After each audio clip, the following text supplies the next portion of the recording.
one, come all, and welcome to the show.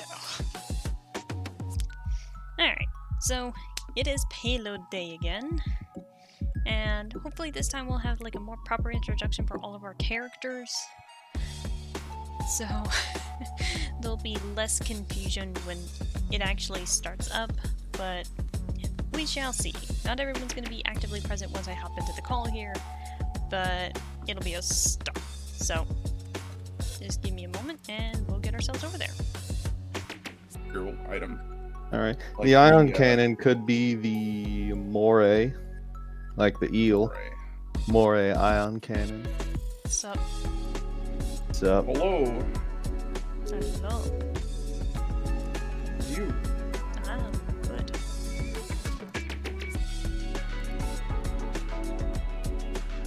You know, let's call the For the laser cannon, I think I got a name. laser cutter. Okay. Alphidae, that's the scientific term for pistol crabs. I mean, I don't know. Wasn't there a specific type of... Wasn't a pistol shrimp or pistol crab that used a special claw to basically shoot at prey? I'm not quite It's sure. a pistol shrimp. I believe it is a type of shrimp, yes. Typically, I think it's... I think there's also like the mantis shrimp that does that, but either way, hey DJ. The mantis shrimp just punches. Alright, so I have Snapping shrimp, that one was it.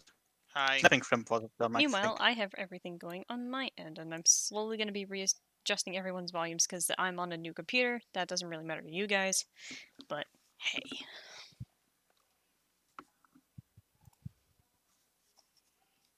I'm guessing we're just waiting on Toughbreak to get back. Yep. Can begin. I'm here.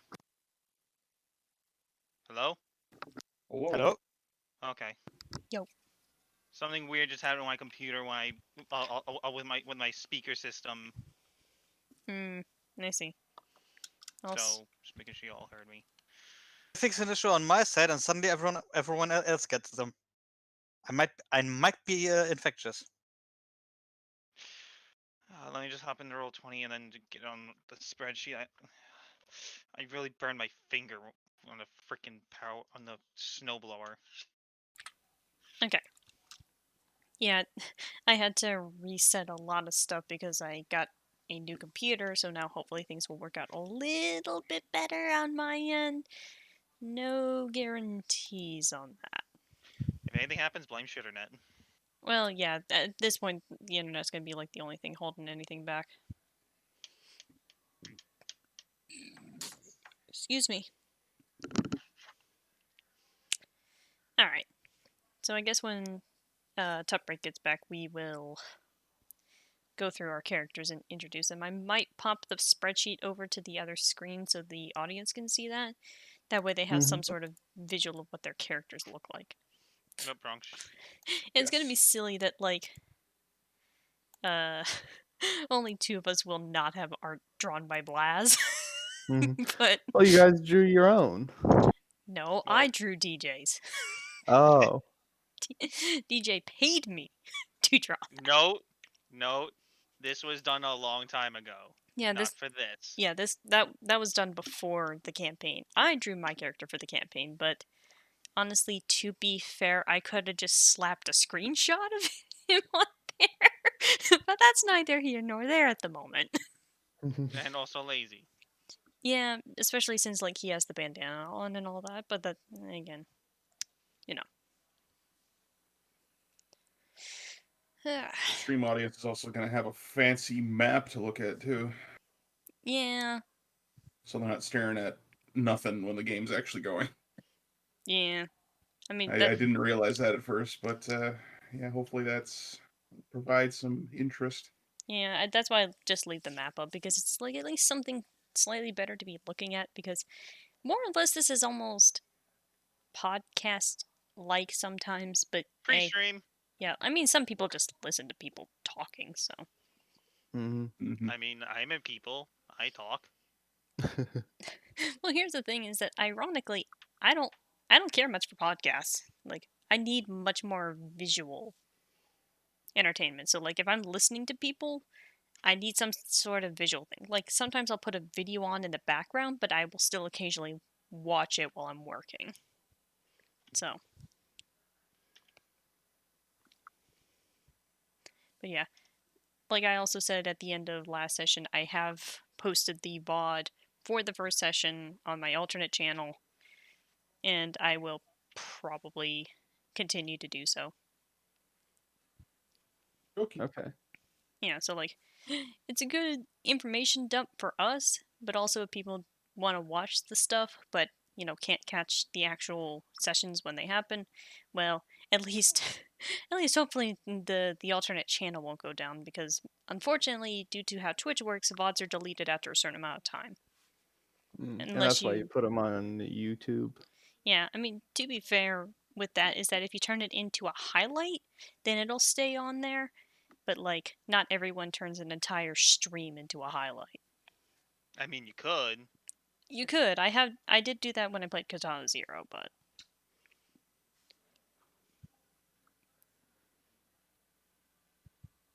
Couple things before we begin. Some of the guys know about this already, but Ari and DJ, just so you guys know. Mhm. So if you go to your guys' character sheets, and then at the top of the squad registry, there's those three things you are linked to. If you go to Blaz's yes. Big Armory, there's some new stuff. Oh, Ooh, boy. Shiny. Yes. Shinies? Shinies Ooh. indeed. Refrain from clicking on Mr. Zed's Wheel of Wonder. Don't spoil yourself. Okay. Because that's the secret. special reward. That's the stuff that you're gonna get at the end of the thing. I mean, you guys can look, but like you'll just be doing yourself a disservice. Yeah, understandable, man. It'd be a disservice to Mr. Zed. Oh yes, Also, there's also some really funny things in there too that I don't want you man. guys to. Also, I'm looking at a different tab on that sheet, and I'm realizing there's like 3 attacking talents that I'm gonna have to be upgrading over the course of this. God damn. 3 what? Like 3 of the like attacking talents that I'm gonna have to be pouring my heart and soul into, because if I keep that artillery thing, I'm gonna have to worry about artillery. I have something else I have to worry about with guns, and I'm primarily a melee attacker. Oh my Well, god. well, don't worry. Remember, the artillery thing is just temporary, so you have to spec into it all. That's true, but depending on how You much I can always like give it. the artillery to me, your best Yeah. friend, Frost. Who Well, I has would also 5 rather artillery? I would also rather have Frost have something that doesn't include blast. Well- Have something that doesn't include blast because he only has blast weapons. I was gonna say, Yeah. yeah. The thing is that at least for now, I'm gonna keep it because I need a second weapon. Like, I need something that's more than just my freaking, just my freaking sword. Look, I gave Frost You- consent to blow me up with blast weapons if he wants to. I I think mean- you all can find it in yourselves to do Okay, the same. okay, listen, No. listen. I have a mech that could maybe handle that once in a while. Because I have seen some goddamn stupid plays where someone just like attacked me with the freaking blast weapon and they avoid it. So might have a me. sense of a chance, given I'm fast. But But so that was me yeah, that said, just do it. yeah, because I had an artillery mech and my main weapon had blast 0 on it. Oh, and Ari, you bring up an interesting point about the attacking psionic powers. I'm assuming you were talking about those. Mm-hmm. What if we change them from guns to discipline instead? So you're just using your discipline skill to attack people with them. That makes Honestly, sense. that would make more sense given, like, I understand guns is kind of you know how to aim thing, but Yeah. like, in terms of the fact that this is more mental capability, I think discipline is all right. All right, we'll do that instead then. I can make deal with that, and there's also the point that I already have a half decent discipline stat. No, but the thing is, what originally happened was that you just astral projected a gun and shot a mine bolt at someone. That's something That's something Elf would do, though. Not sure about this. Belly, no, not right now, puppy. It's a gun that shot. It's an astral gun that shot psionic knives. It's an astral gun that shot more gun. Exactly. What do that you shot want, knives. baby? You were sleeping so good, but now you want attention. What do you want, puppy? She wants your flesh. She No. wants to eat.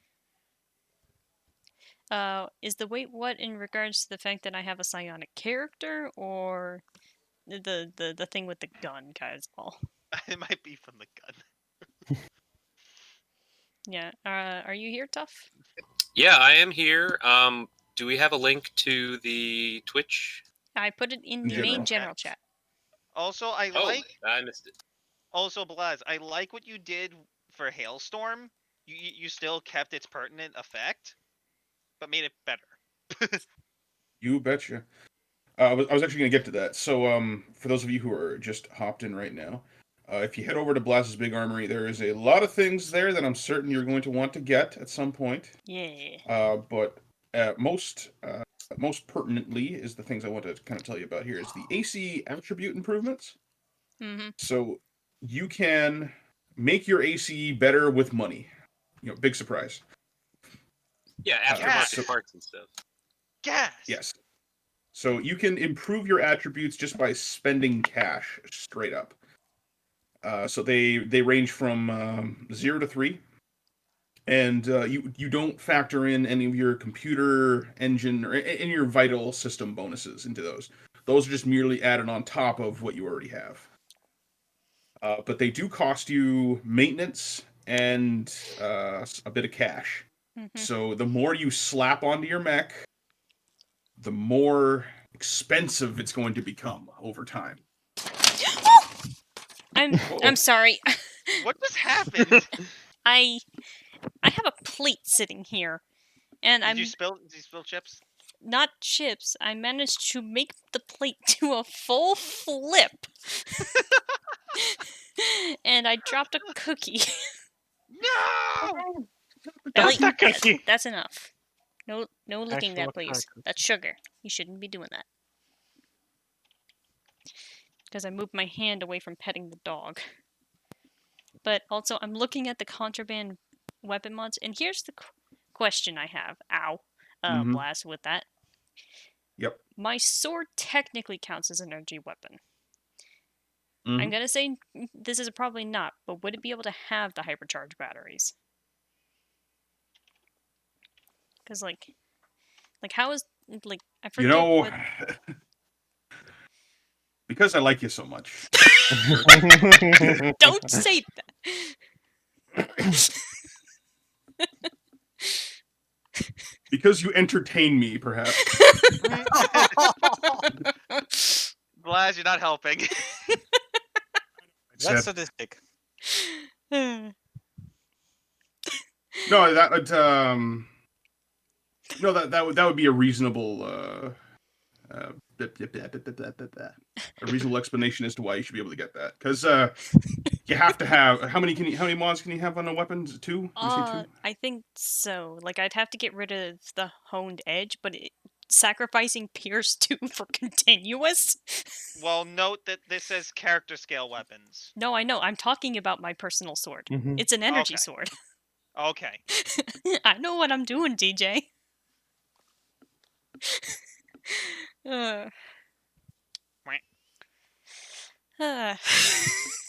That was funny.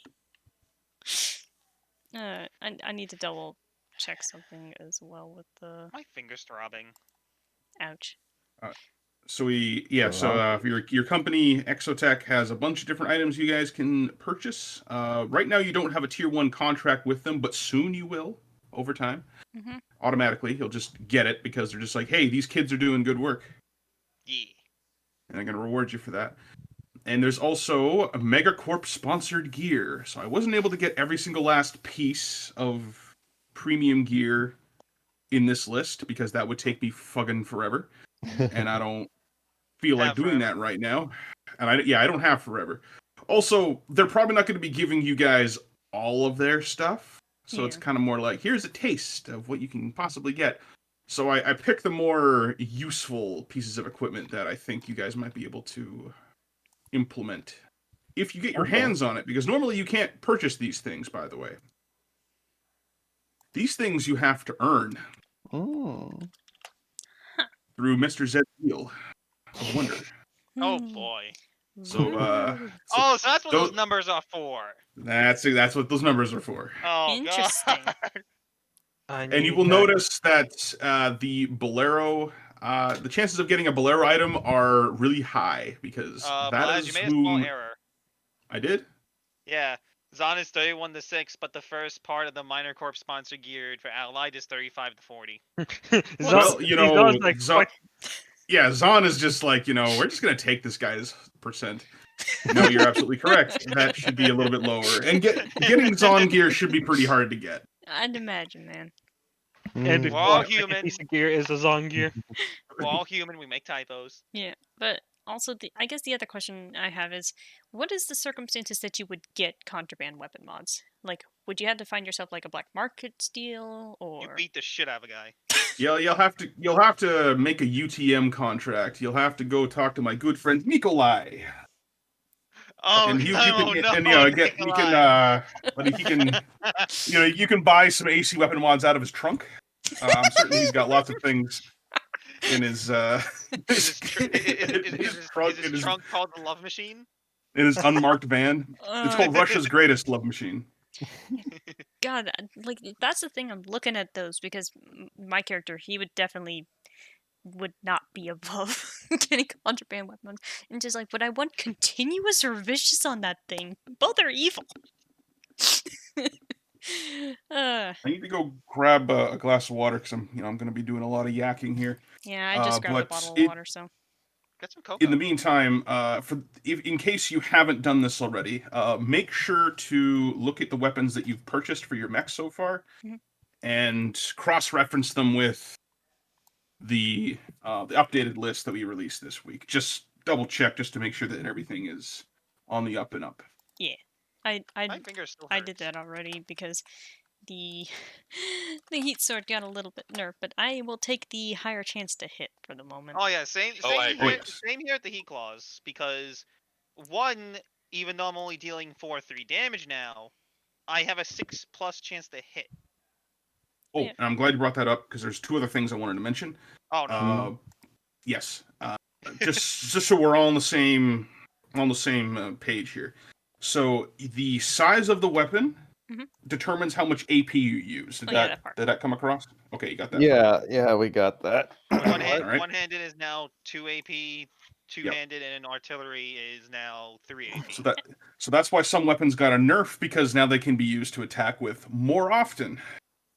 Okay, I thought you were gonna make me spend 4 AP for a cherry weapon. I'll be like, Blaz, that's No, evil. But It'll be 4 AP for you because it's you.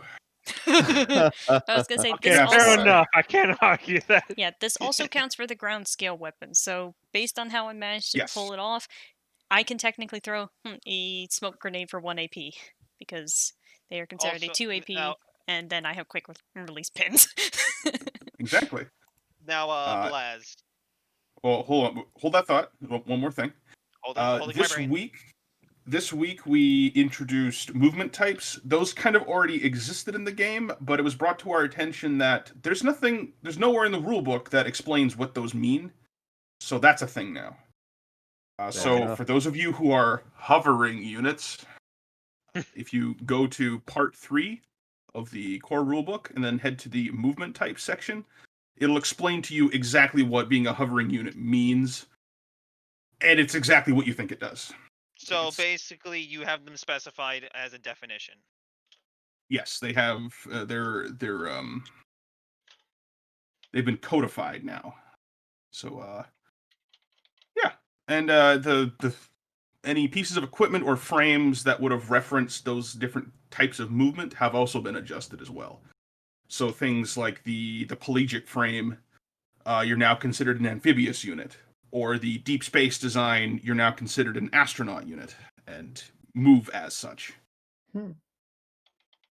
Whatever you do not turn your AC into a boat, otherwise you'll be useless. I was That's the boat. And as I was gonna say, in the words of a wise man, I know. Hell yeah, dude. Okay, I'm gonna grab that water and I'll be right back. Alright, I guess while Blaz is gone, we can just slowly go through our characters. And like I said, we'll just go through the order of the call, because it's easier that way to keep track of who's gone already. Anon, you're first. Oh, sorry. What am I doing?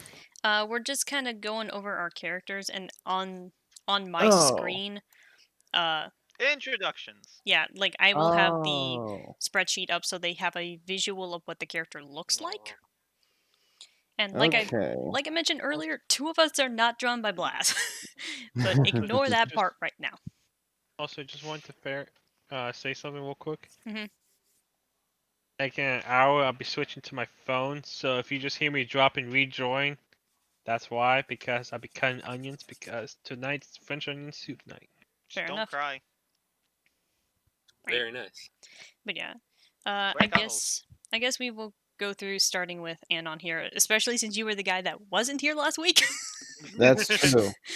I say last week, 2 weeks ago. Point. Shh. Don't. They don't need to know that.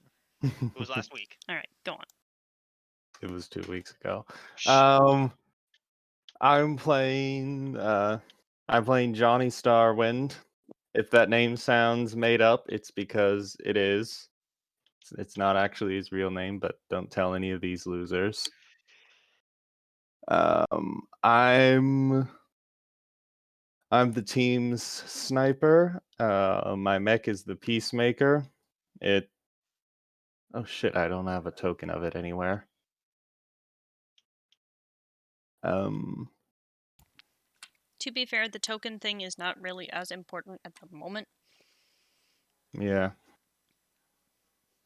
But like, because it'll be easier to show off the rest of us, and that way when yours shows up, we can just go, hey, that's Peacemaker.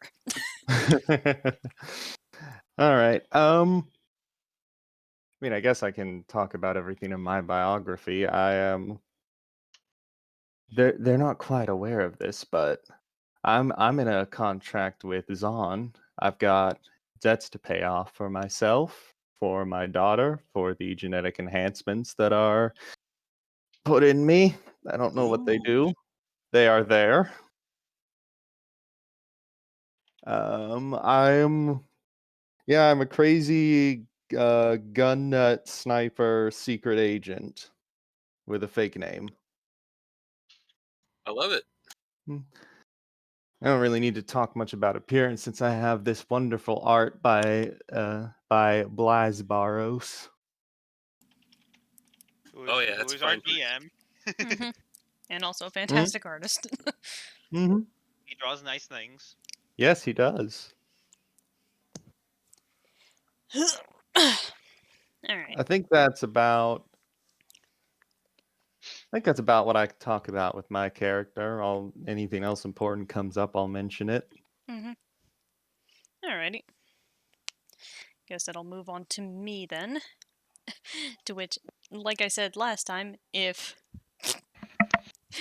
anyone who is watching this is actually familiar with me, you are not going to be at all surprised that I have chosen to play as Dunban. For those of you, mostly the ones sitting in this call, he is an interesting bloke, is probably the best way to put him. Because you can clearly see his appearance from what I've drawn, and more or less, he is the epitome of a street rat. Like, grew up poor, tends to be a bit of a pickpocket, somehow is able to survive on the littlest bit of food, stuff like that. The more or less interesting catch of him is he straight up cannot use his right arm. Just for some reason. It was injured in some accident, and he has never fixed it. Like, it is undetermined if it is because of pride, money, some other reason. His arm is completely disabled. He cannot use his right arm. Yeah. He also will not use any sort of cybernetics. Ever. He is okay with gene mods, but he will not use cybernetics. Ever. And more or less, he has some military background. He joined up a Wayfinder militia. And so he has some formal training, but otherwise just does whatever he damn well pleases, and everything he does is for the sake of survival and the benefit of his little sister. To which she's actually like 12 years younger than he is. And he's like 30. But as you can also tell on my sheet, him and his sister do not look at all alike. Like, if she were to stand in front of your characters, you would not actually know that that is his sister until he actually says it. Because she looks nothing like him. That is not all too uncommon, I have to say. It is not uncommon, but it's still hilarious because, like, he has darker skin, black hair, steel gray eyes, kind of like that, and then she's blonde. Green eyes, pale. Yeah, like, you would not be able to tell right off the bat. Other than that, let me see if I can find it on the map here. Also, one of these days, DJ will have most of these things. Like, Huh? my ACE is called Blossom Dance. Again, unsurprising to anyone who knows me. What do you mean most of these things? Like, you've been building the ACEs and Gundam Breaker, is what I mean.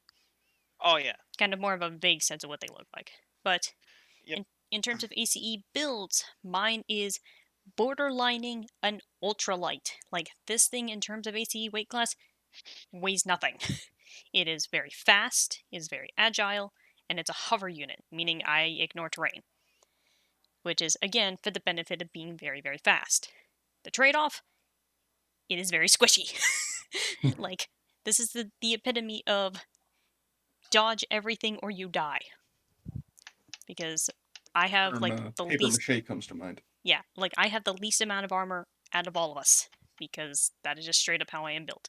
I do have the ablative armor, which is a little bit more tankiness, but basically, I do not want to ever get hit. Because that's going to be bad. Really bad. But kind of the scout from TF2 sort of deal, but more or less just Dunban in a nutshell. He hits fast, he runs fast, hopefully he's not getting hit at all, because he will die. But other than that, he has a little bit of something special to him, but that hasn't come up at all, so we're not going to talk about the fact that he has some special abilities. Ooh.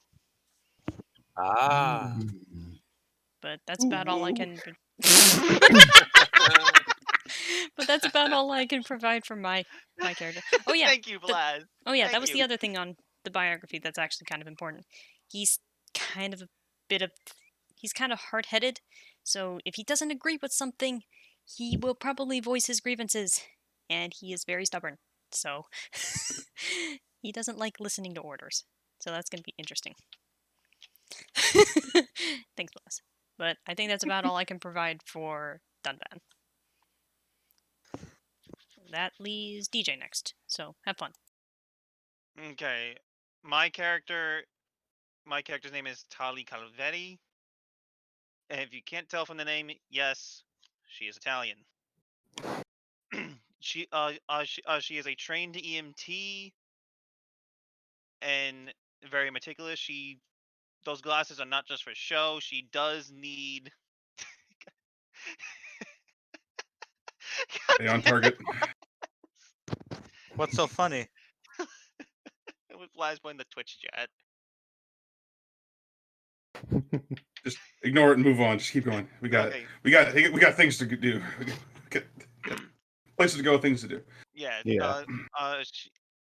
I'm trying to work up how to write her backstory, but just so you know, her parents are essentially veteran hired guns. One of them being a medic. And her ACE is lock and load, which is using the bestial frame. So essentially, think a Zoid. That's the best thing that's the best thing I can say. And essentially, her last stream we decided on the spot that the type of appearance was a Liger, because Ligers are awesome. I am an up close and personal mech with 2 heat claws and an SMG, which if I'm I'm within 6 spaces of of my target, and I use the burst fire limiter feature, I turn that thing from an 8+ difficulty to hit to 6+. So yes.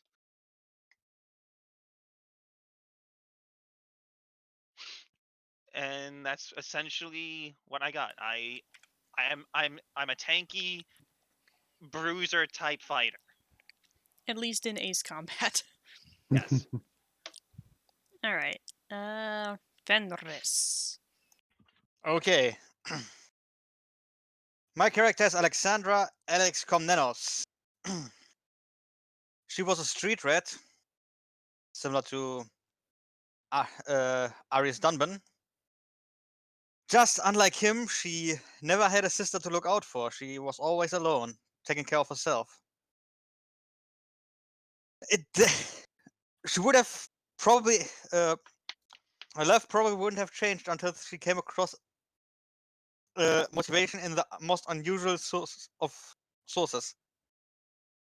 An old printed book about ancient and medieval Greek history, which motivated her to get herself out of the gutter. As she's a bit of Hellenophiliac, that means she loves anything Greek, weapon replicas, music, food, you name it.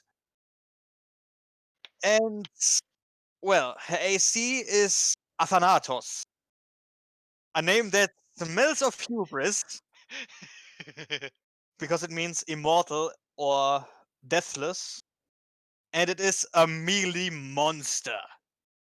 It is geared to nothing but close quarters combat. Armed with a heavy heat lance, basically a long two-handed spear, and a shield mounted on the arm. Imagine basically a mobile suit looking like a Greek hoplite, and you get the idea.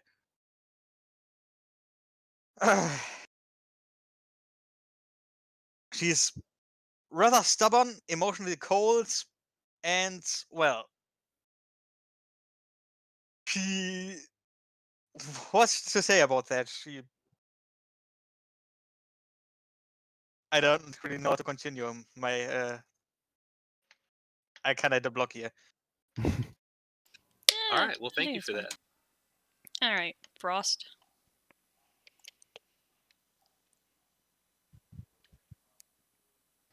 I didn't realize I was muted.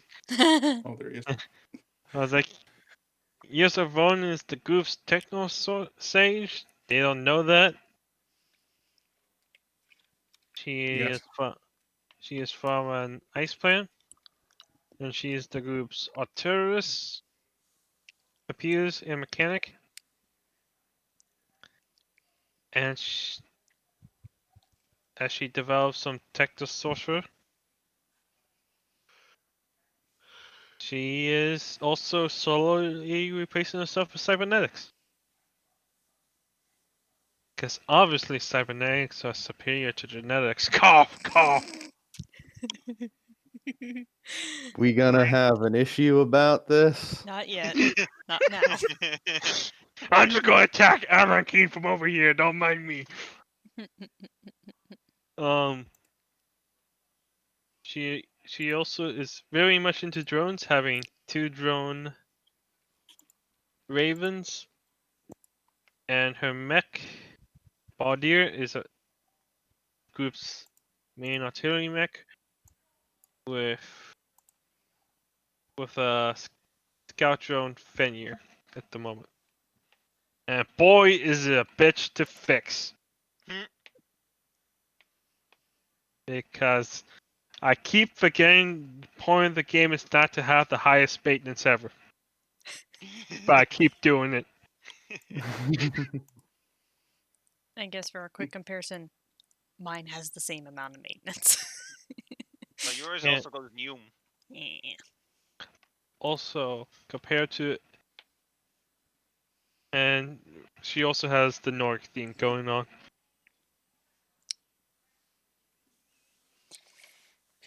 Alright. That good for you? Yeah, that's all I got. Alright, that leaves Toughbreak.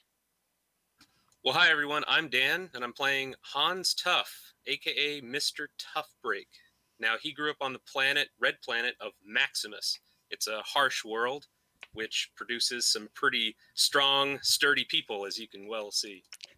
He grew up on the planet's surface, and he did serve in the military, both planetary and ground defense, and he has over 17 years of active service with them. He is piloting a holdover military surplus Gung-Su that is known as the Toughbreaker. It has these two large chrome platings with Tough and Breaker on each of its massive shoulders. If you scroll down, you can see the Gung-Su.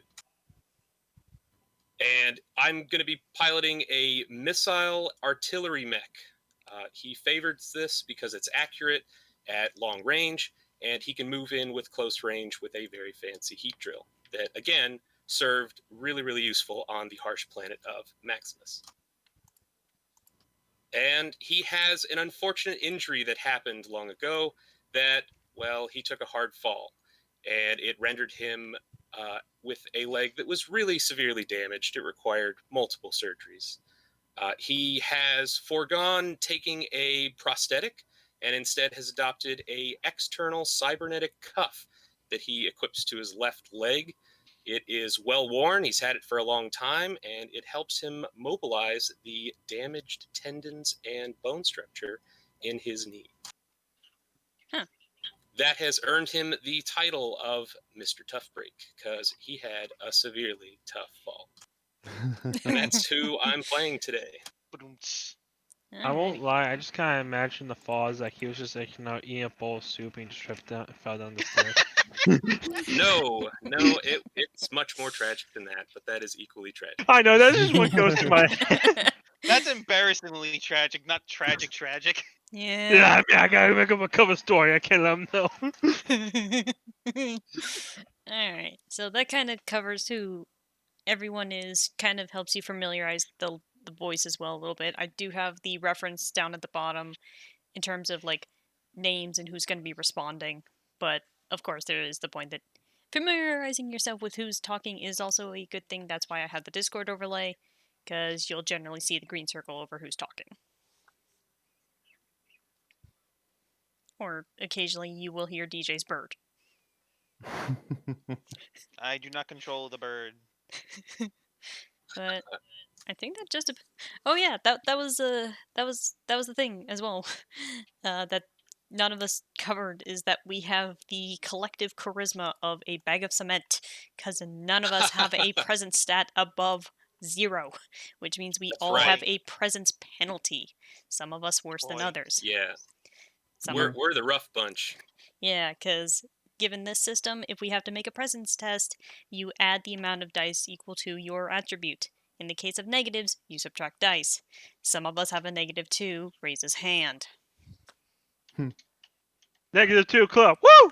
-1, still Yeah. penalty. Like, that's -1. that's the hilarious thing, is that I have a halfway decent stealth stat, because of my presence, it is effectively only a stealth stat of 2.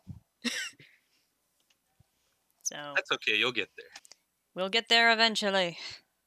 One of these days. Should I introduce myself too? Yes, yeah. I actually was just about to say, we need to introduce Blaz. Well, I think it was more that we wanted to get over the characters, but yeah, go ahead, Blaze. Of course. All right. Good evening. I will be the game master. For this time and any future games we shall have. I play everybody else. For those of you who don't know what a role-playing game is. I am also one of 3 people who helped create this game, and we are testing it to see if it is a viable product for the future. And we've been testing this for a very, very long time. And hopefully this will be the final edition, and then we can finally just move on. I was going to say, this is like the 3rd complete overhaul of the system. Yes. The final, fuck it, we're doing it live system. But all were fun to play, so he's obviously doing something right. I mean, this would be the 3rd that you're aware of. Yeah, because I know that Kiki and like Frost are aware of like even older versions. Mm-hmm. I remember when it was a D6 system. Do you remember when it was a D100 system? What? Yeah, it was. Well, the very first iteration of Payload was a percentile-based system, Oh, and wow.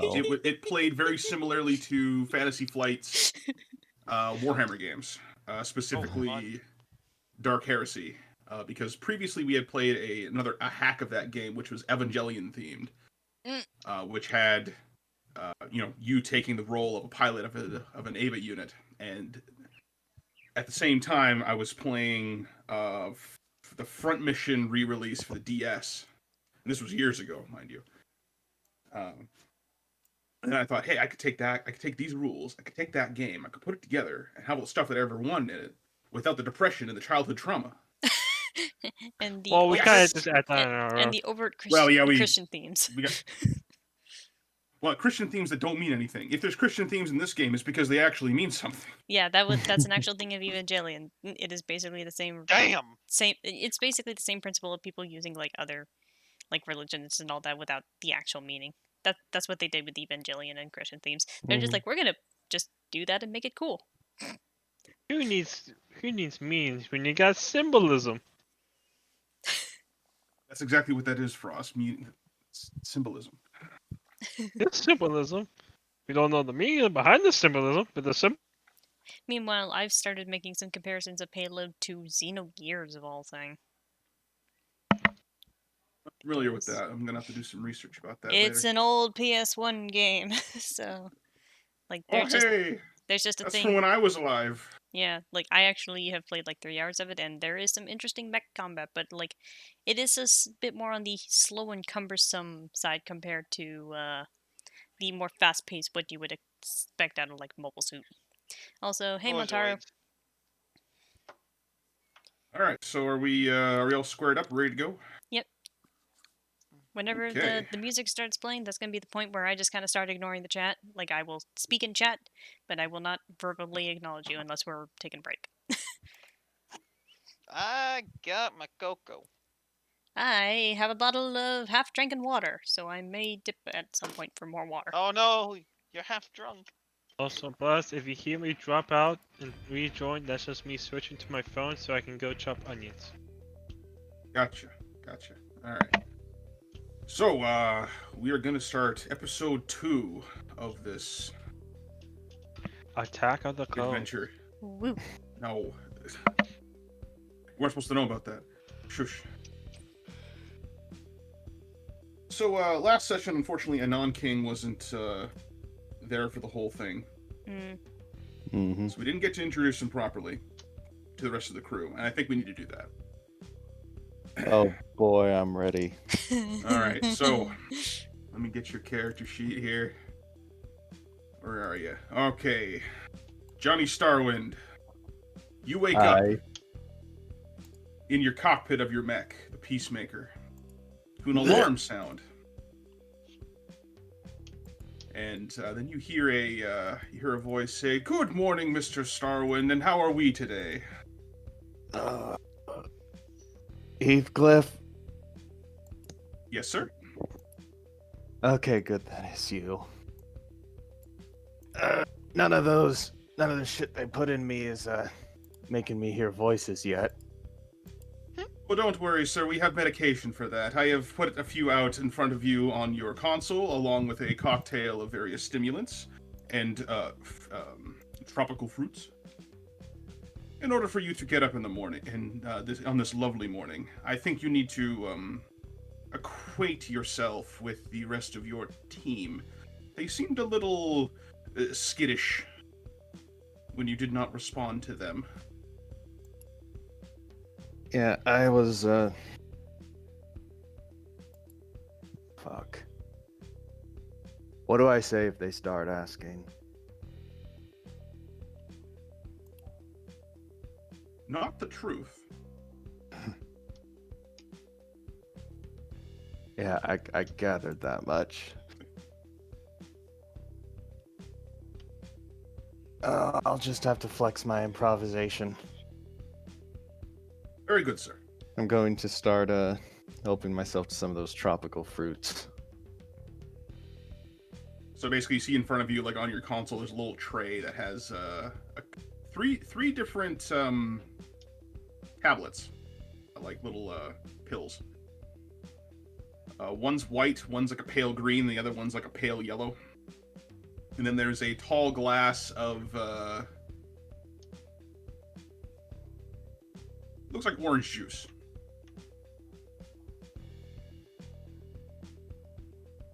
Nope. When I meant to say cocktail of stimulants and tropical fruit, it was basically he's giving you a I get it. with fruit punch with a whole bunch of stims in it, just so you can get up and start doing things because you've been in like stasis for a week or 3. Nope.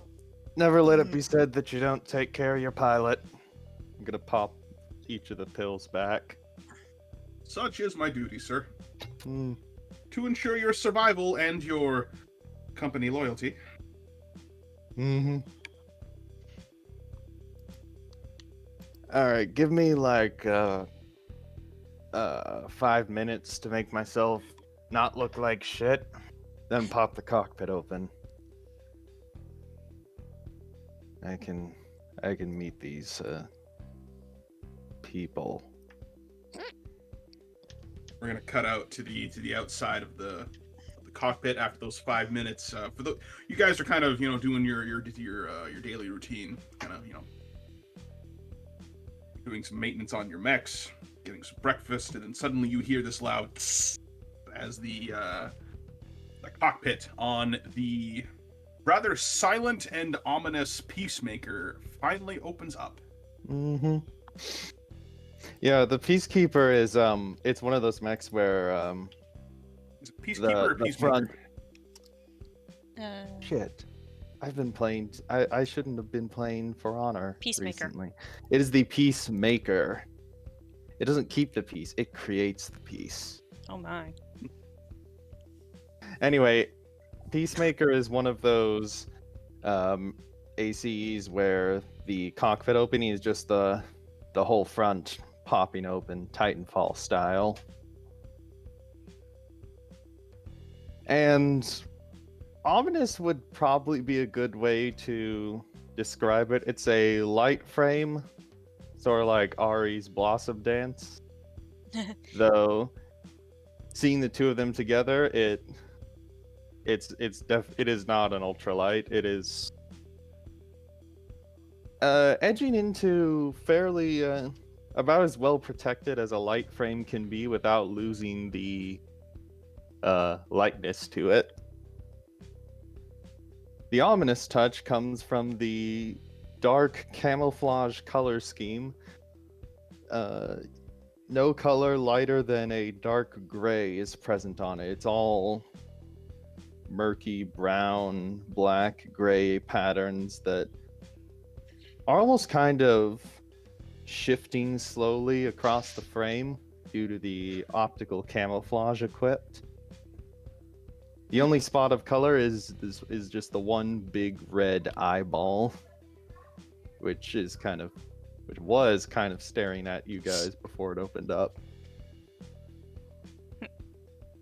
Oh, I should mention that whenever Heathcliff, your onboard AI, is either speaking to you or speaking to one of the other players, there is a kind of like a HAL 9000 looking camera eye that's tracking your movements, making eye contact with you.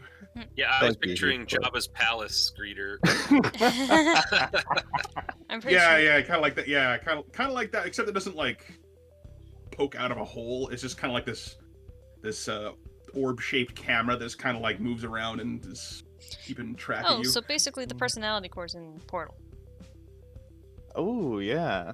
Yeah, kind of like that. But like one of those bits, like glossy literally black and red though, because it's gotta be spooky. Yeah, and he's like implanted into the mech. He's not like a separate thing glued onto it. I was gonna say when they're attached to like Gladys's frame. Sort of. Hey, Beth. Yes, sir. Can I do a knowledge check on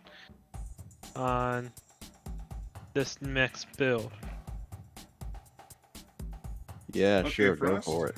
I need you to roll me in academics and intelligence. Okay.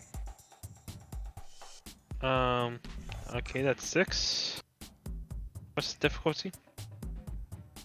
Difficulty 8. Okay. Alright, first roll of the game. Here we go. Oh boy. Frost, gotta get those first rolls. Make it a good one. Yeah, I'm just double checking something. Ah, yes.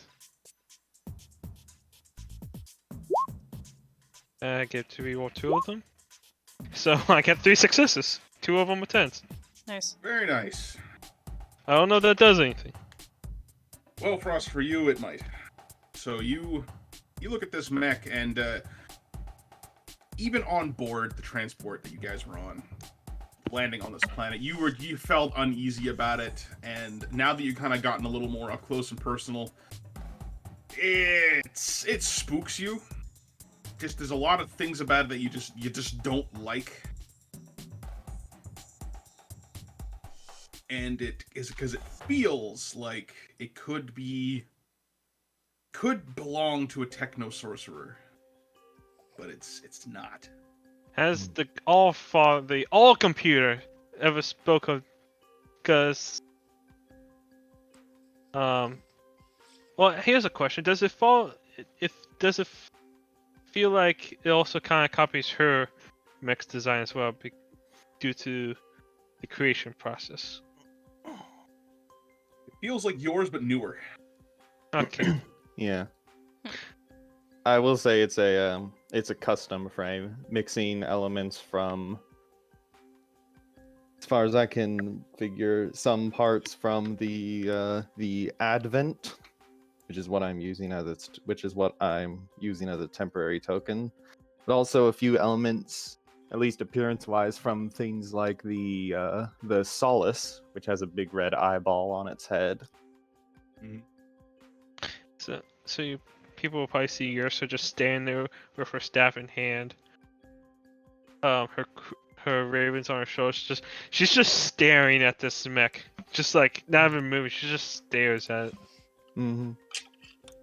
All right. Well, wandering down the halls into, I assume, the mech maintenance bay is Hans Tough, and his boots are clacking on the metal grates as he approaches. In his hand, he's got a slice of toast with some green butter spread all over the top. He takes a bite and he waltzes in. Holy shit! Some food spills out of his mouth. He's fucking up! Alex looks up from when she was cleaning her combat blades, sitting on a cargo crate, and looks up at Johnny. She puts the sword back onto a sheath on her hip, and marches right over to him.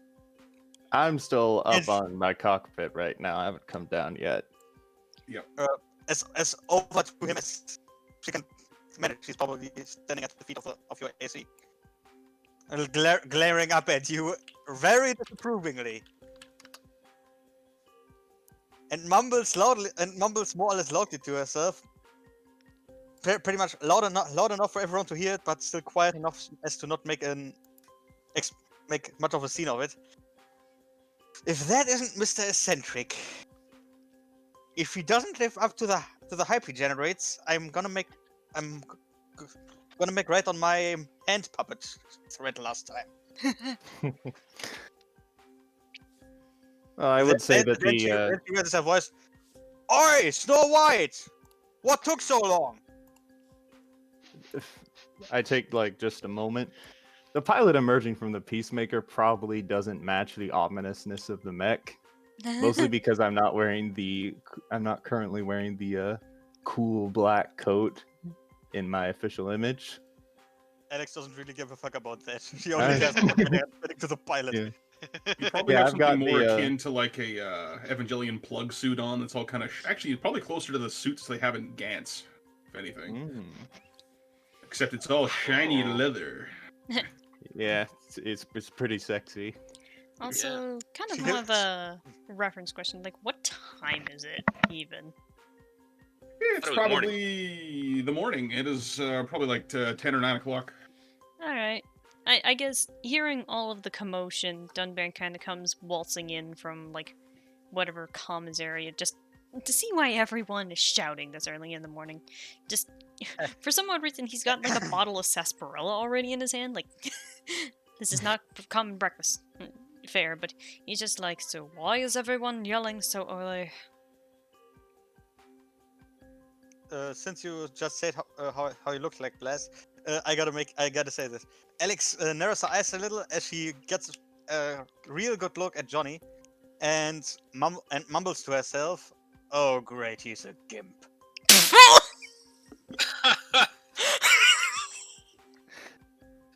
Oh, wow. Well, you know, it's the future. It is the future. Wow. Well, as Hans is strolling up, he shouts down the hallway, "Hey, look, Johnny boy decided to wake up." Early to bed, early to rise. It is Uh, early, ain't it? Yeah. Dunban just kind of stares at him and he's just like, early to bed, early to rise, says the man that's been asleep for a week and a half. Well, now I can stay awake for a week and a half. I'll bang on the side of the cockpit for just a second. The peacekeeper, one of the peacemaker's hands will rise up. I'll step out onto it, and it will slowly and dramatically lower me down to the ground. So, Mr. Mountain of Man Meat, that'd be Hans Tough. Yeah, he's rapidly approaching you. I'm gonna do sort of step behind Alex, which means Fit Redhead is Alex, which makes the long-haired guy you're Dunban. He quirks an eyebrow a little bit and he's just like, should I be concerned at the fact that you know my name already? Read your dossiers. While you were asleep. Who said I was asleep? Well, no, not when I was asleep. On the ship, before we dropped. Before you guys fucking abandoned me on my own. Well, Johnny boy! Hello there! How was that extra rack time, pal? Did you get enough snooze? I did.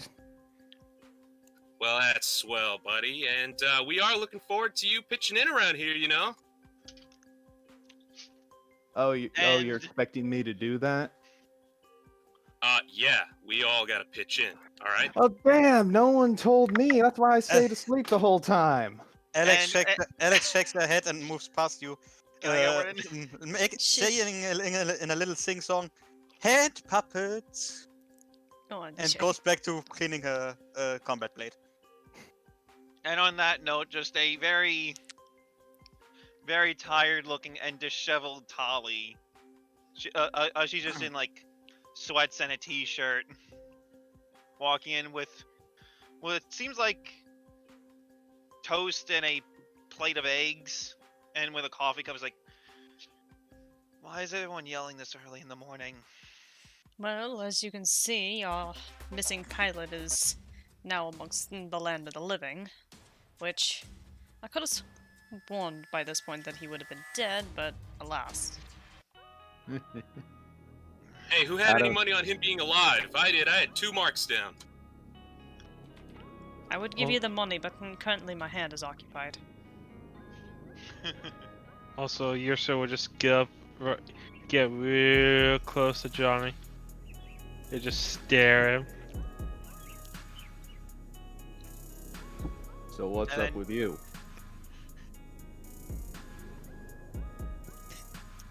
She's just looking up and down. She just says, "Interesting mech you got there." Thanks, it's a custom one. Guess I should say, since we're technically meeting the first time, I'm your guy's sniper.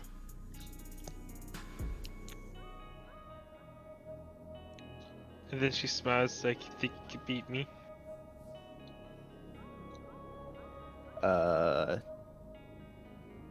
Context? Because she also has a sniper. If you read Oh, the no, dossier. my mech's a sniper. But, I mean, I also... Well, do technically, that myself. if we look back towards the body, it also has a large plasma cannon, which could count as a sniper. Yes, you're both range specialists, and we're lucky to have you. when you get a message over each of your comms, and it is Lieutenant Bryant telling you guys to fall in and meet him at the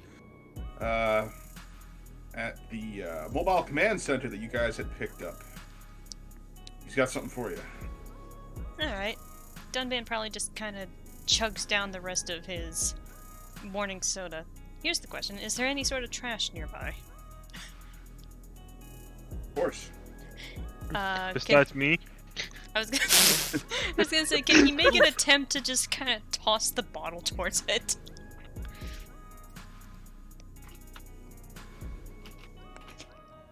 Like, is that something? Sure. Yeah, I mean, yeah, you can go right ahead. Just eat it. All right. Do You I wanna- have to? You want to roll for it, or just do it? Depends. Which would you think would be funnier? Well, you know what? I'm curious to see exactly how well you can do this. So, yeah, roll me a. This be. Oh, where's your sheet? I lost your sheet. There you are. Yeah, roll me up in athletics and agility. All right. So that would be technically 7 dice. What's the difficulty? 8. Difficulty 8. Alrighty. And Le Boop? That is nothing.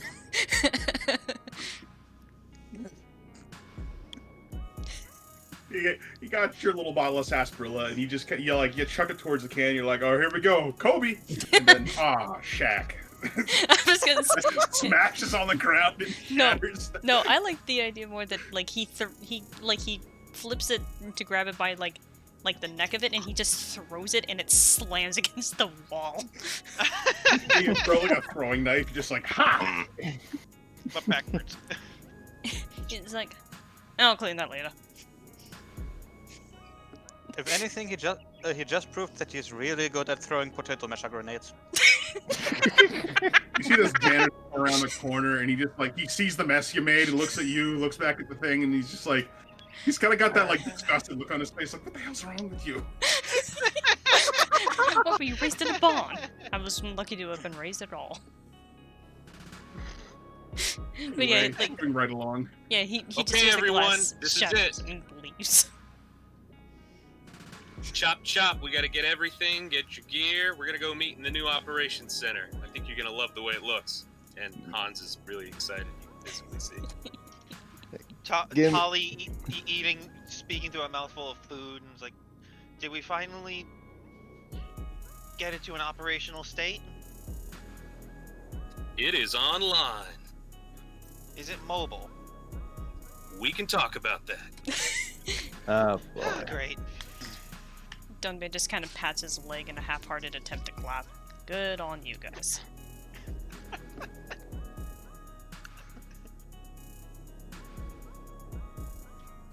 All right. Give So me a do we sec get to there get in into our my. ACs, or do we get there on foot? That's No, the question. it's just outside in the parking lot next to Oh. the berth. So you guys just kind of walk out the huge bay doors, and you see the mobile command center there.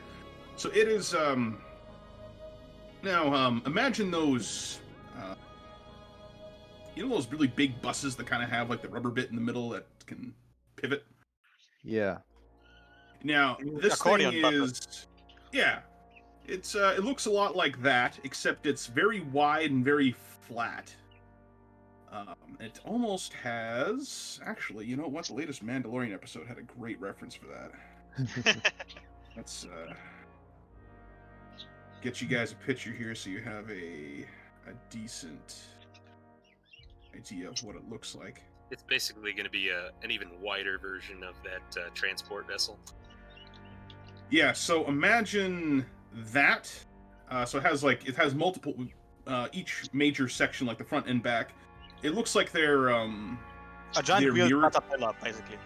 Yeah, it's a big, giant wheeled caterpillar looking vehicle. It takes up like 3 lanes of road. It's huge. And it, the front and back is mirrored, so it looks like it can go forward and reverse. It looks like it can be driven in either direction. And it has a bunch of kind of haphazardly repaired antennas and radar dishes on the top. Looks like a maintenance worker is currently trying to fix one with duct tape. And And you also notice that there is a giant blast mark where one of the wheels is currently missing. And yeah, this thing actually looks like it's in pretty rough shape. Ain't she beautiful? And he's skipping ahead of the group to show off his brand new right ride. at the back. You say that, Yeah. and a piece of armor kind of falls off the side and hits the ground. Yeah, she's gorgeous. Face a mother could love. Alex gives him a sidelong glance. Don't mock don't mock the uglies. They oftentimes have more under the hood than you think. Yeah. And you see the one of the side hatches is open with the ramp down. And unless you want to loiter outside, you guys all head in. All right. Yeah, right this way. The situation room's right through these doors. Well, someone is in this element. You get inside, it's not much better. Honestly, it actually kind of looks even worse than the last time you were in here. Not because it looks like it looks like a tornado went through here. It's because a lot of the computer monitors have been kind of pulled apart, and there's like wires everywhere because there's some maintenance workers who've been trying to fix this thing, and with the priority of getting the all the computers and the command center online.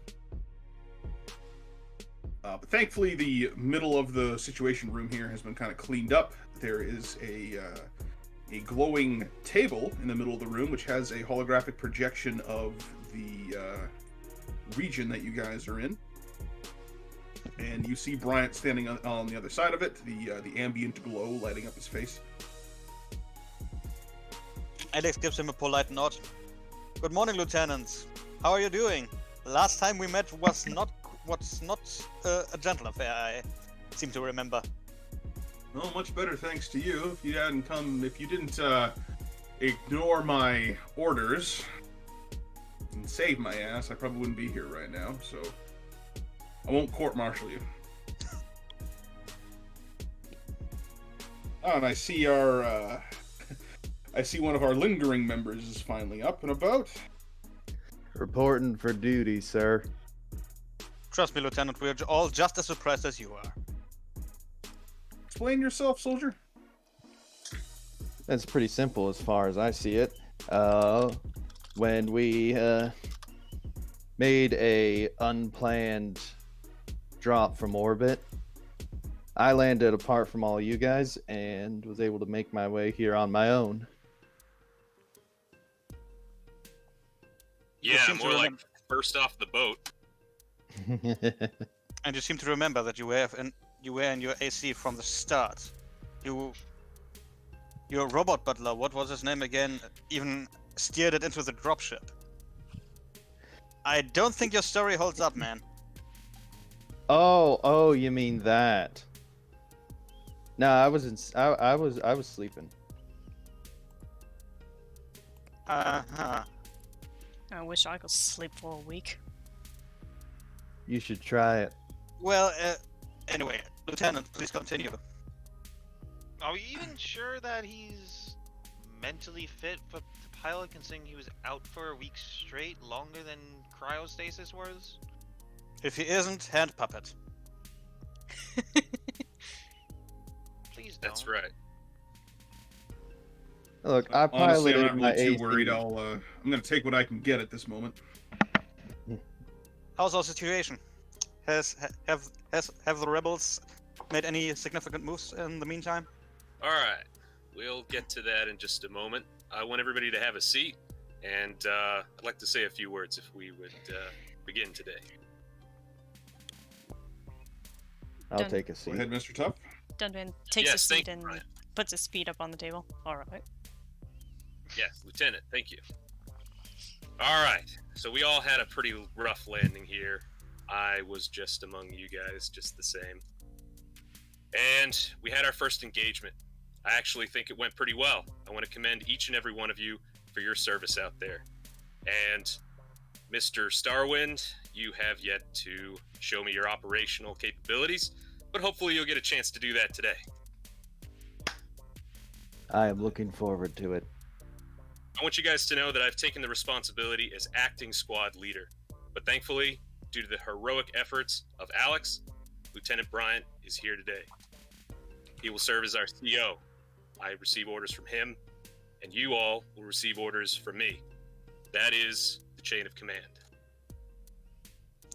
As long as everybody is clear with that moving forward, then I don't think we're going to have any issues. You catch Duncan making the gagging motion. I understand taking orders from him, but why you? Because it was my decision, soldier. You have a problem with that? I mean, we can all listen to orders pretty clearly. I don't see why we need to go through a one person where we can all just receive them. Well, Alex, because I can't be everywhere at once. And since my mech is currently out of commission, I can't go with you. I'll be running tactical operations from here. Now, if you were to be out of communication of me, somebody has to take command of the group, and I have elected Mr. Tough here to act as my voice, the squad. I trust him to lead you, and I hope you do the same. Alex crosses her arms and nods. That's a reasonable decision. Mr. Tuff is pretty much the only one of us that has actual military experience, and probably the only one that has at least a modicum of command experience. And we're a squad of freelancers anyway. So getting a herd of cats running into the same direction is probably a benefit. Duncan just kind of extends his arm.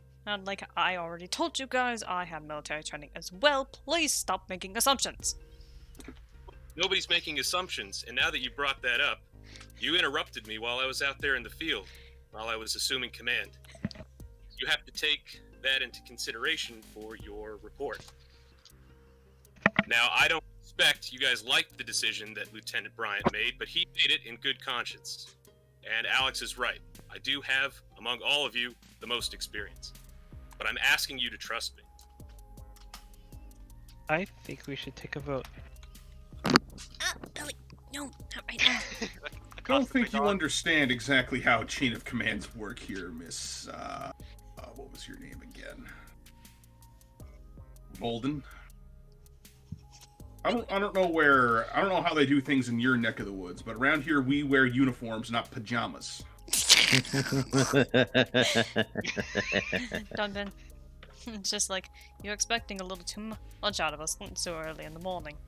You kind of just gave us about a 5 minutes head start to even get dressed. You're lucky I'm even wearing trousers. Upon Well, hearing the higher ups are paying you, so I expect to get my dollar's worth out of all of you. Look, we all signed the exact same contract, and we're going to work together as a team. I expect everybody to pull the same weight, as will I. But I'm responsible for your guys' safety while I'm out there in the field. And I take that job very seriously.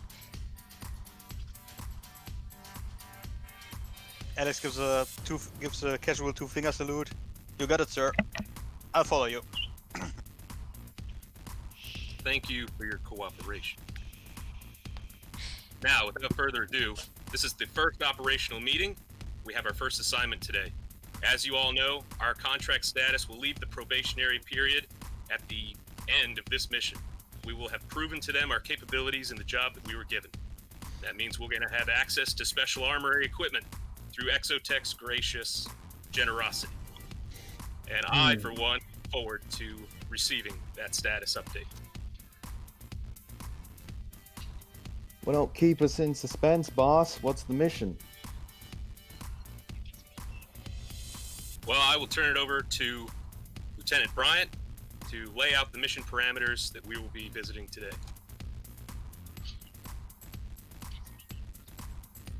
So the higher-ups have given us several different options here that they would like for us to secure, and the most pertinent one that I believe we should pursue is the protection of Agri Cluster 21 to the southwest of our current position in Flintstrup.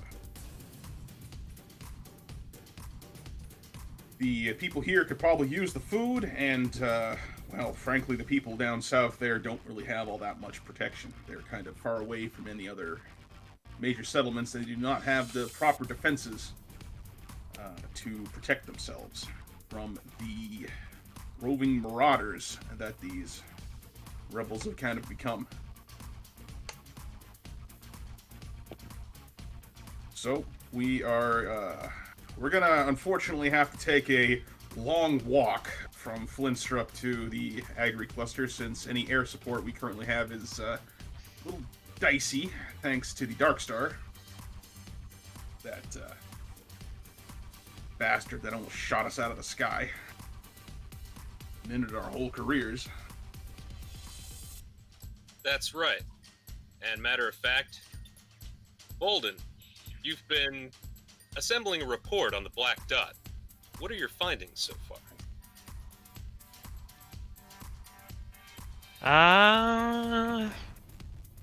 Buzz, what have I found so far? So, you did make it a personal project during your last downtime to clean up the information and the research that you've gathered from the camera recordings and your own personal recordings that you've made on your mech when that mysterious mech attacked you. You know that it is super high-end, just from looking at it. It is far beyond anything that these rebels should probably have access to. You were told by Exotech explicitly that they've basically taken construction and mining equipment and turned them into war machines, and then proceeded to capture other war material that they could use against the corporation and private security on this planet. So your guess is that the Dark Star is currently being piloted by that helmeted guy called Zero. He's the only person that you think that would be capable of that at the moment. Yes. Unless he has some sort of team of ACE pilots that you're not really aware of. But he seemed like the only person, thanks to the archive recordings that Exotech made available to you about his first appearance. And what little records you could find about this guy is that he definitely has some very shady connections that could provide him such advanced gear. Have I been able to pick out any company's craftsmanship on the mech yet?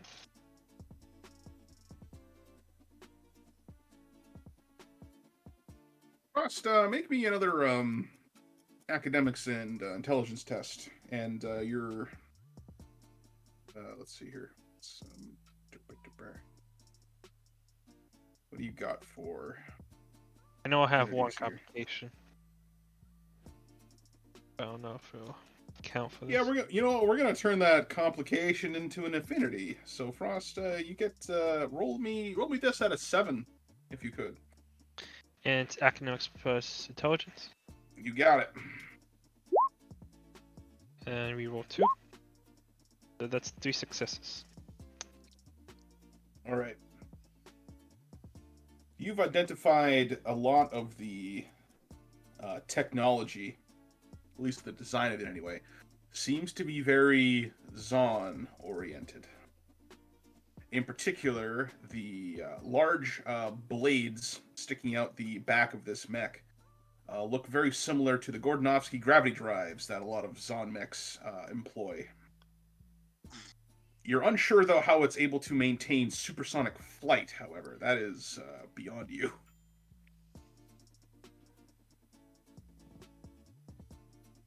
And all this information's being laid out on all the screens in the observation center so we can all read up on it.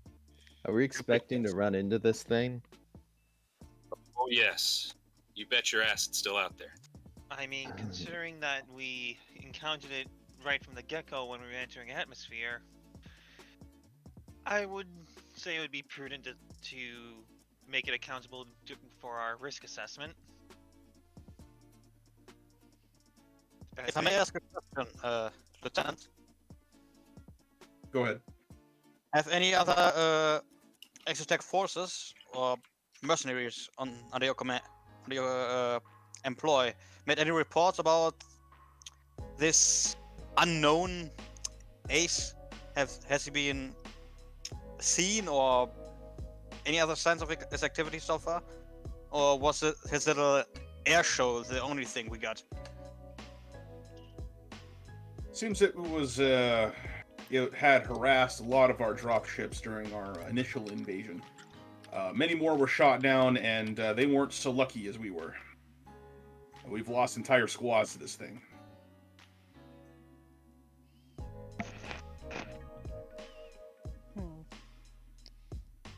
So, take it all of you would agree that it's probably a bad idea to try and actively engage it to get it out of our sights faster.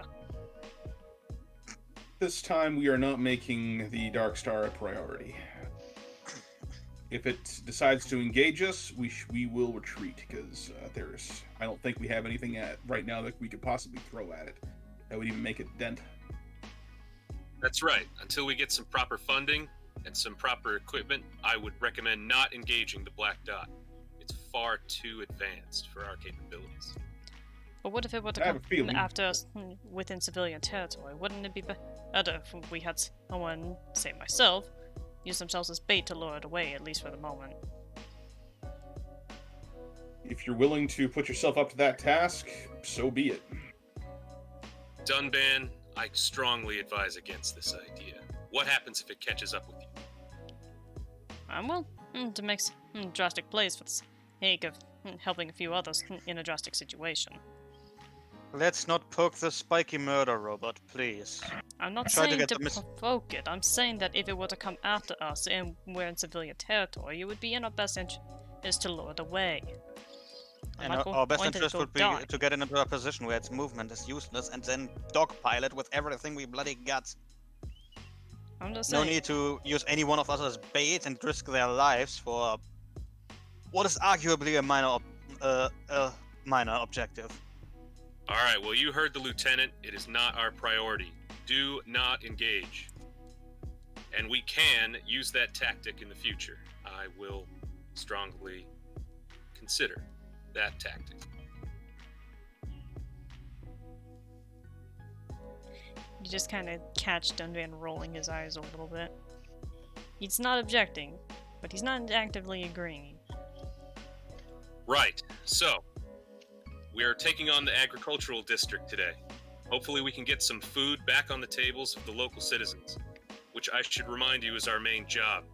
We're stopping an uprising. With them going hungry and with their needs not met, they could just as well join the enemy.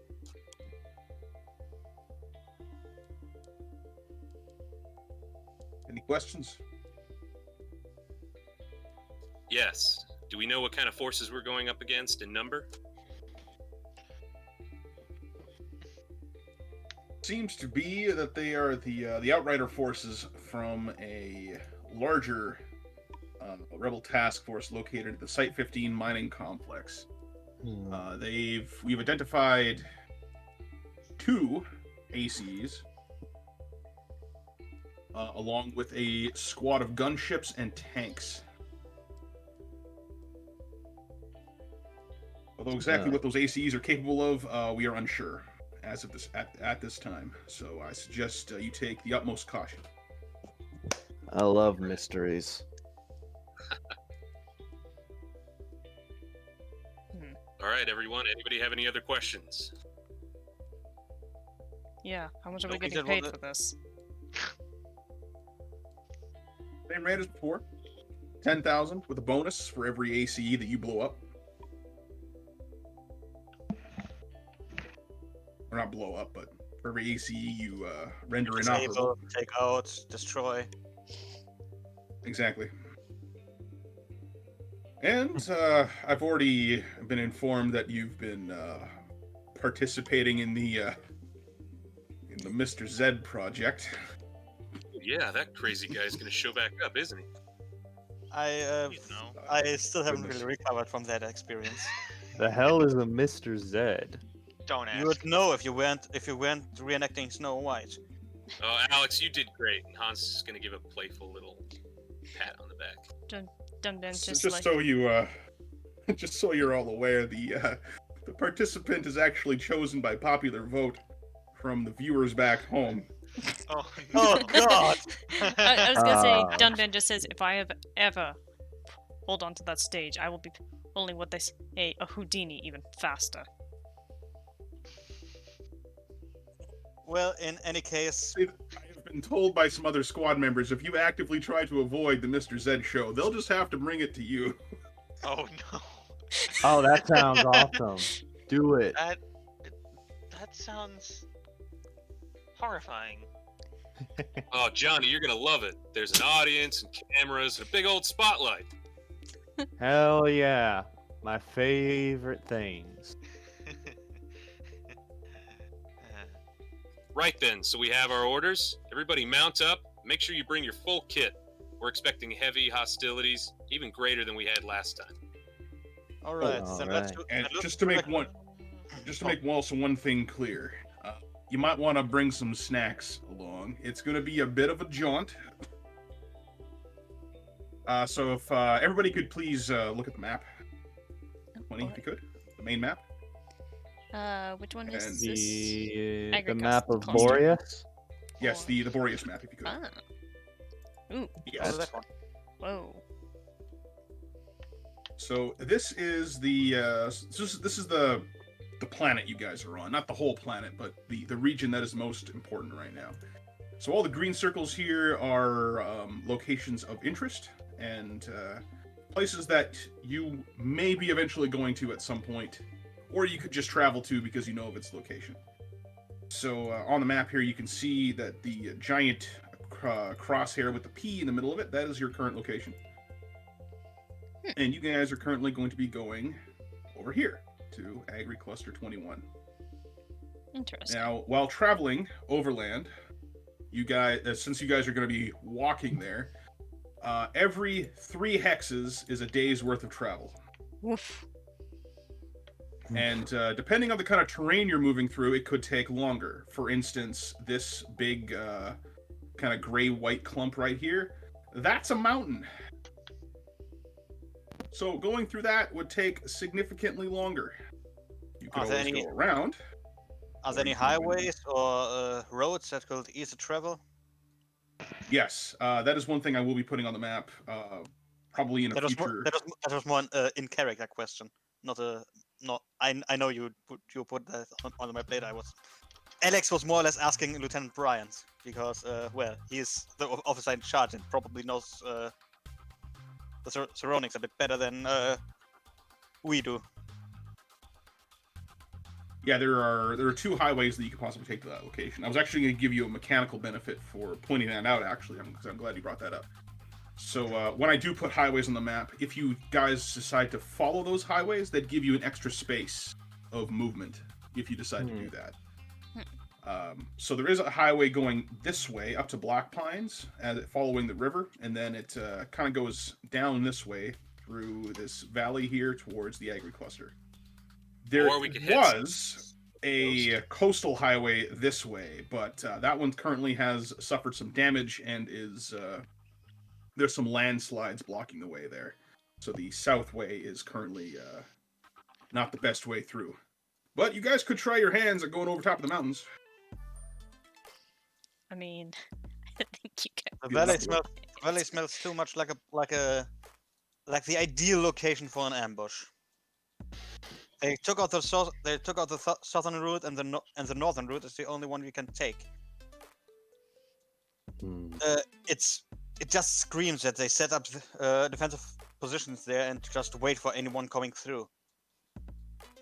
So what will happen if you guys decide to take the mountain route is that it will take you, instead of moving 3 hexes in a day, you can only move 1. So in the first day you guys go there, you'd only go first hex right here. That would be it. And the next day to the next one. And then after that, you'll be free to do whatever. That was that would still be faster than taking the northern route, I think. Yeah.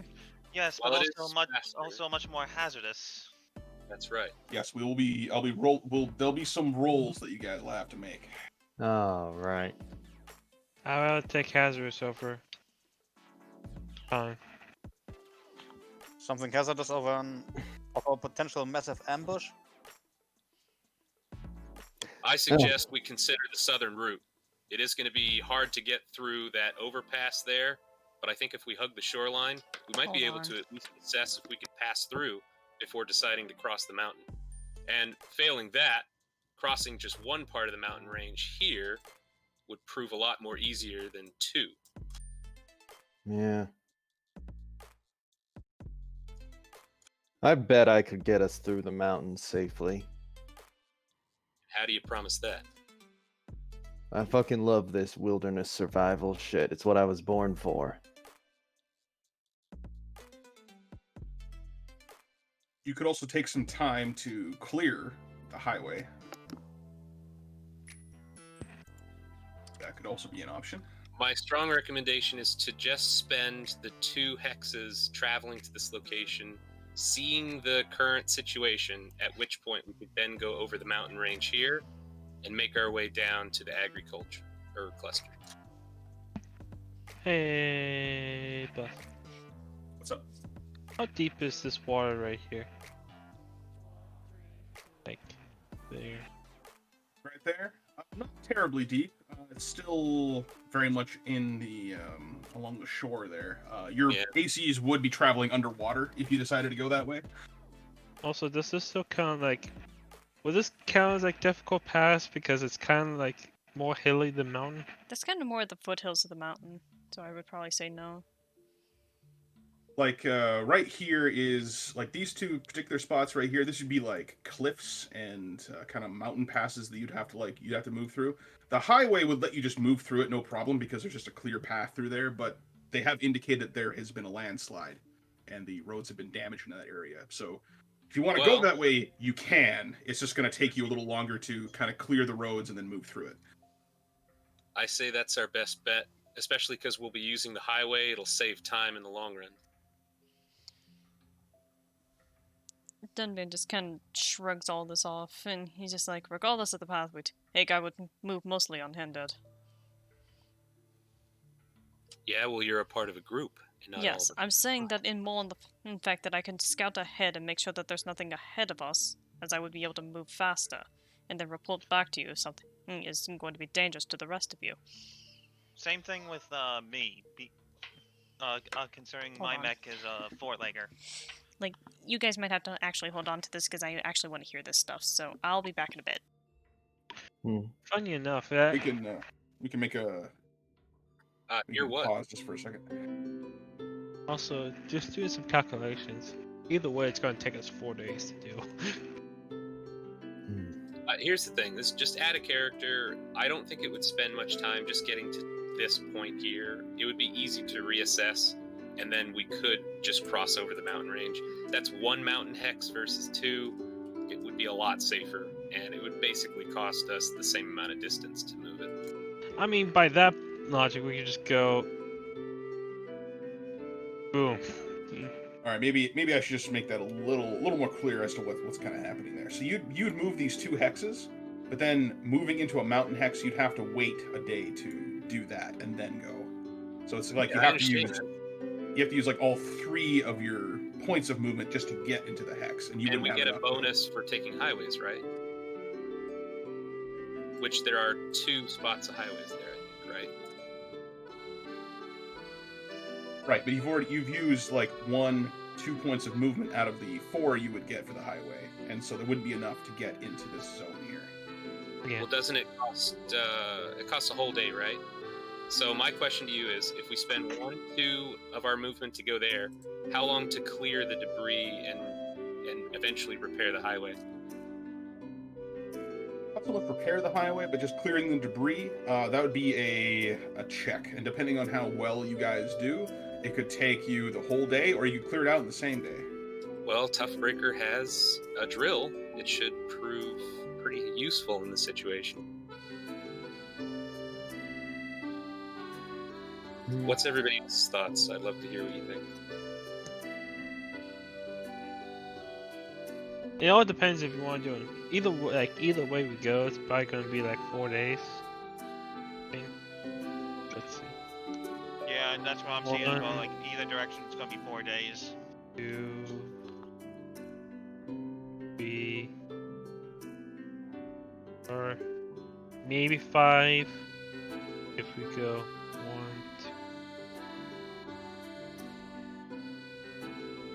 3, 4.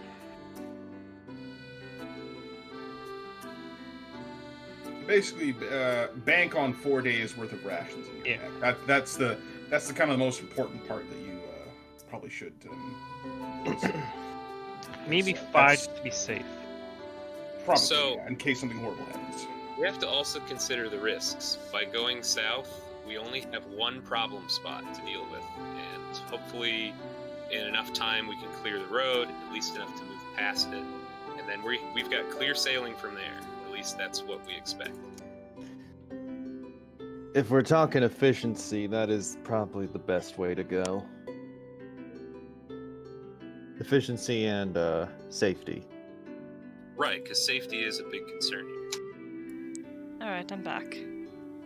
But we could still move into the mountain if we decide, hey, you know what, this is totally effed. We can't clear the road unless we spend way too much time we're willing to do. Then at that point we could just travel up through the mountain the next day.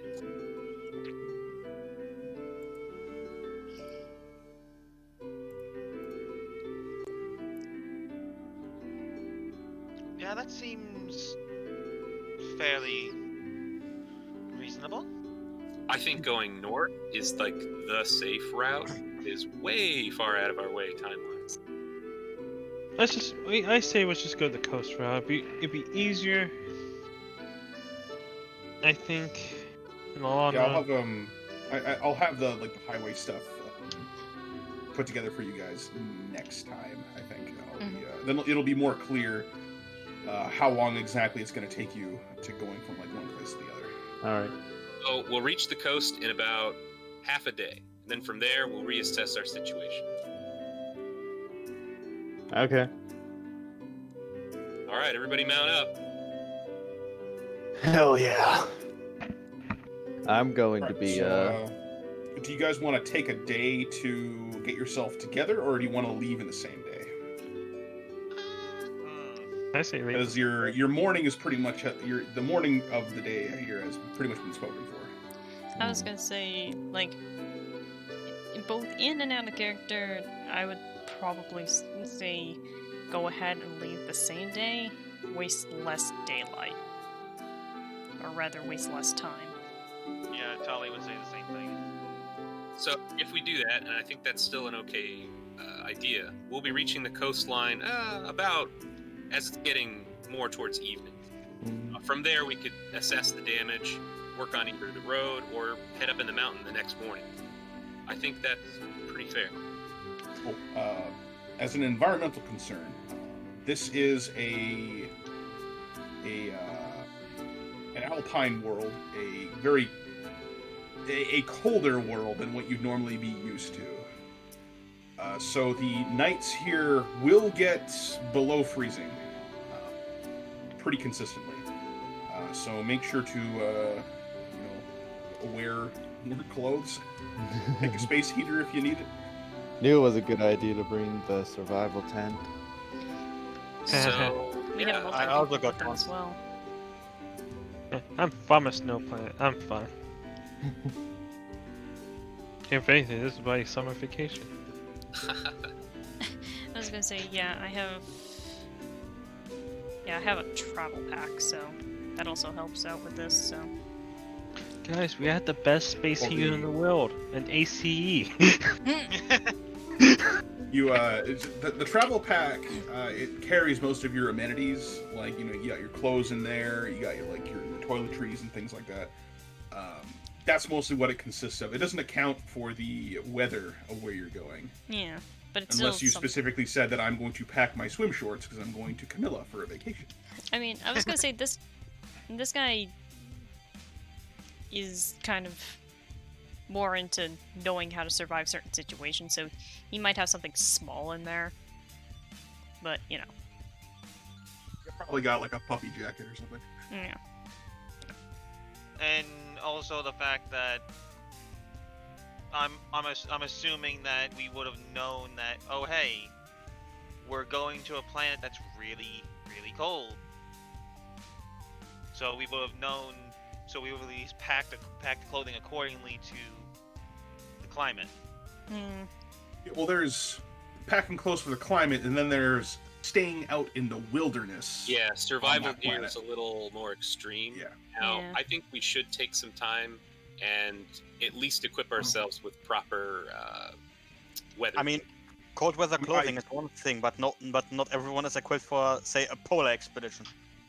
Like I bring this up just to keep you in your guys's in the back of your guys' mind in case you're planning on like getting outside of your mech in the middle of the night for whatever reason. Because as long as you're in your mech and you kind of stay in there most of the time, I mean it's pretty cozy. You just turn the heat up, but as soon as you get out, things might be a little more dicey. Yeah, because if you want something that gives you at least protection 1 from the cold, that would be 1,000 marks if you wanted to specifically get the survival suit. I can pick that up before we go. Also, before we go, Buzz, I'd like to do something. One more thing. What's that? I need to consult my lug nuts. What? All right, Frost. I need to know if we're going to have good omens or bad omens. Frost, Oh, no. roll me a 1d10. I got a 2. All right, write that down next to your lug nuts of future sight. In the name of... Go on. So yeah, people are probably going to see like Yursa like pulling out lug nuts and like she's just speaking in the sworn tongue and she's just throwing them and trying, and then she's just staring at them for like 30 minutes. You essentially get the 8-ball equivalent of outlook not good. What for what and for whom? That's the real question. You know, I'm gonna say for like 2 things. One slightly more out of character. Yeah. Kind of more of an actual thing. It says in the description that the drop armor can be combined with stealth suits. Does that mean it can be just combined with other armor types? Or what exactly does that mean? Alright, so the stealth suit is a particular suit of armor that Okay, cannot that's be why- normally combined with other forms of armor. The Alright. drop armor is made specifically to be combined with a stealth suit if you need it. Alright. Sorry. Because in this case, clothing and armor are 2 things that you can wear, but not all things are compatible with each other. Yeah, because... Such Yeah. as the chameleon suit, it can't be worn with any other types of armor. Alright, so Yeah. basically if they are specifically made for some sort of stealth or otherwise type. Yeah. So basically chameleon, cyber sheath, and stealth suit specifically would be able to combine with those. I think the question she wants to ask is, could you wear drop armor over your survival suit? Yeah, more or less it's kind of a Uh, clarification question. Unless it states otherwise, clothing can be combined with armor, no problem. So in this case, the survival suit, it can be worn with any type of armor listed here. Neat! Yep, and their values do stack with each other. They're Okay. one of the few items in the game where you're allowed to stack the bonuses that you get. Okay, so I might drop the 1,000 for that. That way I at least Well, I have think- it. Now that you bring it up, the chameleon suit should probably be able to combine with the drop suit. Yeah. Because they're kind of doing a similar thing. Oh wait, sorry. The chameleon suit specifically allows you to shift it to look like some other person's uniform. Mhm. So in that case, maybe not. Or well, And I think given that one's probably not best to have some sort of like bulky armor under it. yeah. But Because then you're losing the effect of looking like somebody else's Yeah. uniform. the other question I was gonna ask is kind of similar to the weird lug nuts of fate, I guess. Is the item that Dunban carries is mechanical, and in terms of it, its wings will occasionally like spread out, and usually the more outwards they are, the more, I guess, closer to a bad omen he believes it is. So is that something I could also see and roll like 1d10, and the closer to one end or the other it does the same thing as the lug nuts, question mark? So Frost is using his lug nuts of future sight to attempt to divine Yeah. whether or not their course of action is going to be good or bad. I mean, Your item here specifically says that it wards off death around you. Yeah, like he. It's kind of more he believes it wards off death. So it's like, it's an indicator of does he think death is coming. I mean, it's up to you in the end. Well, death is always coming, but for whom? Yeah, more imminent death is, I guess, the question. Imminent death. Rather than outfit all of us with warm clothing, I'm taking 500 out of the squad registry, combining it with my 1,500 marks, and I purchased a survival tent, which can hold up to 6 people. Doesn't I someone think already we all have got. that? We already Well, I have think enough survival tents. I got one. I think Tali has one. I Shit. I don't have a survival tent. We have at least one already. I've got Well, one. fit all of us. As Oh, long so as we have everybody's cozy bunking with one another, we could do it. Okay, Wait. to finish up what Ari was talking about, no, you don't feel any you don't feel any sudden need to get the hell out of Dodge. All right, that's all. I am all right with that. Carry on. Then again, there is always that lingering feeling in the back of your mind that this whole thing is Bad. this is terrible. Why are we here? And you didn't feel this before yesterday. But all of a sudden, Today you're just like they're sort of talking about the Dark Star, and then this guy, the Sleeping Beauty here, gets out of his mech, and then you feel this thing in the back of your mind like, I shouldn't be here right now. I want to go home. I don't want to deal with this right now. yeah. Just It's almost I don't like wanna be heavy like anymore. an animal instinct to just leave. alrighty. Okay, so people are purchasing survival suits, and you have survival tents for enough people. We have at least 2. I think we do. Oh yeah, and So they it fit won't- how many people? But 6. it won't get cramped. Yeah, I think they fit 6 is what it says, and like Yeah. it would 6 be enough each. to like basically split the dudes and the chicks. like Do that. like one tent has one and the other tent has the other. All right, so it's Get onto settled. those. I think Wait, we're hold gonna on, set up hold on. base camp once we arrive at the coast. Huh. Yes, bro. Did you spend money out of the group bank? Went ahead and just put it back. Okay, I was about to say, ask before you do that. He did say he Well, was. that's He did. why He I did. was- He did did. bring it He up. indicated it beforehand. Yeah, he did bring it up. I mean, if he You was don't need still it, gonna so go, I took it back. No Yeah. worries. he did Okay, bring it so- up before he did so. So Okay, I didn't hear it, so. Right. All right. So everybody's getting your survival suits. Oh boy, Soon enough. everybody's getting all cozy. All right. Any other purchases you guys want to make before you go? Any rations you want to take? Any tools you want Before to take anyone along makes- just in case? Before anyone makes Climbing any gear? purchases, I got 4 ration packs with me, so I we have can 3. split if necessary. Oh shit! Alright. I gotta purchase those. How Yeah, much are rations? rations are very cheap and they last for a week. I already have 3 on hand. I got 4. Yeah. Yeah, so we have effectively 7 weeks worth of food. Okay, I guess I Yeah, don't need to buy I any. think we're gonna Oh, okay, live. I guess. All right, sorry. I thought they were more like ration packs for like a day at least. I'm thinking in D&D terms here. Yeah, sufficient Uh, food, water, and vitamins to keep a character healthy for a week. So even splitting it up amongst people, it'll still maybe be at least like a month's worth of food if you split it up amongst 6 people. Yeah. All right. All right, so yeah, I got my survival suit. Everybody else ready? Yep.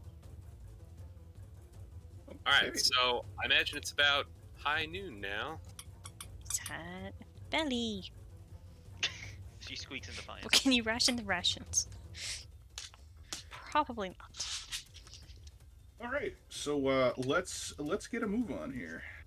So who wants to be in control of the player icon? 1, 2, 3, not Who it. wants? I think Well, I mean, that our eventually everybody's acting- got to move it at some point in time. I think our acting commander can control it this first time. Yeah, Hans, you mean? Can you handle That'd that, be Dan? you. Oh yes, I can. Can you handle handle that. the responsibility? I can, except I literally can't because I can't interact with it yet. But you can't? I can. Oh, sorry, I had the. The ruler on. Okay, I got it. Yes. So we're all Okay. here, and the Toughbreaker walks outdoors and takes a look around. It's about noon now. All right, everybody, we need to get a move on. Do you want me to go ahead and scout forward? How would you handle that, Blaz? Making you an easier time of finding where you want to go. Well, we are just heading south, so I guess my question is, how much faster does Dunban move than us? I have an effective speed of 7 when everyone else has an effective speed Basically, of 6. It means that, say if I've planned like an ambush or something like that for you guys, Ari might know about it first. If she wants to make like a sensors check to figure out what's ahead. I'd say probably in terms of it, he would only scout maybe 10-20 minutes ahead of you guys. That way he's not too far away. Okay, so mechanically, we're all in one group, but you are ahead of the group. You're spearheading it, and you're our eyes and ears. Yeah, effectively, the Blossom Dance is still in the same hex as you guys, but they're going to be aware of things before you do. Okay, so Before you are, rather. We're heading out of the city, and we find the main highway system. Seems to be in relative good shape, at least connecting to this town. And we begin trekking off. And now, Dunban, you're our dedicated scout for today, so feel free to move up. Alright, I'll let you know if I find anything. And he kicks Please in do. the drive a little bit and speeds up. Alex pipes up through the radio. Want me to come along? I feel it would be You best might- if I can handle scouting alone. All right. I mean,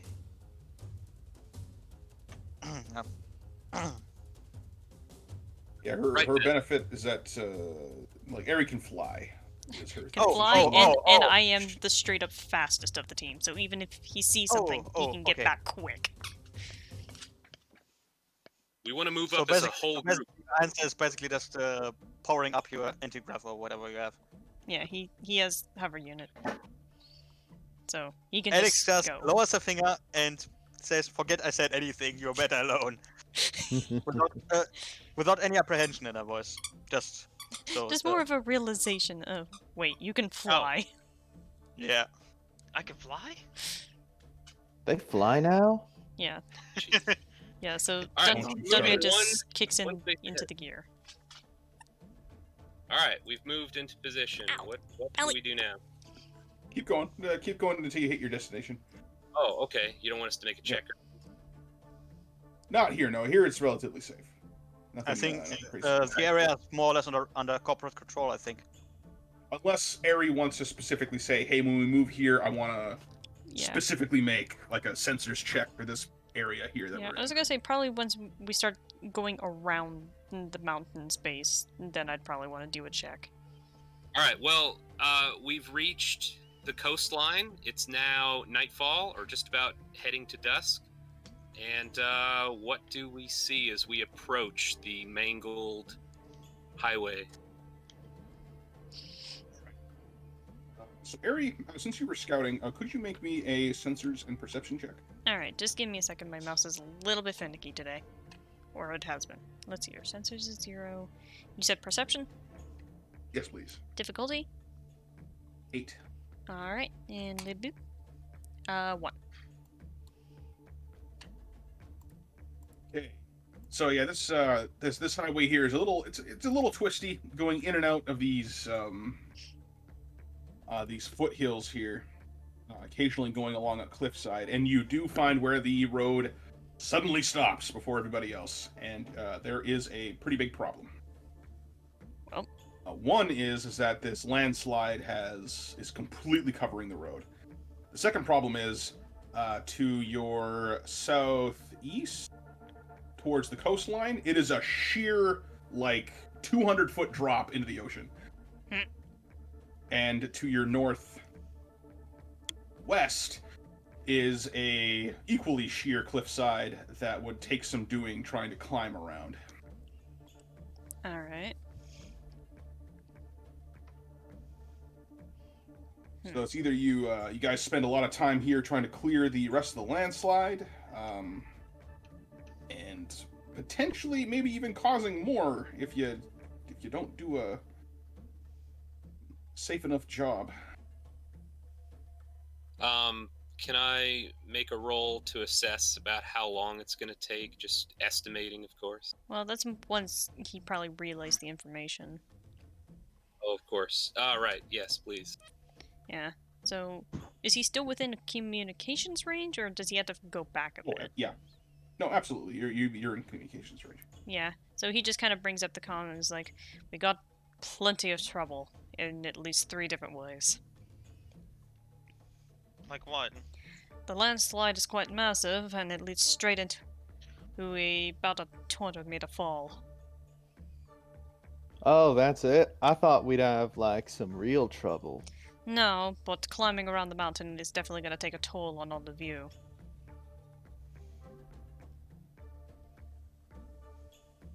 That's concerning. We might have to take the detour around the mountain.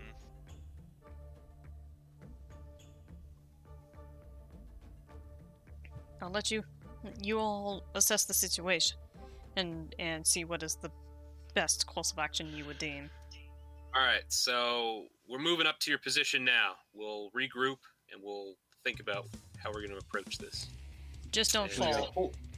Hold that thought there, Dan. Given the amount of given the distance that Blossom Dance had to cover to get to that position, there is enough time for you guys because Ariad made that check there that you could redirect yourself up into the mountains before you get to that cliffside. And then all Ari would have to do is just turn back and then follow the road back to where you guys were and just kind of go over the mountain. Like it wouldn't be difficult for her. It wouldn't be difficult for them to get there. All right, we're going to halt right here, and Toughbreaker holds up his arm in a holding pattern. Let's assess the situation. We can approach the mountain from this slope here. It's actually pretty manageable, at least from the sounds of it. Much better than what we have up ahead. I think the road is pretty screwed up. And we also run the risk of causing even more damage from further avalanche and landslide. So what does everybody think? I'd say we do like Alexander the Great at the Hindu Kush and cross the mountains, if they are the only option. That was Alex saying in character. I agree with Alex, because trying to clear that landslide right now without the proper equipment and or It would also need more manpower. Exactly. So it seems like the pass is proven insurmountable. We're going to approach the eastern face of the mountainside and cross over. Dunban, I want you to return. We're setting up base camp, everyone. Tonight we sleep. We'll be taking shifts for guard duty, and we'll approach the mountain in the morning. Yes, sir. Very well. I'll take first watch since I'm going to be arriving last. You've tired yourself from your scouting. I actually need you to take the snooze most of all. I still got some energy in me. Don't overextend yourself. Just take the damn rest. Alex, I want you to have first watch. Understood. We can trust on Athanatos to watch over our tents, right? His shield will be over you, metaphorically speaking. Well, that'll help me sleep like a baby. Everybody. Take good care of us, Puppet Master. Alright, so Dunban Then ceases... it's Puppet Mistress. Yeah. Not Puppet Master. Dunban ceases his comms and throws his engines into higher gear as he just tries to race back. Right. You get back. You guys set up. By that time, you've set up camp. Everybody's getting all cozy and kind of getting ready for some sleep. Gonna sleep inside the map. And because you guys have taken the precautions of getting the survival suits, the tent, and what have you, things go off without a hitch. Nothing's too terrible here. Yeah. And so it was Alex first for the watch. And nothing significant happens. I just make my rounds around the campsite, basically staring into the darkness. You spy. Occasionally swinging her blades in boredom. You do find something interesting though when you're up in the mountains. And that would be? You spot a wolf. Oh. It's the size of a horse. Oh.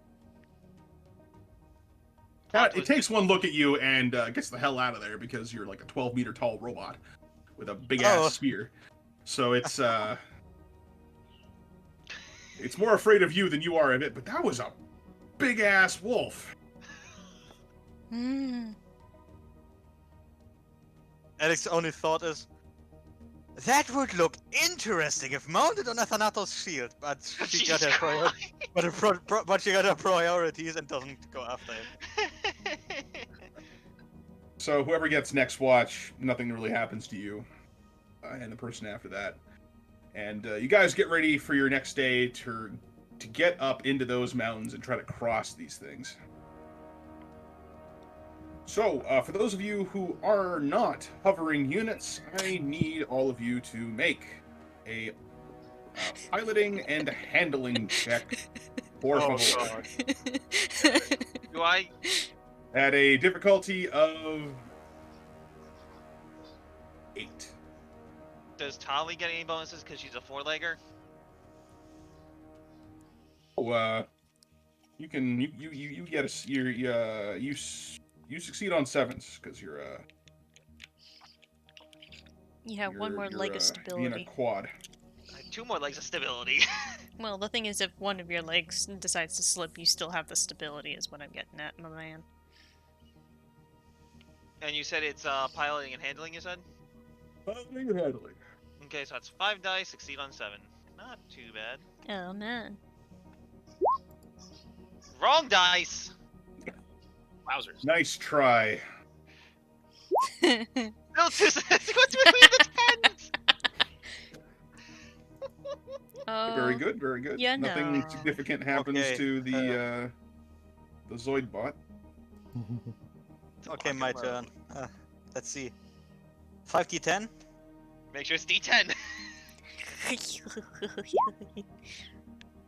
Oh, okay. I'm good. Alright, you're good. You're good. You don't slip up. You're good. You're good. Probably have to use the giant spear more or less as a walking stick. We'll say thanks to your foresight into the Greeks crossing mountains, you're like, oh yes, I'm not going to make that same mistake. Just don't get your liver eaten. Oh boy. Liver eat. Go by me. Or Oh, eat a boy. liver. Okay. Frost. Oh, no. Remind me what stats we're rolling real fast. Piloting and handling. Got Succeed it. on 8. Alright, so unfortunately the Balder takes a tumble. And Here I go again. And here I run. No. Wah, wah. I need you to roll me 2d10. Oh, Uh-oh. no. You take 9 damage. Okay, I always take As you tumble down this mountain and you bash your knees and you take you smash into a couple of boulders. Balder boulders. Forest and boulder. Some balders.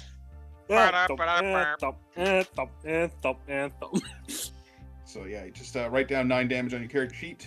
I'd Pretty say please. we warned you about the stairs, bro, but there are no stairs to warn you about. Wait, is this piloting damage or AC damage? This is AC damage. Okay, so I only take one.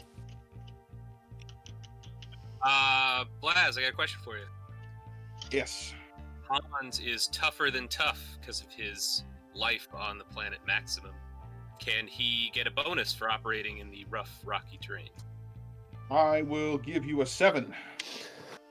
And this, folks, is what is called using your finnies to your advantage. Absolutely. I thought you were gonna ask if you would be able to help Frost, not fall. Nah, fuck that guy. What was the difficulty? 7. You pass. You're fine. So Hans confidently strolls up the rough terrain. Everybody, head on up. Get out. Well, I can go next. Similar Hans, I have an affinity called Improvise, Adapt, Overcome, which is my wilderness survival expert shit.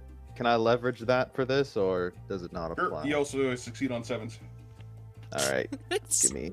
The one guy that succeeds on 8s fails. As the luck nuts foretold. There we go. When I That's The luck told you nuts one did that tell does. him, you're going to get fucked. Well, hey, that's not quite what that was. So, Frost, that 2 that I told you to write down, Yeah. when somebody else makes a roll, you know what you can do? Oh, yeah. Or even yourself. You can replace that 2 on somebody's roll. That is your foresight coming into play. Oh man. Hold on, let me Vision. check Toughbreak's successes again. Give me 1 second. I think you should check Anon King's successes because he's only got. No, don't be a dick, Frost. Don't be. Oh man, I just walked all the way up the stairs. There are no stairs! No, warned in you my house there's stairs. We warned you about the stairs, bro. Because I'm trying to cut onions while playing payload, which is actually working out quite well. Why would you be cutting? I listen. Why would you be He's cutting making- payload? He's making onion soup. French I onions. know he's making onion soup, but I almost said, why are you cutting payload? He's making payload soup. I mean, Alright, his so, pilot might be soup by the end of this. Alright, so for those of you who passed, you guys make it up to the no problem. Baldur's kind of lagging behind because they tumbled down a ravine. But don't worry, thanks to their heavy armor, they only took a couple of scrapes, and they climb back out and are on their way. Oh man.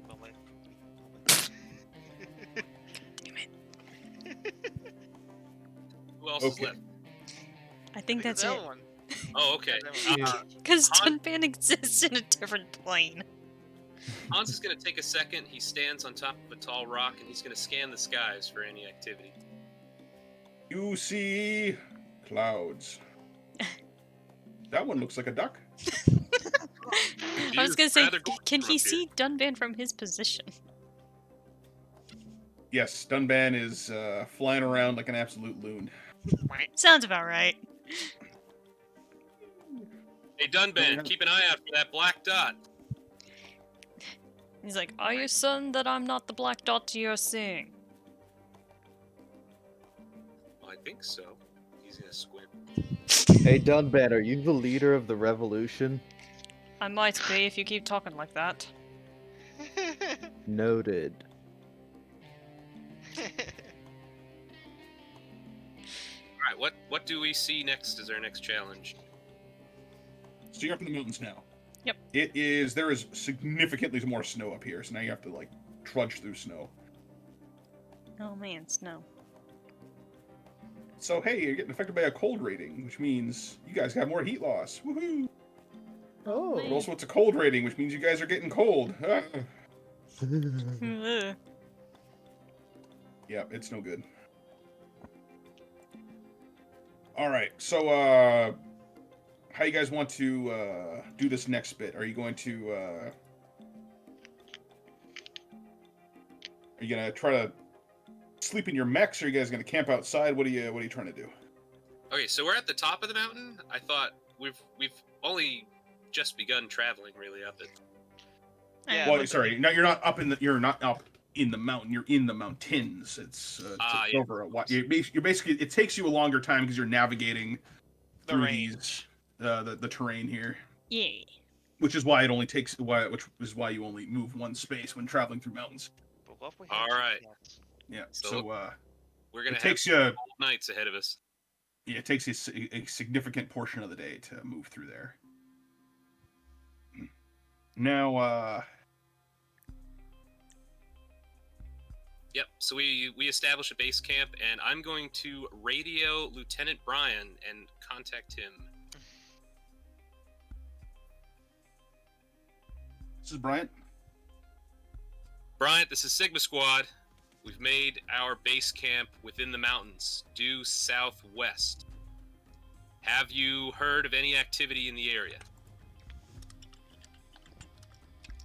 The Agri-Cluster has been contacting me, wondering when you guys are going to be arriving. I told you that it would take you a few days on foot. They're getting a little antsy. We're coming as soon as we can. We ended up having to cut our travels south short, and we diverted due west up the mountain. It's going to be tough going for the next day, but we'll get there in good time. I was gonna say, from Alright. what we have, wouldn't it be like basically another 2 days travel? Looks like 2 days travel to me. Yeah, like from here, we're no longer traversing mountains, so then we have the full thing of travel? Yep. Well, there's Well, yeah, there's no roads there, though, are there? there would be a road. Actually, what would be handy, if once you guys get here, Dunban could turn on his sensors and try to find the road again, and then you guys can follow it to move a little faster. I mean, that's Right. something he can do. All right, well, just checking in, Lieutenant Brian. We're doing okay. Hope you have a good night. Stay warm up there. Thank you. Over and out.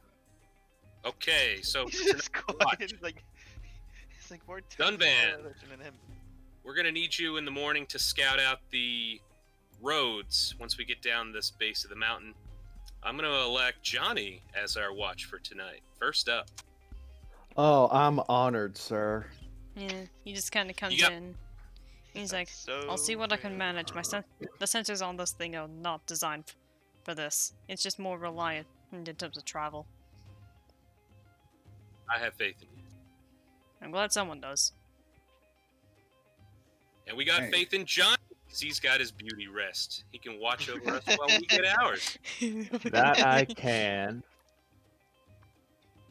Tents are all set up, and Hans snuggles into his new parka under a very cold, starry sky in the mountains.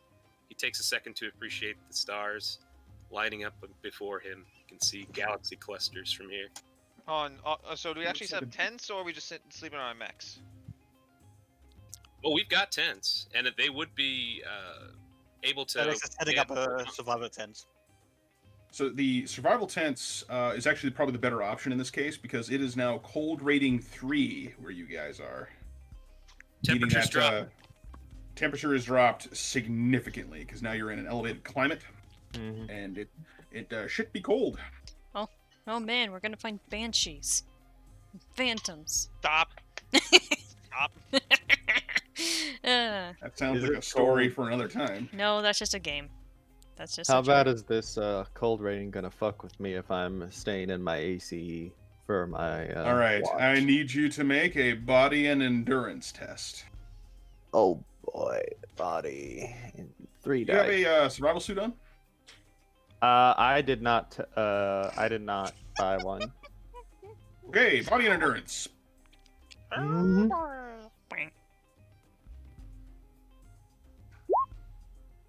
Oh, that was a load of shit. Oof. All right. So you're sitting out there in the cold, and It's cold. Yeah. it's really cold. And and Heathcliff is trying to kind of he's monitoring your vitals as best he can. They didn't happen to put anything in me that would help with this, did they? As a Heathcliff. matter of fact, sir, I believe that they did. You should be feeling warmer right about now. Why am I peeing? God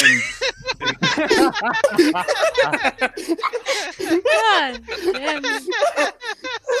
Oof. Wow, guys.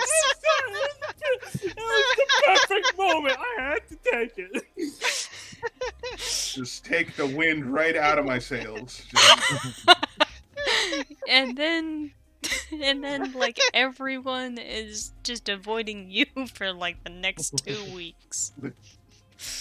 Well, I mean, one of his complications is that he does smell bad. Yeah. No. So take that as you will. Oh. So, is this the core insulation?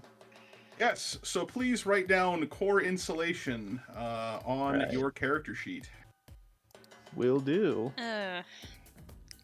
So instead of taking 6 damage from the cold, you only take 2. That is very preferable.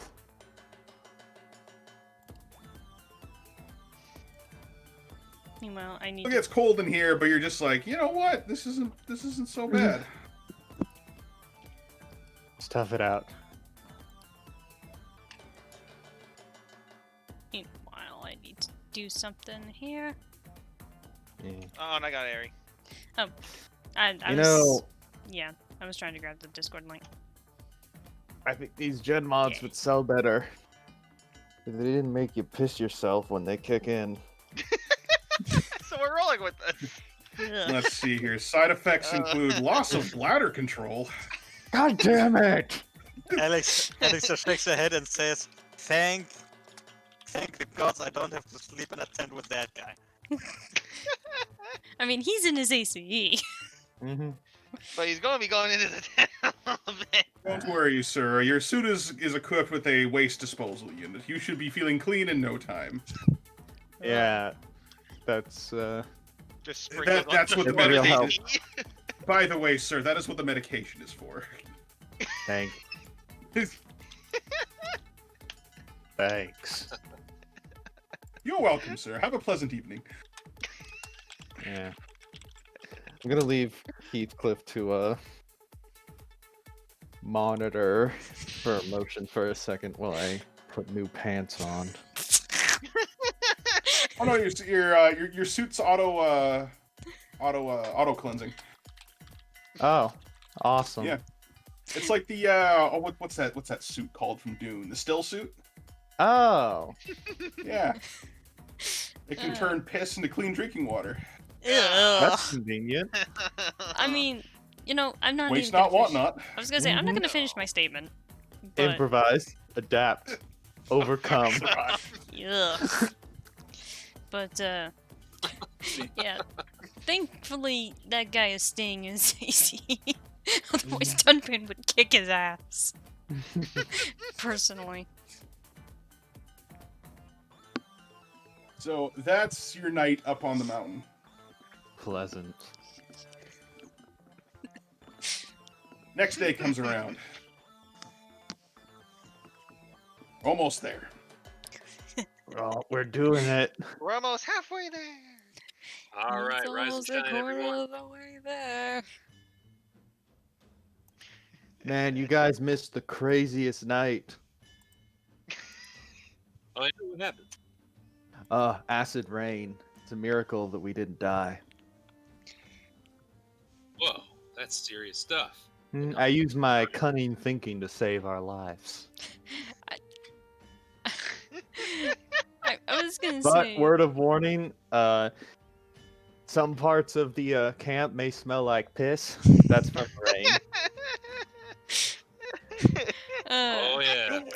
Is this like? You didn't have that much of a loss of bladder control. It didn't get everywhere. I know. I was gonna say, like, is this over comms or is this still like at the camp itself? At Let's the wrap camp, I'd up assume. base camp and start moving out. Because I was gonna say, if we're still at the camp, like, can I see if Dunban can tell how much this guy is bluffing? I'm not trying to bluff. It's just over. It's just over. I think Hans, Okay. even Hans should be aware that I'm bullshitting. I was gonna say, if it's over comms, then yeah, it's just like whatever, man. Yeah. Hans It- takes it's- a look around. He sees no evidence of acid rain. He goes, "Acid rain, huh? Right." Oh yeah. Alex doesn't buy it either. Not in the slightest. Well, thanks for looking out for us, Starwind. It is what I do. Yeah, Dunban just And I definitely will has. salute my commanding officer. I was gonna say, Dunban just definitely has the face of I do not believe a single word you are saying. Ollie is reserving more or less any statements for right now. Sure, guys, hang on. Talking. Sorry. Anon King, could you please write down the complication on your character sheet? Pathological liar. Done. You know, I'd argue that could even be an affinity, considering what my background is. All right. Well, we'll talk about it. Okay, so I'm gonna go like make myself some dinner. So I'm gonna set everything to kind of a be right back sort of thing. So please do not burn my want us stream to- down while I'm gone. Do you want us to continue onward, or wait for you to come back? I'd say it'd probably be better to wait for me to come back. That way I don't miss anything important, especially since I'm supposed to be the scout.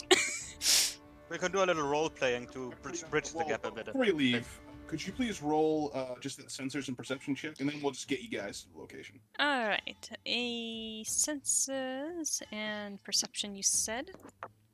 Yes, please. Mouse. Boop. 1 9 and 1 7 to make it that which you shall.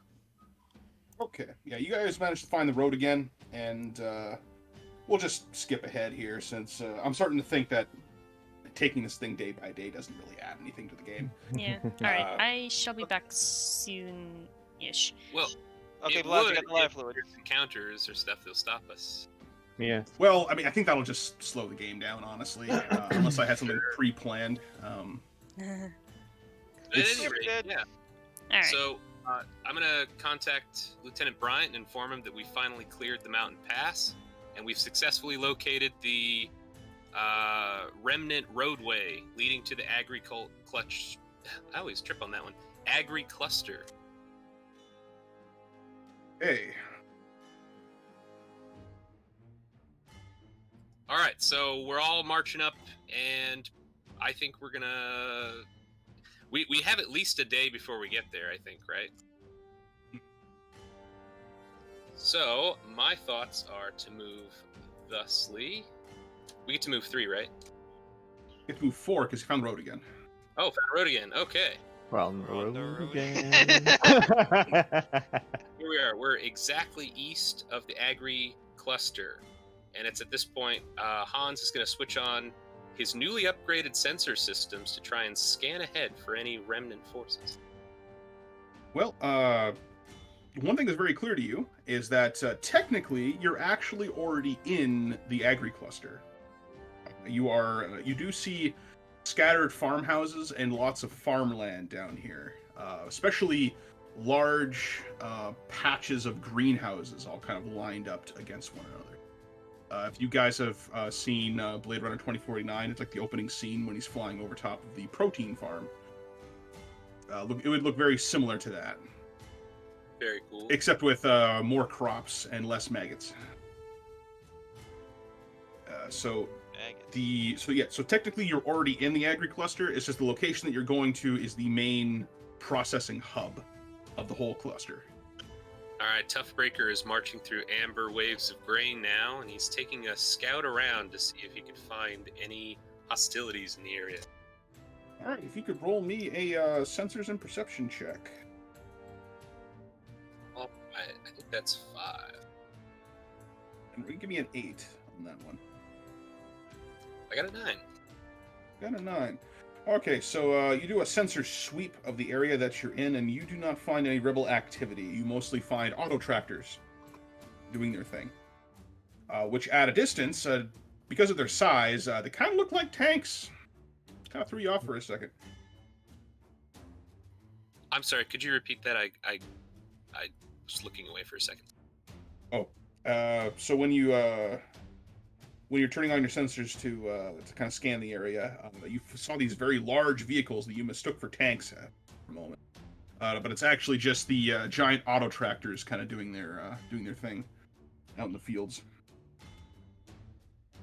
All right, HQ, we've reached the Agri cluster. God, that word's gonna kill me. Not remnant forces just yet. We're beginning to move in. Words. I'll inform the overseer of your impending arrival.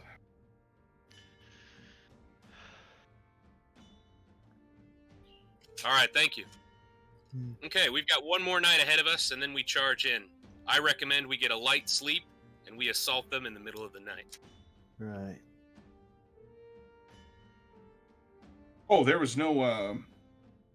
There's no threat of rebel presence in there. I'm sorry. That... You mean I can actually? Hmm? So you mean I could actually see all the forces in the ahead establishment? In the area that you're in, there's no rebel presence. In fact, I probably maybe should have clarified this. Is that you're protecting the farm from a potential rebel attack. They want to ensure that the Exotech forces are aware of their plight and that they can count on them for protection. You're basically the presence for that. You're not like, there's no rebel threat here that you need to remove yet. Basically, there's. So why don't we spend the evening moving into the Agri cluster then? Let's get a move on this mission. You gonna pull an all-nighter? Let's pull an all-nighter and rest at the Agri cluster. We're gonna have double guard shift duty. All right. Does anybody have any? Did you bring any stims along with you to make sure you don't fall asleep in the middle of the night? Actually, hang on a second. I took those things out because they didn't work as intended. Never mind. Don't worry about that. Well, I think we should go for it, not waste any time, especially since they haven't arrived yet. We could set up a defensive perimeter around the cluster once we reach the center. Probably would help, especially if we were able to meet with the people there that we're supposed to be protecting. Yes, that would work. All right, so we're all in agreement. We're gonna charge ahead. I know you guys, this has been a long journey already, but we're nearly there. That guy smells funny. All right. So you get there probably about 4 in the morning when you arrive. And now that you guys are here, could you please move towards the OA Agri Cluster map? Yeah. I forgot to tell Ari that when she gets back that you guys have moved here. Or you know what? Let's just wait for her to come back, and then we'll be a surprise that people have been missing out. So yeah, we'll take a short break. Okay. Talk about Sound things. good.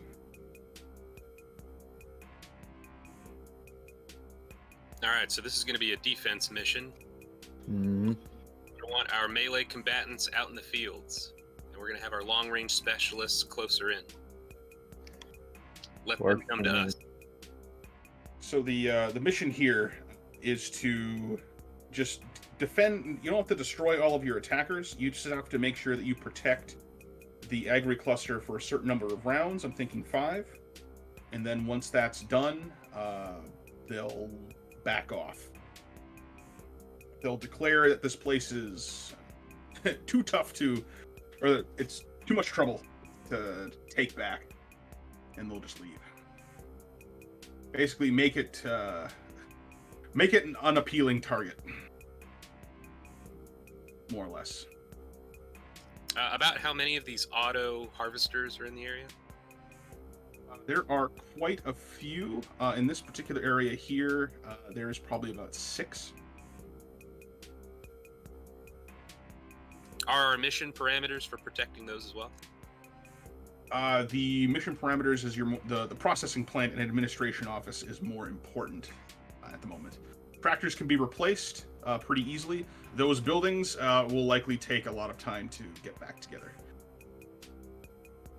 All right, that makes sense.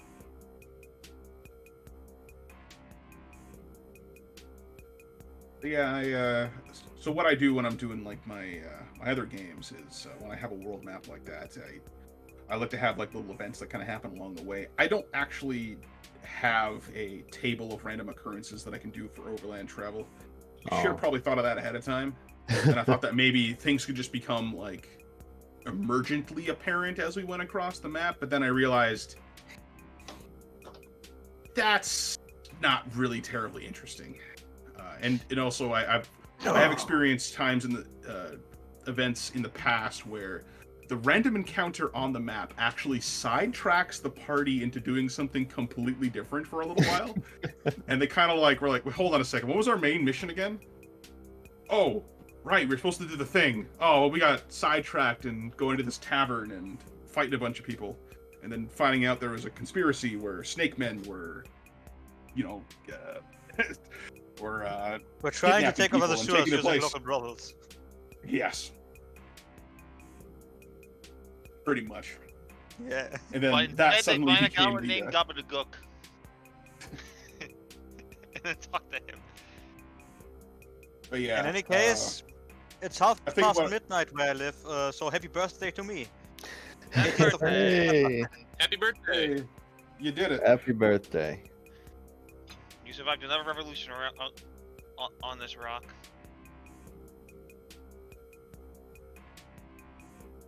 Yep. And what a revolution it was. Did you free a country? No. There wasn't much of a revolution though. A revolution is also term. You're just messing with me right now, Yes. aren't you? Yes.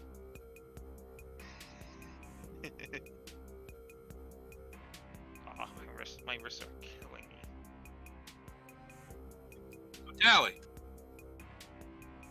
Yes. I noticed you've been pretty quiet. Can you tell me what your specialties are? What can we expect for you as a support unit?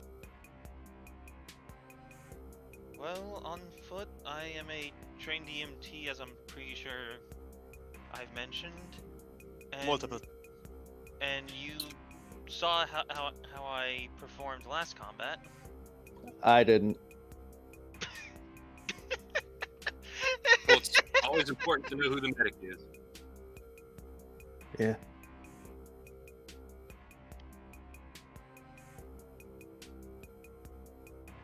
So, Johnny, what's up with the weird tech? What's weird about it? It's tech. Seems kind of fishy to me, and he's gonna squint his eyes.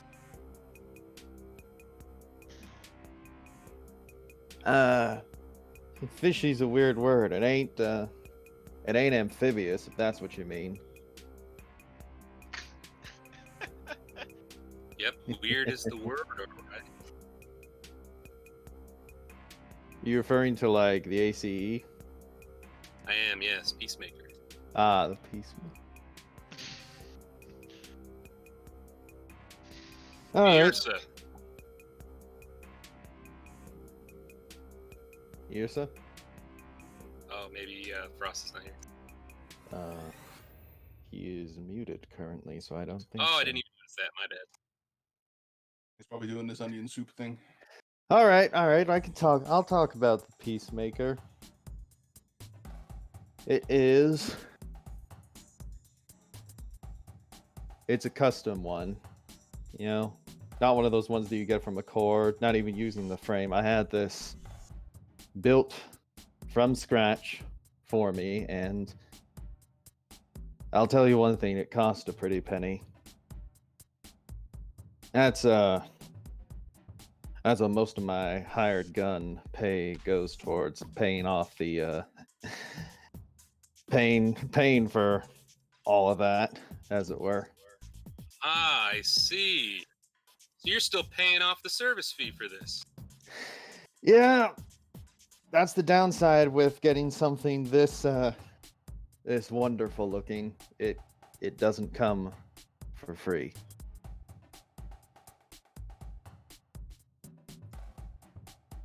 Sure is fancy, though. Mm-hmm. Yeah, I'm proud of what I was able to get with the tracking systems. It's based on what you might have seen in the what's it called? That one, the Solace, one of them fancy tracking systems. Except I got these calibrated to work long range. Makes my specialty that much easier. For reference, I am back, but I am going to be eating, so if you need me for anything, I am listening. I have food as well.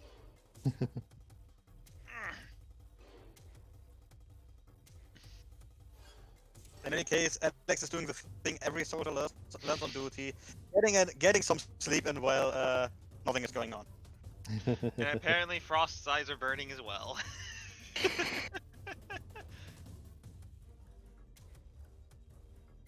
Why are they burning? Did someone see? Onions. I was gonna say, did someone see someone naked and I missed it?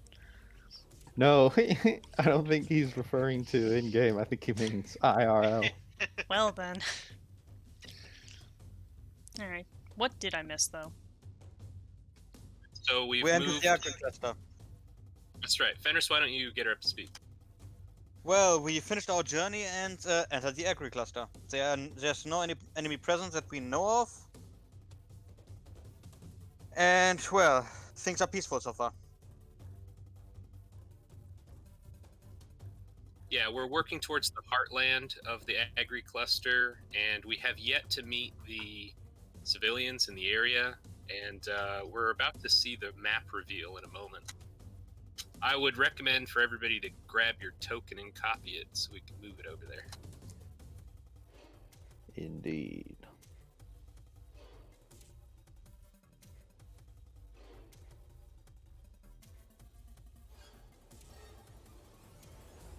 But yeah, we don't have any opposition yet. I have a feeling they're going to come to us.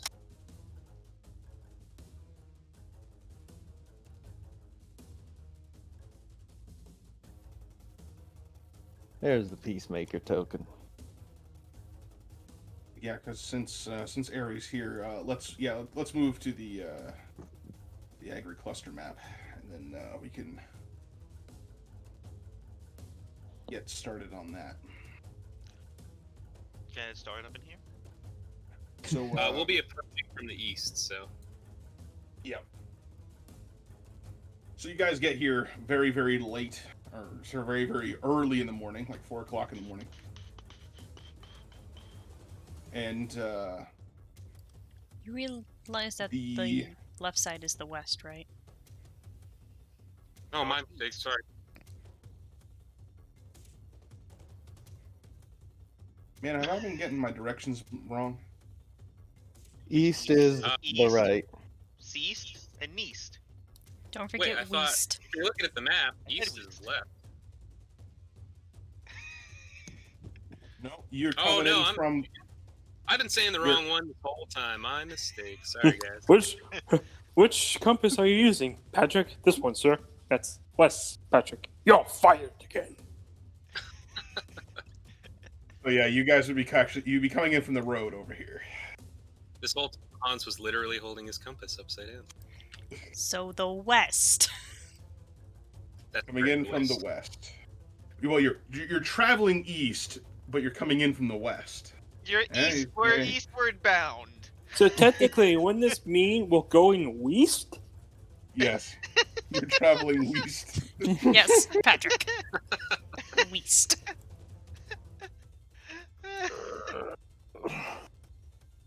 Frost, do I want to grab your token for you?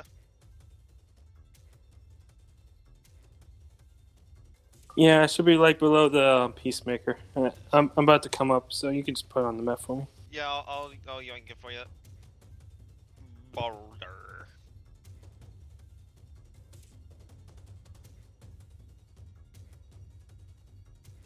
Okay. Oh, Blast, one question. Can I have my scout drone pre-deployed? You certainly can. Okay. Okay, where was I? Yes. Okay, so you guys get here in the middle of the night, but since you've been traveling through the Agri cluster, they've become aware of your presence pretty quickly. And when you arrive at the processing plant, You are greeted by a few vehicles, and a few people get out. They look like they were just woken up in the middle of the night to travel all the way out here. But you see the lead man. He's wearing like a dark kind of brown overcoat. You see he's got a he's like an older man, maybe like in his 60s. He's got a mustache and beard and some disheveled kind of gray, silvery gray hair. And he's got like a kind of haggard, stern look on his face, like he's been through way too much shit and he's not about to give it all up right now. Good morning, sir. Rising and shining early, I see. We're from Exotech. I take it you're a Sigma Squad. That's right. I know you've been expecting us. Well, we finally arrived. We're glad you've showed up. We've been getting a little worried that maybe that Exotech had forgotten all about us. That couldn't be further from the truth. We're here, and we're here to watch over you and all of this land. That's good to hear. A couple of the outlying farms have told us that they've seen gunship patrols coming in from the north, and yeah, that's when we had to put out the call. We're thinking that they're probably going to strong-arm us back into their fold again, but to be honest with you, I've kind of had it with this rebel bullshit.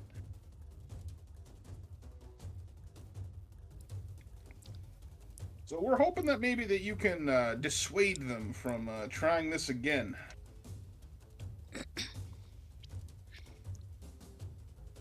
Preventing an uprising isn't easy, but if it prevents infighting, well, who knows. If you don't mind moving your mechs over towards the machine shop to the north here, as he points over to this big building over here, you can store your mechs in there for now, and if you want, we can get you a bite to eat, maybe a bunk. There's not really too much living space in here, but well, yeah, we can make do. That's very kind of you. Alex just sighs a small, genuine smile on her face. That would be lovely. Because she was up the whole time. Because I thought the thing where I said she tried to get sleep wherever she could. I thought we were already at the agri cluster when I said that. So she basically had no sleep. Is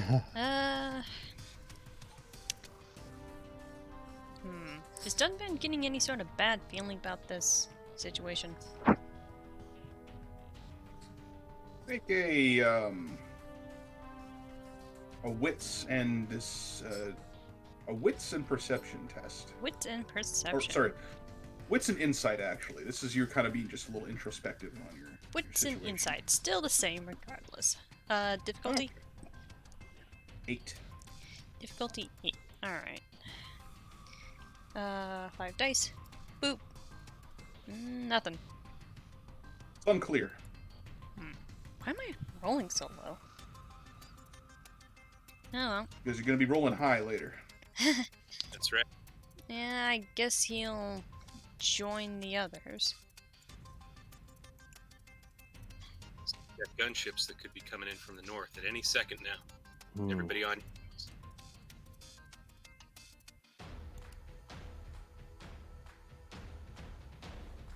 Bet I could try shooting one of those gunships down. What? You're ablative. Oh, right. Thank you. Once I can get my mouse over there. Alright, back to bacon.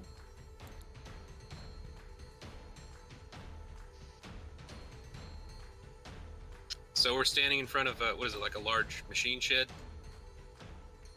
Yeah, so there's the front of this thing is open, so you guys can actually walk inside of it, and it's tall enough to accommodate your mechs. It's meant for those auto tractors, but you can more or less fit in there comfortably. They're out in the kind of doing their thing right now. They kind of those things work 24/7. So the The tractors are not our priority. We're here to No. guard the main facilities and your refinery here. What can you say about the machinery on the grounds? So, in the middle of this, the most important building here, this is the processing plant. This is where we take all the food here and we make sure that it's all packaged up, ready to go, and then we send it back out towards the various settlements on Boreas. Although I'd be careful about the two large tanks down this way here. Those are mighty explosive. I would suggest that you do not aim your weapons at them or allow those punks trying to use them as cover. Yeah, if you puncture those tanks, the whole thing's gonna go up. We'll be extra careful then. Noted. Also, these large silos over here. This is all the overflow food storage. I would suggest you also don't use those to cover yourselves. There is lots of product in there that we would still like to use, and I'm certain Exotech would be mighty grateful if it's delivered intact. But as for your war machines here, you should be able to stand on mostly everything here. It's all built very sturdily, meant to hold up against the Borean weather and re-terraforming techniques. So y'all should be able to stand on it. And the land is relatively flat in the surrounding area, so this is going to be the only bit of elevation that we've got, right? Exactly. So to clarify what you're looking at here, this dark gray color here, that is this green and the dirt road and the trees and things like that here, this is all considered to be level 1. And then the dark gray here, this is considered to be level 2. This lighter gray here is level 3, and then this very, very light gray up here, that is level 4. Oh man. Hey, John, Yeah. So, you can get up to the top of that tower. I can sure as hell try. Race you to the You're going top. to need a sniper. I am very glad that we seem to be thinking the same thing, boss man. On the tier below it, I want Balder. You're also a ranged specialist, right? Yes, but I'm going to need to be angling myself a lot. Yeah, because you have a blast weapon. So I need to stay on ground level. Well, I think your best lane of fire is going to be due east of our position. There's no intervening targets. You'll That's have west. open season on blast weapons. No, due east of the direction they're already facing. He's correct. It'd still be west. Well- it doesn't matter which way we're facing. Ah, True. I keep doing this. I don't know why. Regardless. Sorry. Regardless. Due It's right. west. To the left side of the map. Yeah. I I'm mean, sorry. I could stand right here. I mean, Yeah, that's more or less my idea. I want you to overlook the western side of the map. Yeah. And I want you to keep anybody away from those explosive tanks, but do not fire anywhere close to it. I mean, either me or Blossom Dance can, or me, Blossom Dance, or Atanatos can cover this area. Essentially, one goes here, the other goes there. That's absolutely right. So this yellow circle here, this is going to be your guys' starting zone. Mm. So you guys can set up anywhere within this bubble. In the bubble. So where do you want me now? All right. We have 2 soft targets that we need to guard here. South of us, we've got the tanks. I need a dedicated melee specialist there to guard them with their life. And then the silo. On it. And the silos. So who wants to Yeah. take which location? Well, I'll have a good view of the silos if I'm up here. Me Snapper. Dunban just kind of navigates himself, and it's like, I can easily duck in and out of these, and hopefully not draw too much attention to actually flying at them. Fenris, I'd say start over here. Just so Okay. that we're equidistant to Yeah, spread yourself this out a little. side, and then that side. Okay, I like this configuration. Hans can provide indirect fire support as long as you have direct line of sight. And yeah, it looks like we got all our bases covered. Actually, you know what? Han stuff is going to take a little bit more of a central location up top. Thing that I want you guys to be aware of, considering these large turbo fans right here. So they apply the pressure and the circulation for the pipes here in the tanks. If there's any damage done to these, well, the tanks won't explode, but they'll become highly imbalanced. I'd appreciate if you, you can stand on them, just don't shoot them up. Dan. You're still ranged, right? Yeah, I have shoulder-mounted missile, the rocket pod from before, and my heat drill, so I'm kind of an all-rounder. But yes, range fire is the name of the game. If anything, I would say like an optimal position would be like 1 square over, or like here. I'm going to step away Fine, for like how just a second. I will be right back in And time for combat. Meanwhile, like 5 minutes ago, I nearly choked on a piece of celery. I had probably some of the hardest bacon I have ever had in my life. Bacon.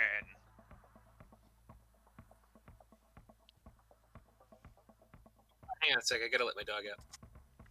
While we're doing that, I'm gonna go grab a handful of M&Ms. Oh man. I got soup.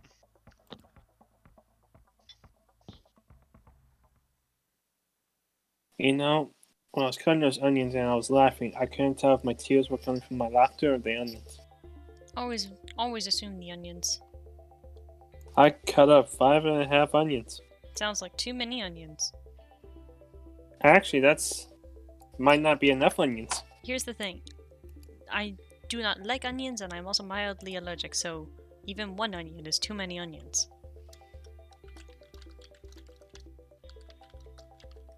Don't worry, I'll eat your onions.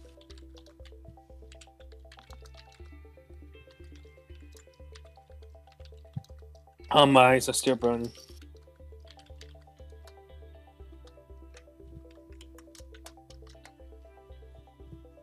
Just waiting for Anon King to come back.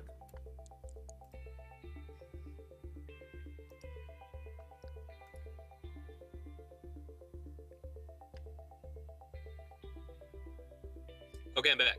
Welcome back. Also, Anon, is your character supposed to sound like a hick?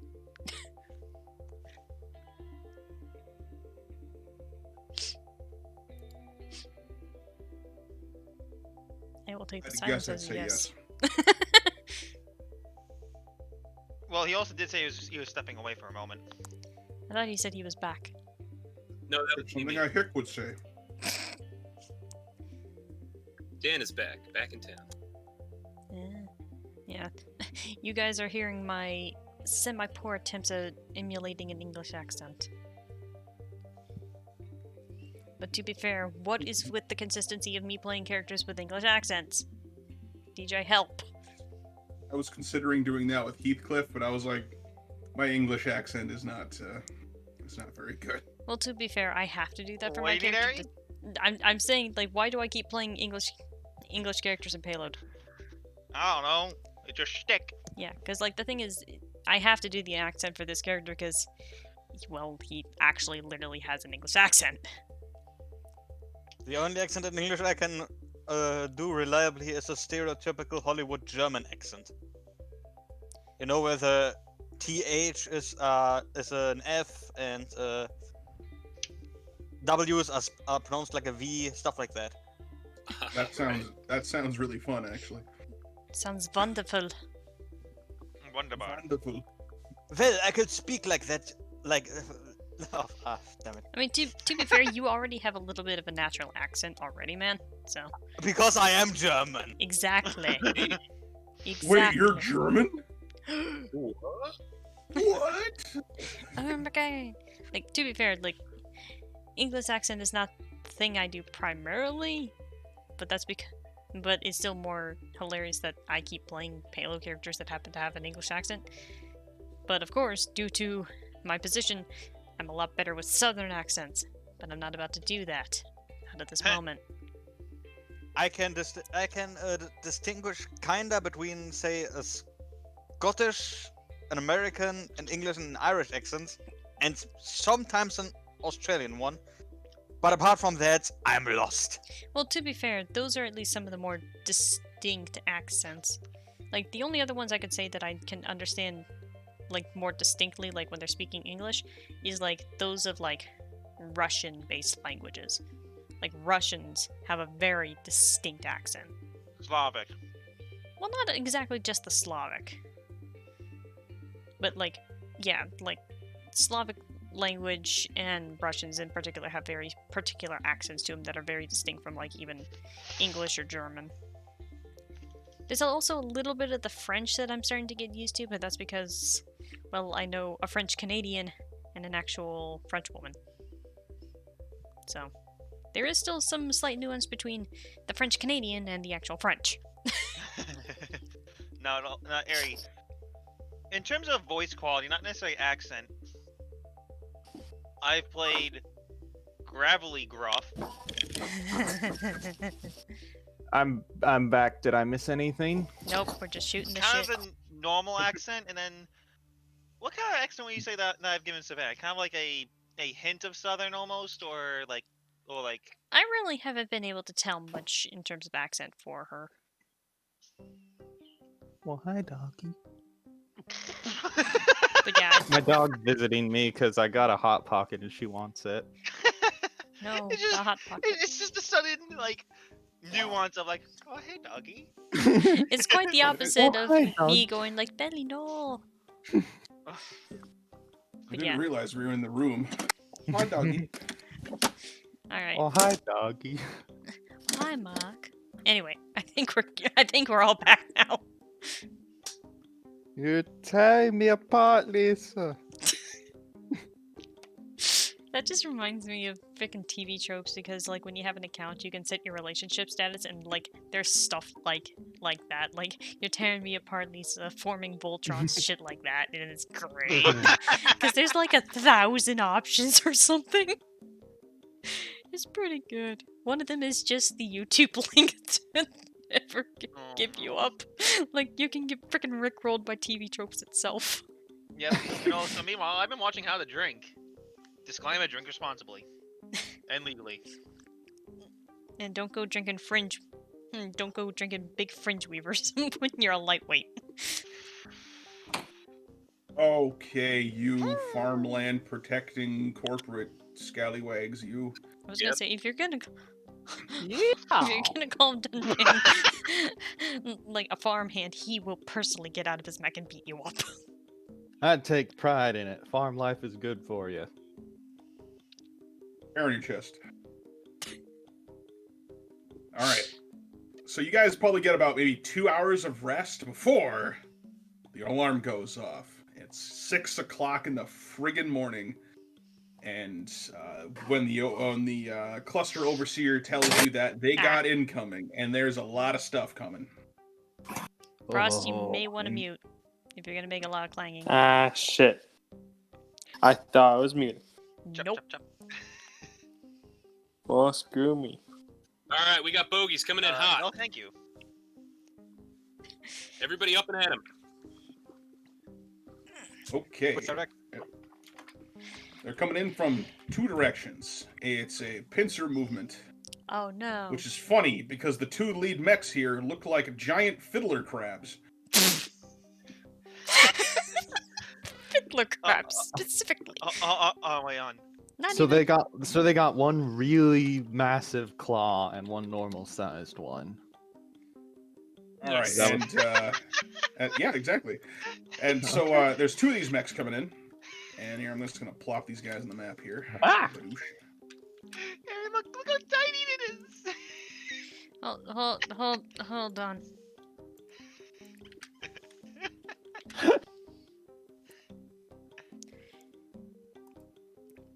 I'll take it. It's in I can Discord. make a really inappropriate joke, but I'm not. I'm gonna restrain myself. Oh, I already saw a meme with that.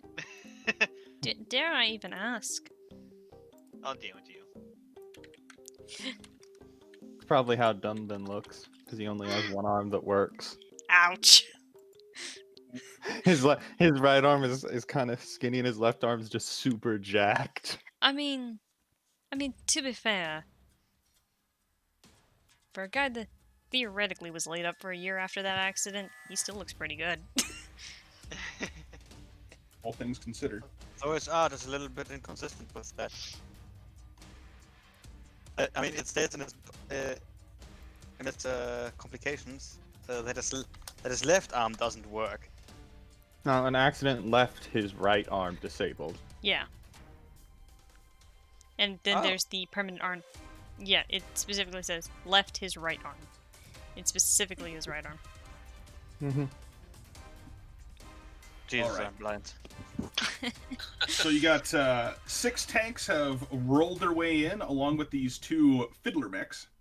They look similar to the Buster Boa that you fought last time, except instead of being equipped with a pile bunker and a submachine gun, it looks like they got 2 big old pincer claws on their arms here.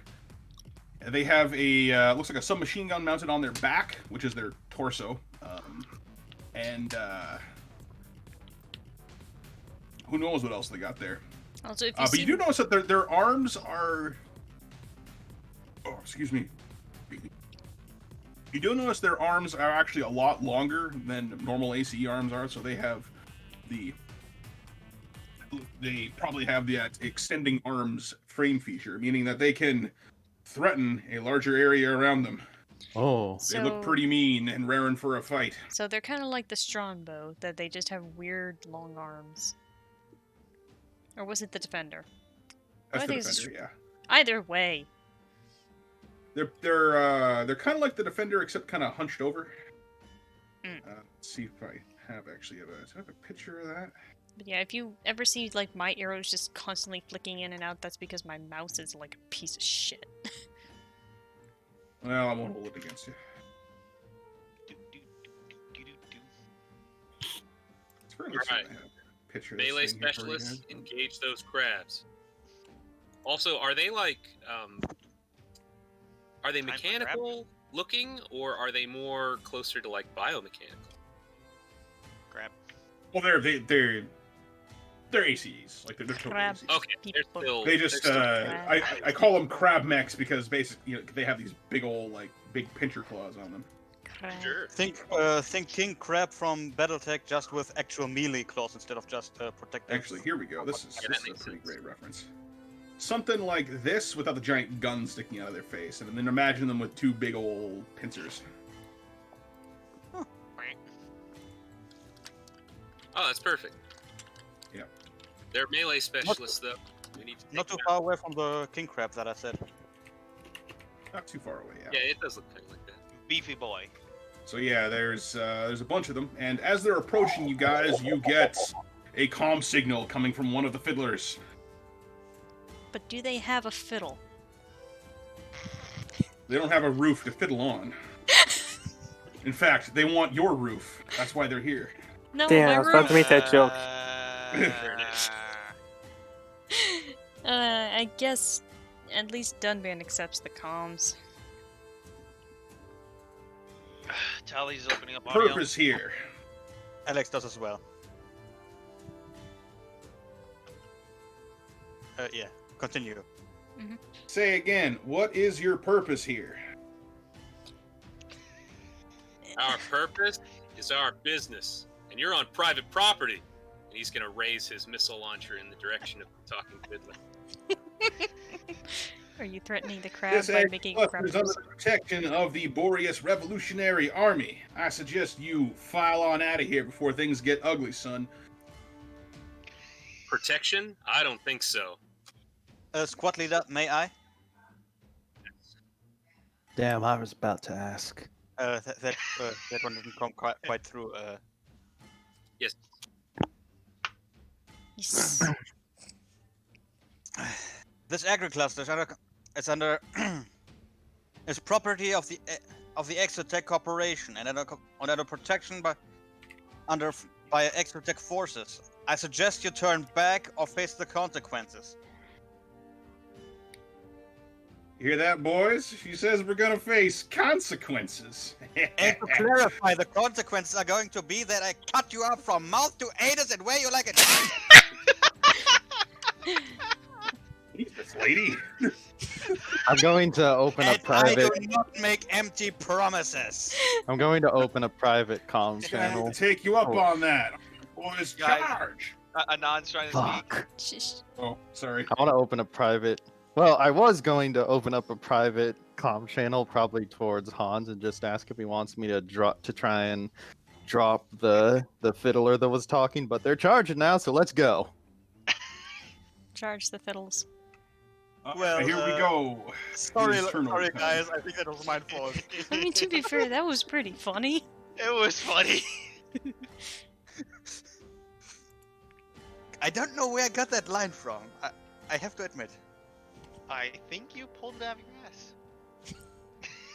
So- Meanwhile, I have like a particular line in my head that I don't dare repeat, but man, is it going through my head and it's funny. Ari, DM it to me. Say it. There's no harm in it. No, no, no, Post it no, in no, the, no, no, no, in no, the no. Discord chat. Oh yes. I'll put it in the Discord chat, but I ain't repeating it. Is it special one-liner or? Kinda. So, boss, how do we do initiative again? I will tell you that in just a second. I'm going to add you guys all to the list here. Okay. And Also, what- your little drone is going to go on your turn, Frost, just so you know. Yeah, that's what I expect. Also, would you care if I was pre-braced since we had time to set up and all that? You know what? Because you entertain me. Yeah. Yeah, I'll let you be braced. I figured that's fair. All Like right, Wibble. so to do initiative, for those of you who don't remember, Yeah. roll a d10 and add the higher of your sensors or your handling to the Yeah. roll. Okay. Well, my You can sensors Okay, and that line is- handling. That line isn't too extreme. It's not too extreme, but you can understand why I really don't feel like repeating it. Good. Alright, and I don't got no bonuses, so boop. Hey So, yo. On it's what again? 1d10, add your handling or sensors, whichever is higher. Awesome.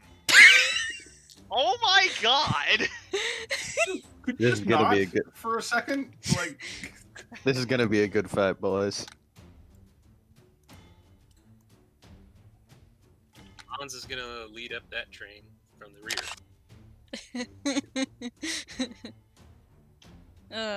Okay, here we go. 1d10. Oh fuck.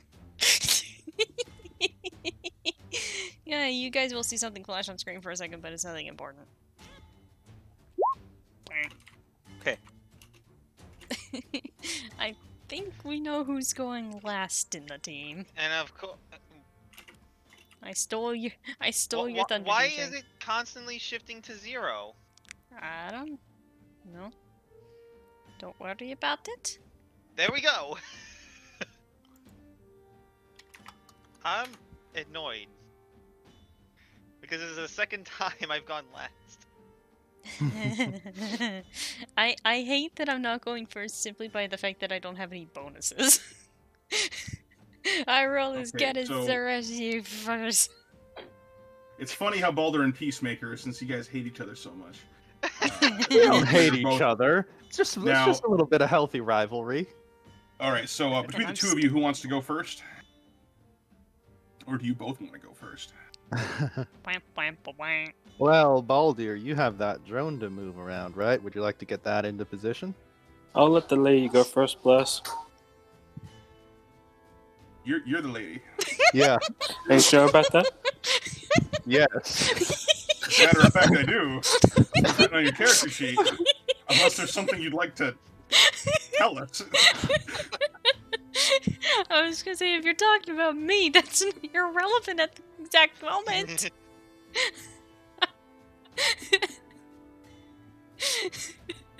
Okay, let's see if there's any other things here. Athanatos, do you have any bonuses to your stuff?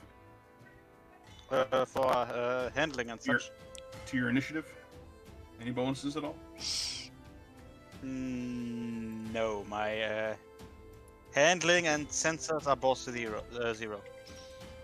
Okay, then we need to make a roll me a d10, please. We're gonna break the tie here between you and the bulldog tank.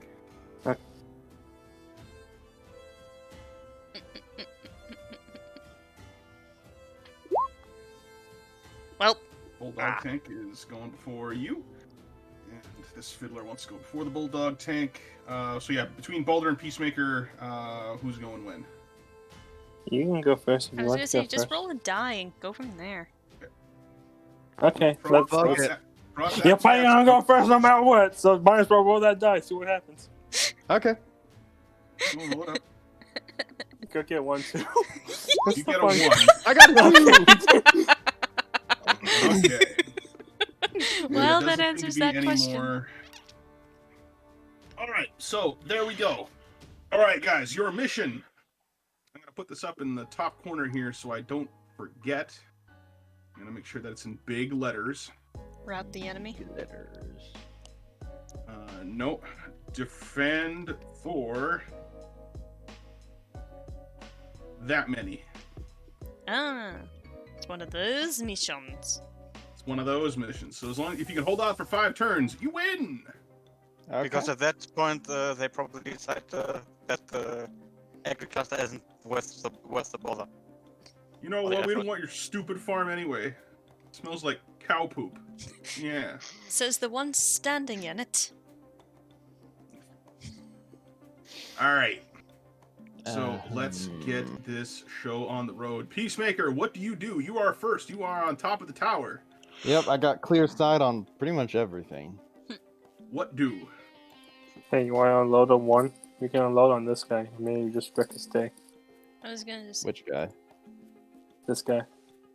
The one that's literally staying right in the middle of the road. I mean, I was gonna say there's also the point that you could probably unload on those guys and give Dunban a better chance at doing anything. Yeah, Athenaeus and Toughbreak both have eyes on these guys. I'm gonna open up on this fiddler back here. I'm gonna move Breaker's this. going to take up the left side of the field. I'm gonna move that so I can actually see the frickin' map. So I'm gonna raise my narrow beam rifle.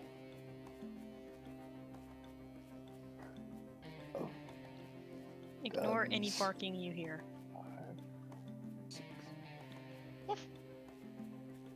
4. And I'm gonna. There we go. Oh boy, Jesus. that fiddler is like. What do do Um, 10s count as double success? We're not doing that. All right. We're just gonna see how this plays out as it's as written. All right. So Just this because I want to make sure of a few things before we decide to make it. Use optional rules. All right. This shot is gonna have Pierce 6. Oh man. Here's Ooh. 6. For each success above boy. evade, obviously. It loses Pierce if he negates them. Still though. Ooh. Damn. You hit on 7s? Oh. I hit on 6s. Oh,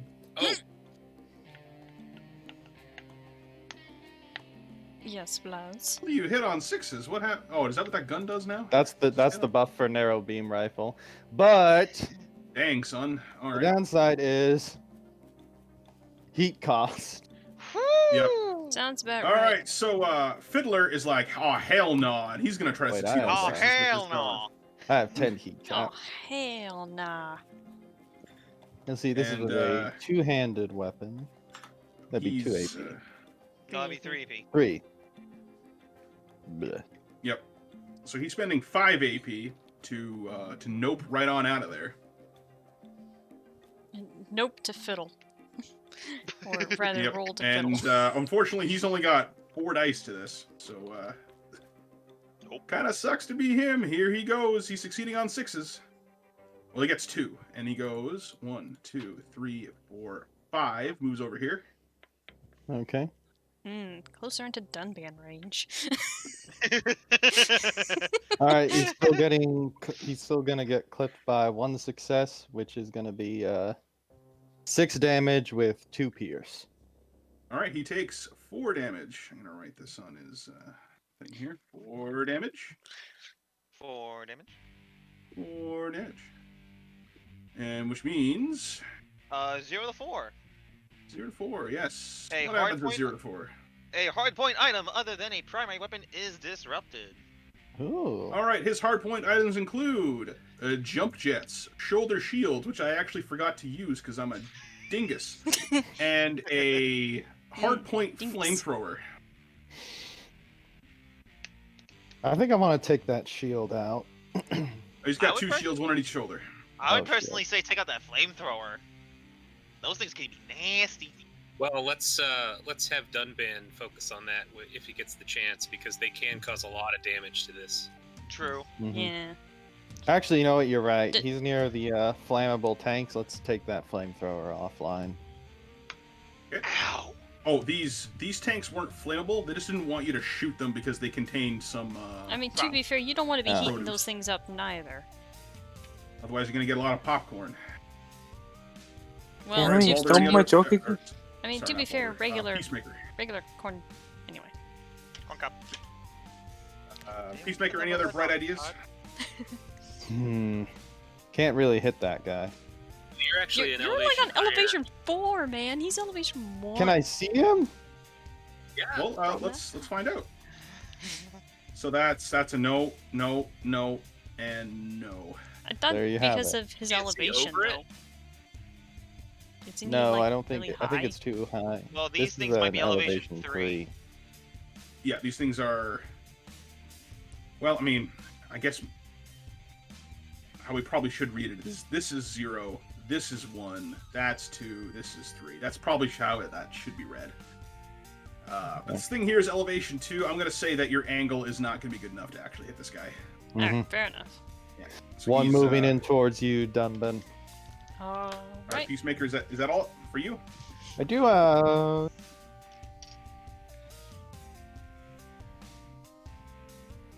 have a hardpoint mounted hand cannon. It's modded. Okay. And I think I'm gonna take a quick shot with that to this tank. That tank. Okay. This time. No range penalties here. Go Yep. ahead and take the shot.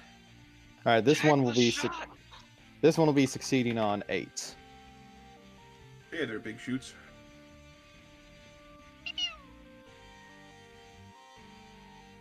What do we get? What's with all the freaking 10s today? Oh, you know. Don't jinx it! Too late. So that is I'm 2 knock on wood. successes on that tank. That it is. All right, that tank is going to also spend 5 dice and 5 AP and is going to make a run for it. And gets 1 success and proceeds to go over here behind these trees. All right, that's 7 damage going at it. 7 damage, he takes 5.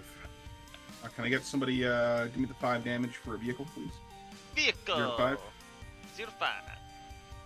Hard Hardpoint point. item or weapon is disrupted. Mhm. Hard point item. Okay, on this tank, it's got a machine gun and a. What is this? Is it internal? Okay, yeah, you can't actually hit those. It's got a light machine gun.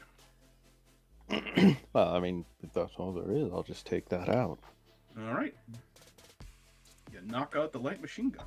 Oh, man. He's And I think I'm gonna spend 4 of my AP to knock off 4 of that heat and then end my turn. All right, Baldur, you're on the roof. Your brakes. Baldur on What the do? roof. Baldur on the Okay, roof. so What's he gonna do? I'm gonna move my drone. Let's see, So is 1, it 2, 3, 4. Blaz? Oh. Yes, sir. So is it Baldur's roof then? No. Well, Baldur only owns a Yes. gate. So that I'm in range with this guy. With that, I will be Okay. right back. I'm gonna shoot him with a big ass gun. you gonna end that man's career. Maybe. All right, go for it. So what was the dice pool again? It's artillery. And Plus range tracking. Okay, so I don't have any range. Next. 5. Get 2 rerolls. Wow, I suck. Big miss. Your shot goes wide and rips a giant hole in the dirt road, and that fiddler is looking mighty, Crabby. well, you never seen a mech sweat before. And then I'm gonna force my drone to get back to where it was by spending AP. You sneak it back. All right, make sure to spend the AP. If you haven't. How much AP was it? Again? All right, so drones. Where's your drone? So your drone has a movement of 6 for free, and then for every speed you move after that, you have to spend an AP. Okay. So it's 2. All right, is that it for the boulder? Yep, that's all I can do. All right, Blossom Dance. All right, let's see what I can manage.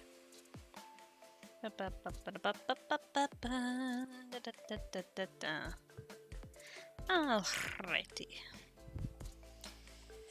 Let me check something here. Boop. And boop. So that would be... Okay, so that would be the free movement. 2... 1, 2...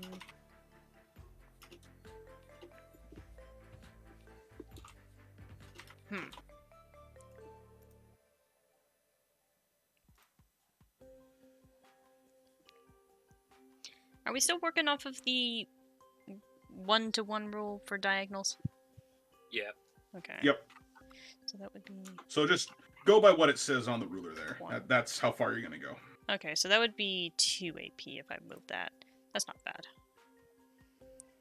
Couldn't Actually, you could just go like that? Yeah, why would... Well, I guess it's just more in the fact that, like... I'll be honest, I forgot that I'm off unit. Give me a second. I suppose you could say that moving up an elevation is, like, technically a space. I also... So I was going to ask, if that's unlimited, that's pretty powerful. Yeah. Yeah. We'll say that if you're traveling up and down elevations, that should probably also count as a space. So in this case, it would be more economical for you to move around the silo. Yeah, so I'm gonna do that with my free movement, and then I'm gonna spend 2 AP to dart him over here with redline. Belly, now is not the time to be squeaking. That's the noise your mech makes when it comes closer. When it's like trying to sneak across the ground. Squeak, squeak, squeak. Alright. Let me see. Belly. No. I'm just making sure. Okay, so 5. And then who gives more damage? Yeah, I think I will... Do I want to do that? Also, here's the question. If I use something that is on my shoulder, can I still use both hands to swing the sword? I don't see why not. Okay, that's always the question I have. Don't shoulder-mounted weapons require a hand to support them? I think only if they're supposed to be shoulder-mounted. This is a one-handed gun. That's just kind of there. Yeah, so anything that requires like your arm to actually fire, it Yeah, means that you've used that arm to fire that gun. Yeah, I just... But if it's just like, you mounted a pistol on your shoulder, you're like, nah, you just aim and shoot. Yeah, I mounted that rapid-fire grenade launcher onto my shoulder. So... Oh boy, here we go. The one that you got from me. Yeah. Speaking of that rapid-fire grenade launcher, that was one thing I forgot to mention. That got a bit of a buff. Oh boy. Since the last time you saw it. Let me go get that for you. And, okay. And you're probably going to like it a lot more. Guarantee it. I mean, how are you mounting a one-handed weapon on your shoulder? I used a Hardpoint mount. mount. I think. Oh. Oh, hello. May choose to reduce it to minimal and give it plus. Yeah, I don't think I'm giving it the blast right now, but alas. But yeah, I spent the money to get a mount for it. I think I forgot to write it down, but I did spend the money for it. Okay. Yeah. So basically, your trade-off is, I'm going to fire all these little grenades everywhere, and they're all going to explode. But how about I just saturate this one area with a whole bunch of them? Okay, so I'm going to spend 2 AP to fire the rapid-fire grenade launcher. It's not going to be the absolute best. Ellie. Let's see here. My artillery is 4, and this is technically my close tracking, correct? It is using a ranged weapon for adjacent attack. Does that infer the penalty, or? If it's two-handed. Oh, right on. Yeah, So so one-handed weapons like pistols and things like that, they can just get fired in close combat. Oh, perfect. Alright, so does that mean I get the bonus die from my close tracking, or is it just the base artillery dice? Yep, you use your close tracking for this one, because it's making an attack adjacent to you, so you get Okay, your so full I amount. get 5 dice for this attack. Mouse, please. And le boop. Alright, that is 1 success for 7 damage. Okay. The Fiddler is going to spend 1 die, and is going to activate his giant pincer claw as a defensive block. Okay. So he boosted up to 1 more, so he's succeeding on 9s. With his Alright. actually 5 dice, because he's in close combat with you now. And he fails. You hit him. What's the damage? Alright, that is 7 damage. It's not that 7 great. damage. Okay, he takes 3. He goes from 4 to 7. What's the damage on that? Can someone check for me? Because my mouse is not great. Billy. Okay, I guess DJ is away doing something. Let me go look that up. A hardpoint item is or primary weapon is disrupted. So this guy's got 2 crab claws, a submachine gun, his flamethrower, jump jets, 1 shoulder shield is currently disrupted, and I forgot to. God damn it! I forgot to use his shoulder shields again. How about I just disrupt that shoulder shield so you don't keep forgetting? Okay, so this guy's got no shoulder shields whatsoever. He's just out of luck. Alrighty. And then I'm going to spend 4 AP, because I'm going to activate my heavy arm servo, to swing a sword at this guy. Go for it. Alright, so let me double check my melee dice. I think I'm going to be rolling 6 dice for this. Yes. Alright. 6 dice, succeeding on 7s. Boop. That would be 3. All right, he's going to spend 2 die and activate his other giant crab claw. Okie dokie. See, he's succeeding on. Did I say 3? Or did I say 2? I don't. I said 2. All right, so then he spends 2, activates the block for 3, so he's succeeding on 8s. He manages to catch that sword before it totally rips into him, but he still takes 1 successive damage. Alright, that's 9 damage. Oof. So he takes 5. He goes from 7 to 12. Slowly but surely, you are just laying it into this guy. He loses a point of armor and loses 2 AP. Oh, man. All right. Is that it for the Blossom Dance? Yeah, I'm gonna conserve my AP for dodging. Okie dokie. Bulldog tank. That is about all that Dunban can do for now, but at least, hey, he did some damage. All right, so the Bulldog is actually going to fire at the Toughbreaker from its current position. All right. Uh-oh. So you get I 1 have point of returned. cover because you're on the roof. And he's going to fire his big old gun at you. So here it comes. Autocannon. Boom, boom, boom. 1 success. All right. Currently, that is hitting your cover, which is the building itself. Hans is just gonna stand there triumphantly as the smoke clears, unharmed. Yeah, you. Yeah, the And then- building is. What is this building? Actually, what's the damage on this tank? That's another Burning. question. Yeah, it's not gonna. It doesn't make it through your armor, and it really doesn't make through the building's armor. So it just kind of takes a big chunk off the concrete off the building there. The best you got? Bring it on. I might have some better in just a minute, and then he runs over here into the cover and hides behind the tree. Oh yeah. Meanwhile, DJ Dunban did like. Oh no, I working heard game? everything. Yeah. Wireless headset, remember? Yeah. Athanatos, it's time. Destroy. Ow. That's a little loud, man. Sorry. Ow! Please don't do Can that you either. Can you please not consume your microphone? Yeah, like, Bye. bear in mind, other people do have to listen to this. Okay, first thing I do is move 6 up here. Wait, wait. Here,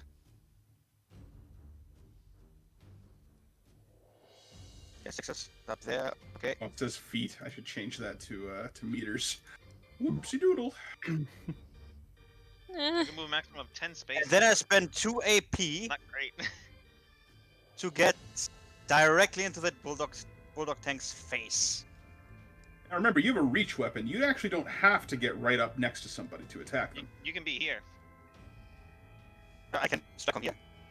Oh yeah, you can strike them from there. Boink them! Yeah, you have a you heat lance, man. Yeah, you have. Well, that makes the things more interesting. Your Yeah. spear is long and it will penetrate deep. Then I will strike at him. It is unfortunately not. Boy, here we go with the calculations again. I mean, at least it's not the drill that will pierce the heavens. That thing reaches That- into eternity. Well, Yeah, I got Toughbreak a got that. I got a melee skill of 6 with close tracking of 1. Okay, so you got a total of 7 dice.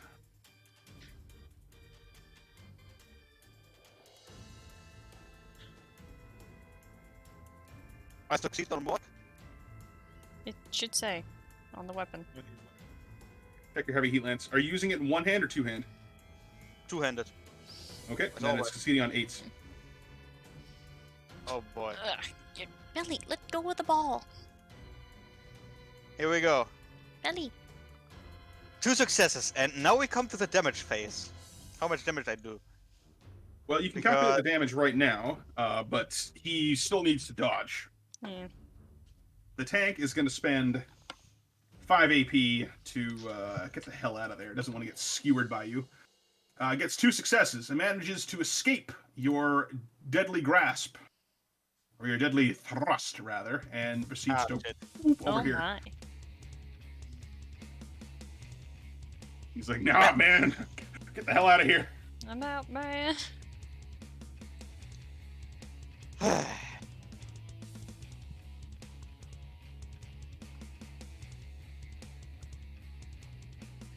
That was anticlimactic. What's you want to do?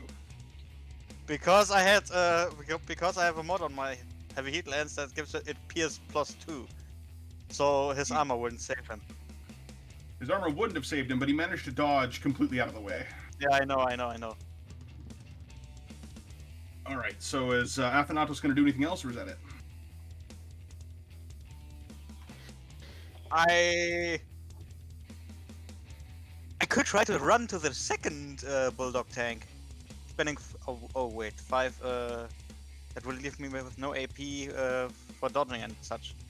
And there's still the fiddler. There's still the fiddler nearby. Yep. Oh, I should also mention that these trees here, these clumps of greenery, they count as 2 concealment if you stand in them. Cool. Or, sorry, 1 concealment. It's not like a full forest, it's just kind of like some trees in a row. Yeah. I got nothing. Sometimes it's better Alright. just to conserve your AP. Yeah, you're pushing him Yeah. into a cluster. That's exactly where Toughbreaker wants him. Bulldog tank up here. He is the one with the disrupted thingy. Machine gun, I think it was. Machine gun, yes. In the words of a certain soldier, we have you surrounded from this side. So the this bulldog tank is going to take a shot at a Blossom Dance. Here we go. Spending the AP. And kaboom. Hold on. 2 successes. That's Where are my 16 modules? damage coming at you.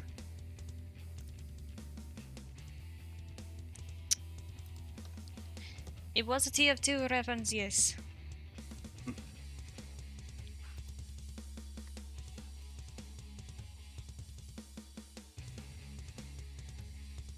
Also, where the hell are my mob tools?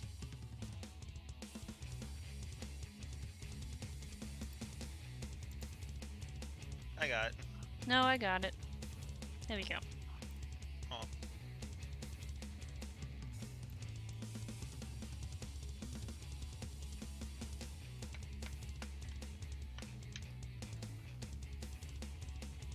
Yeah, we got it. Don't worry.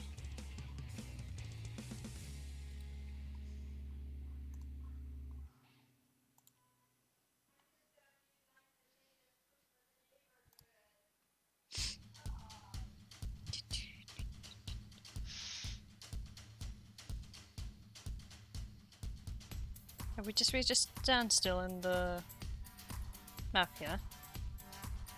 He shot at you. He, Oh, Bulldog Tank took a shot at you. He got 2 Okay. successes. 16 damage. alright. Big shoots. I gotta excuse myself for a few minutes. Yeah, I was in the middle Okay. of trying to mod stuff, so. I Yes, that's all right. Don't worry shall about it. spend. I guess I shall spend 2 to just get the base chance, more or less. So, Okay. Succeeding on 9s. alrighty. Yeah, that's way too far away. Alright, my piloting is 4, and is this my response or my is- handling? This is insight and handling. Because Insight. it's a range attack. Right, inside and handling. Okay. Inside is still a 4. So, boop. Alright, nothing. How much? Ooh, no dice. 16 damage. Alright, I Big money. take 8 and it plinks off an ablative. Okay, and you take 8 from 0 to 8. Mm-hmm. A hardpoint item or primary weapon is disrupted. Ho ho ho. Alright. Oh. Well, I guess we're just gonna have to go after that heavy heat sword. We're Actually, gonna disrupt that. hold on to that thought. I just remembered I have a shoulder shield. I'm gonna do that before I forget. Oh, Didn't help. now you can go. curses. Okay, well they're gonna disrupt your heavy heat sword, Okay. Not the end of the world today. and then he's just gonna be like, "Yeah, I'm not even gonna get anywhere near that. I'm getting out of here." And he just starts moving that way, and spends another 4 to continue moving to get to the other side of that place over there. All right, next Bulldog Tank. He's gonna try to help his buddy. He's like, "Aha! He bleeds. He's not a god." And then decides to shoot at you He's, with You will. I mean, he's not Boom. a god. He's more of a god slayer. All right, so that's 1 success, 8 damage coming at you. Alright. I shall spend 1 just to be able to dodge, but I do get result bonus from this because he's very close to me. So this one is still the insight one, correct? Yes. Okay, so 4 dice. Boop. And I will get my reroll. Boop. Alright. And result bonus still won't help. How much Okay, damage? 8 damage. Alright, I take 1 and it blinks off the ablative. 8 to 9. And it, same bracket, nothing happens. Okay. He's going to continue on his way. He's going to move here, and then he's going to spend another 4 to get away from you and behind this tank here. Alright. Alright, next tank. This tank over here. Athanatos, you look scary. He's going to shoot at you. Kaboom! And he misses. He's like, okay, never mind. You didn't see anything. I'm getting out of here. And he drives over this way. Alright, Fiddler, the one that you tried to slice in half. He's like, oh, here we go. Oh boy. He's gonna pinch those mecha cheeks of yours. Maybe don't do that. I don't think you have a say in the matter. Dunban's not into country 'Cause- bumpkins. He's offended and hurt and dejected. What, is he projecting his thoughts into this man? Fiddler is going to proceed to use its Heat Claw. It's going to do the old 1-2 on you. So here we go. Succeeding on 6s. Blossom Dance is probably going to be in some trouble here if this guy manages to land a hit on you. So here we go. 4 dice. Chop, chop. Oh, he missed. But guess what? He's going to try it a second time. Hi-ya! There we go. Alright. So that is, unfortunately, only 4 damage. So it just plinks off an ablative. Yeah, I'll just take the ablative. And you did get one from last time, too, from the Bulldog tank, so you should be at... I should be at 6. I've been keeping track. You should be at 6? Okay. Mhm. Because it wasn't at 8, and then you got shot, then now you got hit by the claw. Shouldn't it be at 5? Yes, actually. Okay. Wait. Because first attack did... First attack was you took a bunch of damage. The next one, you only took 1. Yeah, and then he and then just this now time hit me. He just now hit you. You absorb the damage. Yeah, but okay. You're, Yeah. I guess I missed one. Okay. And then he's going to do one more thing, which is the Flammenwerfer. Oh no. Werf's Flammen. And whoosh! Only 1. You take no damage. Is the ablative, is it like any attack or just primary weapon attacks? It says when it is hit by a damaging attack. Oh, So, I didn't actually damage you with that claw. So you actually have another point of ablative. Neat. I'm back. Oh, this effect applies even if the attack's damage is completely absorbed by it. Yeah, I see. so Yeah, You'll it think of gets, the mod clip. anytime you attack it, it gets. Okay, so so- yeah, so he blasts you with a flamethrower. You take a point of burning if you don't want to dodge. So should I have the 6 or 5 ablative? You should have the 5. The 5 Okay. ablative. Yep. Alright, and 1 point of burning you said if I... If you don't decide to dodge, you'll take a point of burning, and you'll lose another point of ablative. I mean, might as well make the friggin' attempt. All right. And this one is close tracking, correct? Or the close... This is response. Response. Yeah, response So- piloting. Response piloting, so I get 5 dice, 16 on 10s, I have a reroll and the result bonus. I will reroll the... Well, I mean, I have a 10 anyway. He only had 1 success, right? Yep. Then it's fine. He dodges it.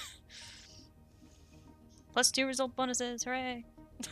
Oh, 2 result bonuses. Sorry, I only thought you had the 1. Nope. Yeah. Okay. So you dodged that. So you aren't burned. The fiddler, however, is he's got some movement, and you don't have any AP to attack him with, so he's just going to go around you. Okay.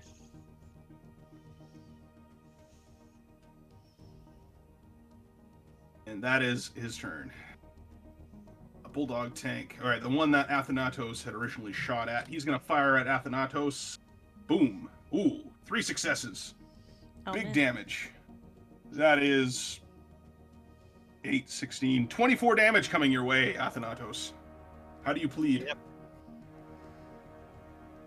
Well, first of all, I got optical camouflage. You do. So that means And you I- get 2 extra dice when you're evading. Yeah, so And they I also spent, count as concealment, meaning you get to re-roll those dice. Or 2 dice, rather. So I spent better safe than sorry. 3 AP evading. That means I get. Oh wait, no. That means I get a total of 5, I think.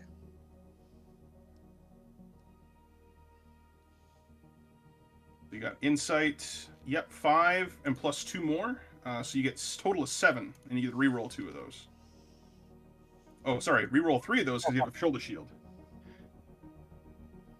Nope, try that again.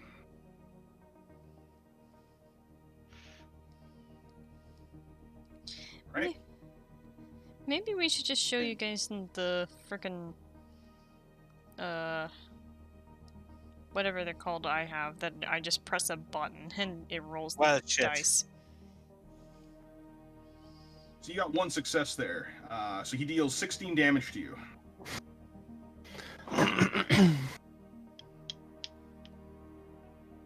A hardpoint item other than a primary weapon is disrupted. So how much you took? How much your armor? 4. Okay, so you took 12 damage, which you take. All right, so you lose a point of armor, and you lose 2 AP.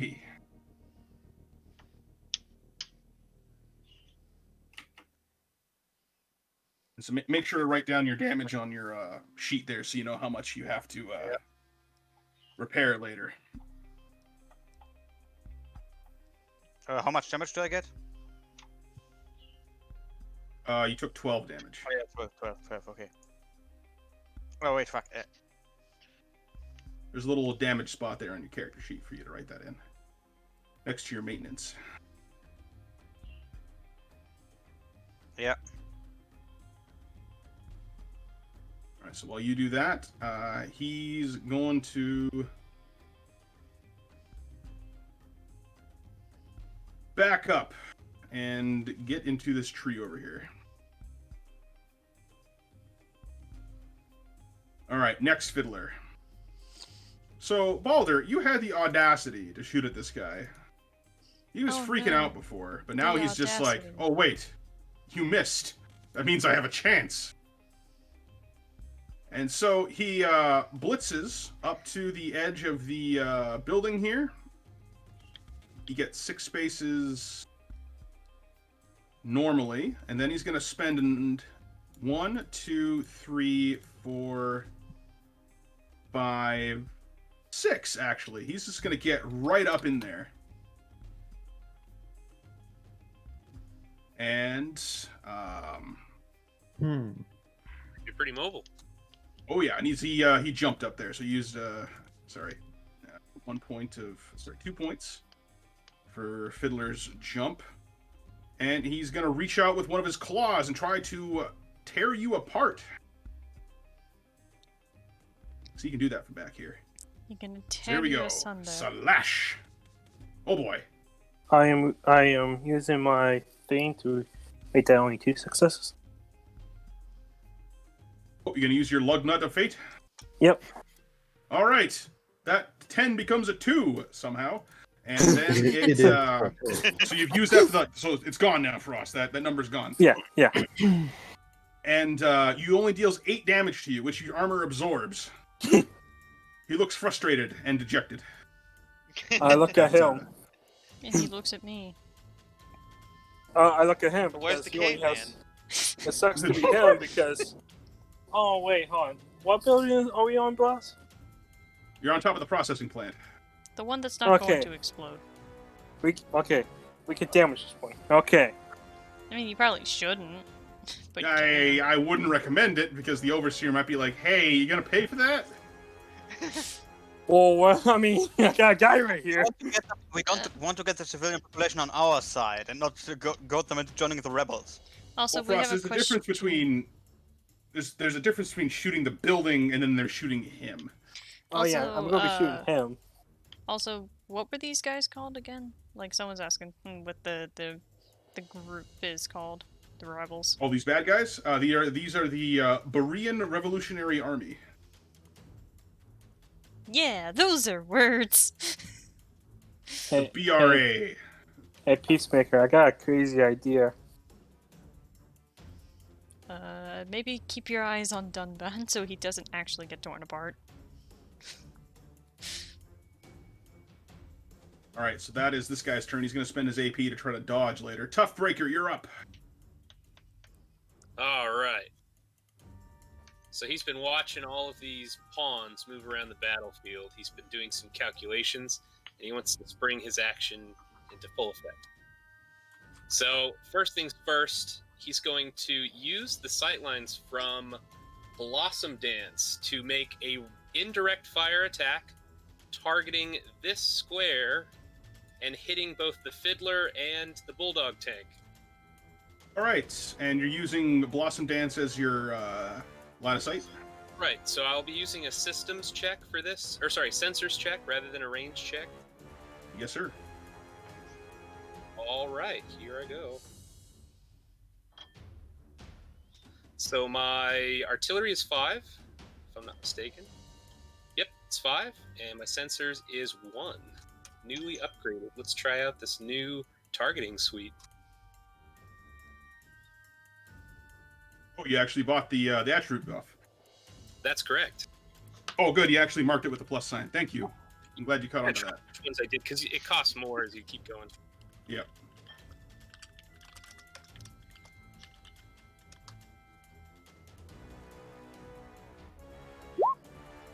All right, so that is 3 successes.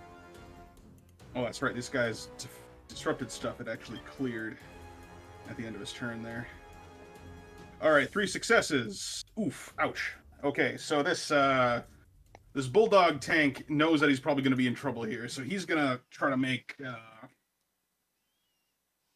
he's going to risk it here. So he's going to spend 2 to succeed on 9s.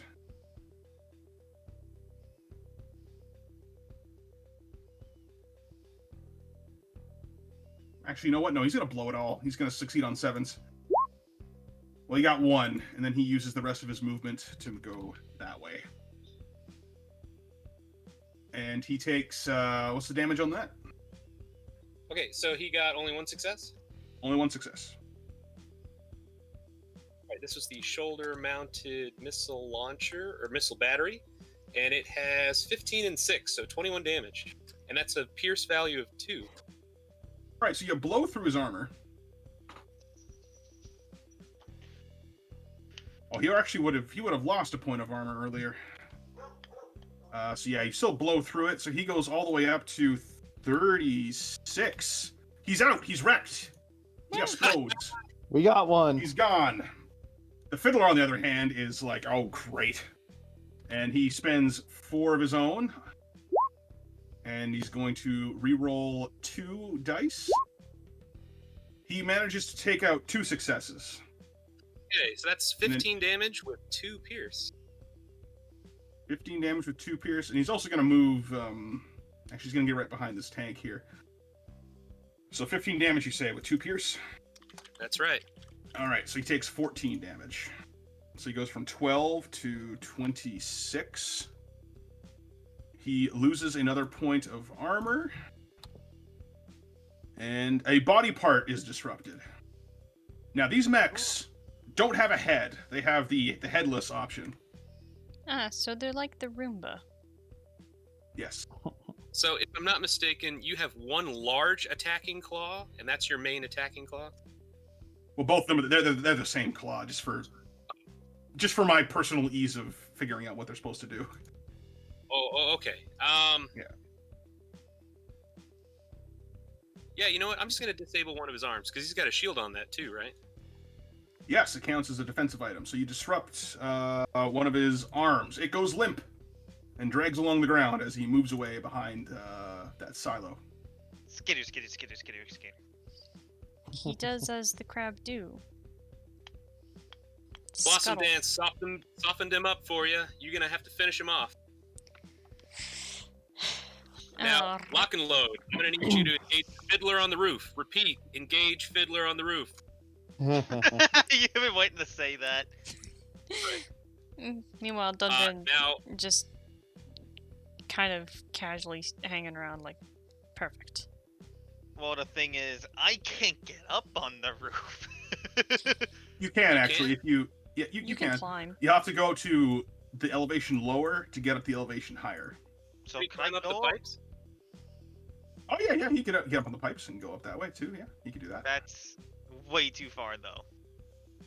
You can shoot at him from down there. So, let me understand. You can't actually get to the Fiddler, right? Ah, it's 1 away. No, you've been out-crabbed. Relax, Okay. I can get it. Alright, as long as you guys got it. Well, I'll have to spend an extra AP for the acceleration, but All right, well, you're Is gonna it- need to do it. is it my turn? No, I actually have much more AP to spend. Hang on. So Do my it! first action in the turn Doug. got a discount of 1 AP, so I've only spent 2 so far. I'm gonna hop off the building, and that does not cost an AP, right? To leap down for it to be controlled fall, it'll cost you 1 AP. Okay, I'll spend the 1 AP. And now I'm moving up. So he thuds against the ground, creates a little shockwave, and keeps charging forward. He's running straight up to this bulldog tank. And first thing he does is he raises his rocket pod, and he fires. And that's a 1 AP weapon. Yep. A rocket pod coming at you. This is a close tracking attack, since you're right up in his Yes. grill. That's right, close tracking. I'm not going to get a bonus, so just 5 die. Okay, managed to get 1 success. All right. He's going to spend 2 and whiffs it. What's the damage? Perfect. Damage is piercing 2, and it is 8. 8. So it goes right through his armor. He takes 8 damage as a vehicle. Loses 2 additional AP and loses a point of armor. So he's not doing well. All right, Han's gonna follow up with his heat drill. He spins it to life and he smacks it right in the middle of the tank. Here we go. So again, close tracking. I think I only have 5. That's correct, 5 brawl. All right, managed to get 2 successes. All right, and he's going to spend Oh, the my mistake. 4. Heat drill, it's 3 successes now. Yes, brawl weapons have gotten a accuracy boost. Yes, much needed. All right, he's going to spend his last 4 die to succeed on 7s. Okay, he got 2, so you deal 1 success to him. Okay, this is Pierce 4, and it's 7 damage. All right, goes right through him like butter. Oh, he and gets- do I add... I haven't adjusted for my weight class. I add weight class to that, right? yeah, you add weight class to your base damage. Okay, base damage, and that is damage 9, Pierce 4. Nice. Okay, so he's up at 19 damage. And he jumps up from that to that. Okay, he loses another point of armor. He's out of armor. An hardpoint internal or primary weapon is disabled. So basically, everything is on display here for you to hit. You can disable his autocannon, machine gun, or his redundant drive. The redundant drive do? Whenever he would be immobilized, he gets a mode of failure instead. I'm going to take out his main gun, the autocannon. All right, if you do that, the gunner abandons the tank. All right. Knock 2 of those bulldogs down. We got them right where we want them. And Hans will conclude his turn. Actually, he's going to dip into this bush, and then he's going to conclude his turn. Is it a nice bush? Rock and Road. Okay, so 1, 2, 3, 4, 5, 6. Going to spend 1, 2. In this Additional case, eight- just before you finish your turn there, so in cases like this, where it's like a sheer drop-off, you have to spend an AP to climb or drop down. This is more of a ramp here, so you Yeah. can just walk right up that thing. Yeah. Just for Fine. future reference. And I want to spend 2 AP to get that acceleration. Okay. And then I'm going to fire my SMG using burst fire limiter to make it make it a 6+ accuracy. Okay. So he's 1 elevation above you, so he gets a cover of 1. Okay. So that would be 4 straight dice, which 4 straight dice, which I'm okay with, because this thing's meant to do plink damage.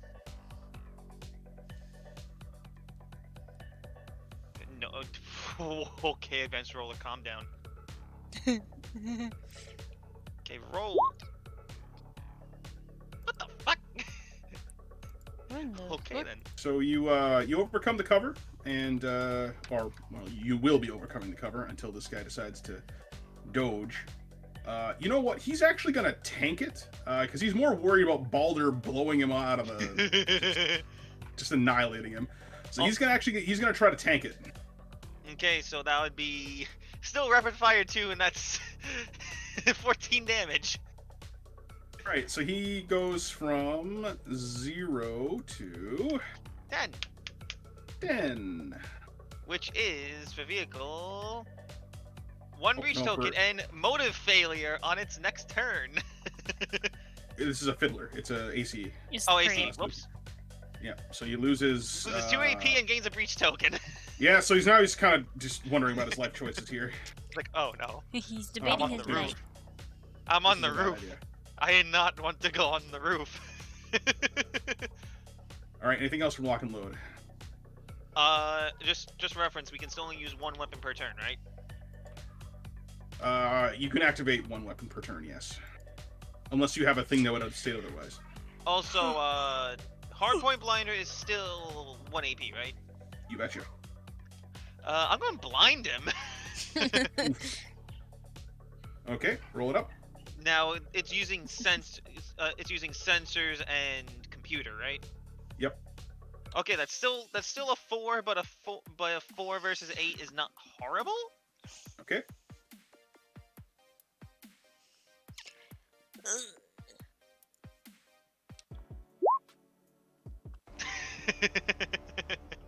Three successes. Yeah, he's not even gonna bother with it. He's just gonna take the blinding. He's just like, yeah, you know what? So was that blind for each success or something like that? Yes. So he gets 3 blinding tokens. As his computers just go, pew, and they're just like Overloaded. crap. Actually, because he has no head, he actually gets something for that regarding blinding tokens. One less blinding token, I believe, or 1 less than the max. The maximum number of blinded tokens it can have is reduced by 1 to a minimum of 0, and the maximum you can have is 24. Oh, so he only gets a max of 2 blinding tokens. Yep. That's perfectly fine. He'll still dodge worth tiddlywinks next turn. All right, lock and load. Is that it? That's all I can do. I gotta subtract the AP for the. Yep, that's all I can do. All right, Bulldog Tank, the last one of the round here. He's moving on up. He gets into the bush and aims out his auto cannon to fire at the Toughbreaker. Boom, boom, boom. 1 success. All right, I'm in some cover, I think. Did you say it was a cover of 2? You get well, it's not like a dense forest. It's just like a Concealment. cluster of Yeah, just a he little said like couple 1 of trees. concealment. Concealment 1. One. So you have to re-roll one of your die. Okay, I'm gonna go ahead and spend. I'll spend 2. So we're still doing it so that the first one you spend gives you a roll of, what was it, 8 and up? Or was it 9 and up? 10. The first one you spend is 10. First one 10, second one is 9. Yep. Okay. You know what, I'll just spend all my AP, why not? Yeah, it's the end of the round, so.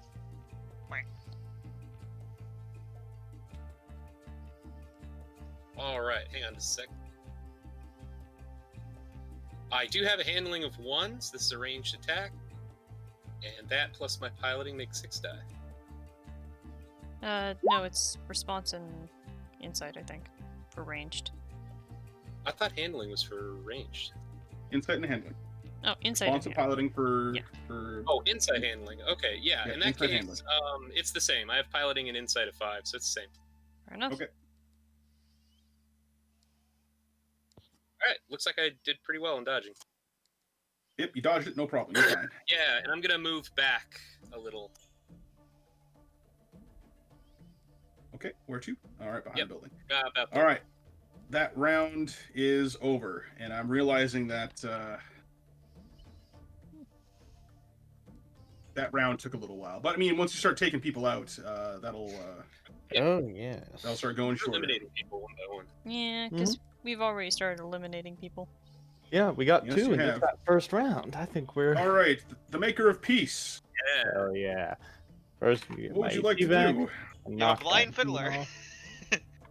Yeah. I'm just gonna run over here. Kind of peer down at that fiddler flailing about, and flick off the safety on my underbarrel rocket pod. Oh boy. All right. Let's see, this is gonna be our. Is Is this this empty close or, payload on his ass? is this close or range tracking? Could be ranged. First of all, Range tracking. okay. Yeah, if you're not directly next to him, then it's considered ranged. Some exclusions may apply. I mean, I could empty payload, but it's only got 2, so I don't know if it'd be worth it. It'd still be funny. Let's empty it. You're taking on a blind crab. Range tracking plus artillery 6, and then empty payload gives me 7 d10s to work with. Excellent. And this is succeeding on 8s. 8. 2 successes. 2 successes indeed. So the fiddler is blind. He doesn't know what's going on. He thinks this attack's coming from Balder, so he's going to spend his last 2 die trying to dodge this, and it doesn't work. He gets hit.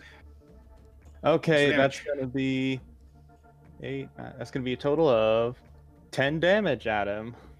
10 damage, and he's got an armor of 3, so he takes 7. He's up at 17 now, which means that a hardpoint item other than a primary weapon is disrupted. The only thing he's got a couple things here. He's got 2 shoulder shields, jump jets, and a light flamethrower as the options there. Mm-hmm. Oh, and one other thing. I have rapid tracking, which makes my first close tracking or range tracking attack each turn cost 1 AP less, so that didn't actually cost me anything. Oh, well, look at you. I know, I feel so special. What does he have to disrupt? I Everything. just told you. 2 shoulder shields, set of jump jets, a light flamethrower. Those are your options.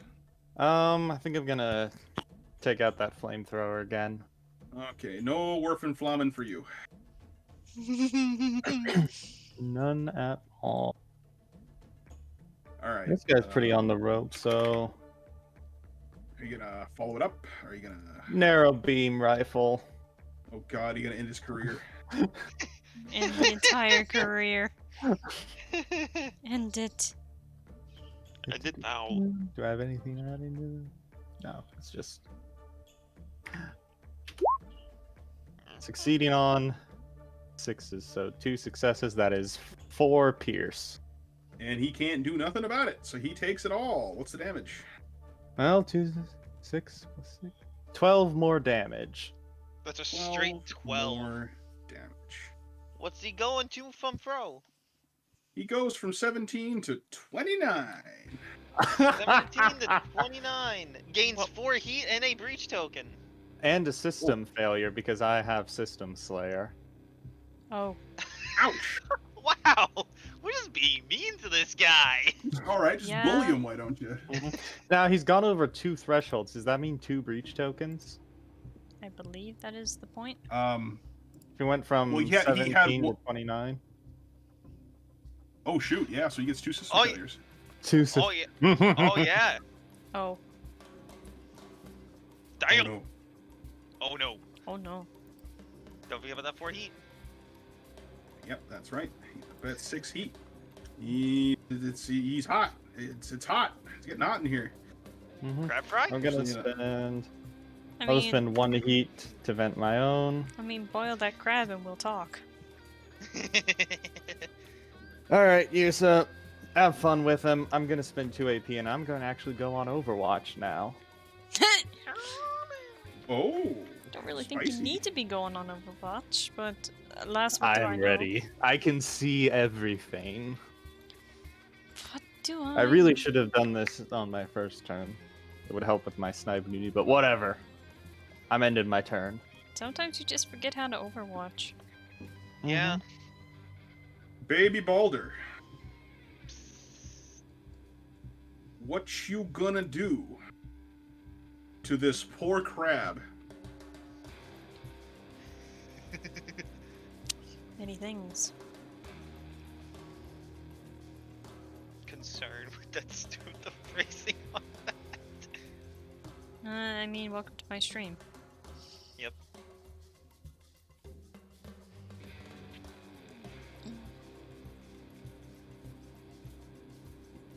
Frost? Frost? Frost? Probably doing the soup thing. No, the soup! Dead! He became part of an anime called Soup King. No, he He's changed gonna his. be king of the sous chefs. No, he changed his name to Giovanni Potage. God damn it.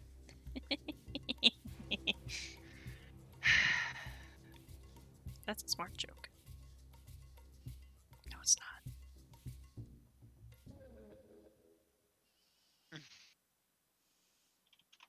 But imagine if you had the power of soup. What would you do with it? Lament go that I didn't have hungry. the power of stew. But stew is a type of soup. Okay, Is it? Oh, there you I'm go. here. I mean, yeah. My kid was trying to get into the soup bowl I was cooking. No! No kitty. Okay. Okay. Here we go. He's in range. Wow. But I'm gonna shoot him.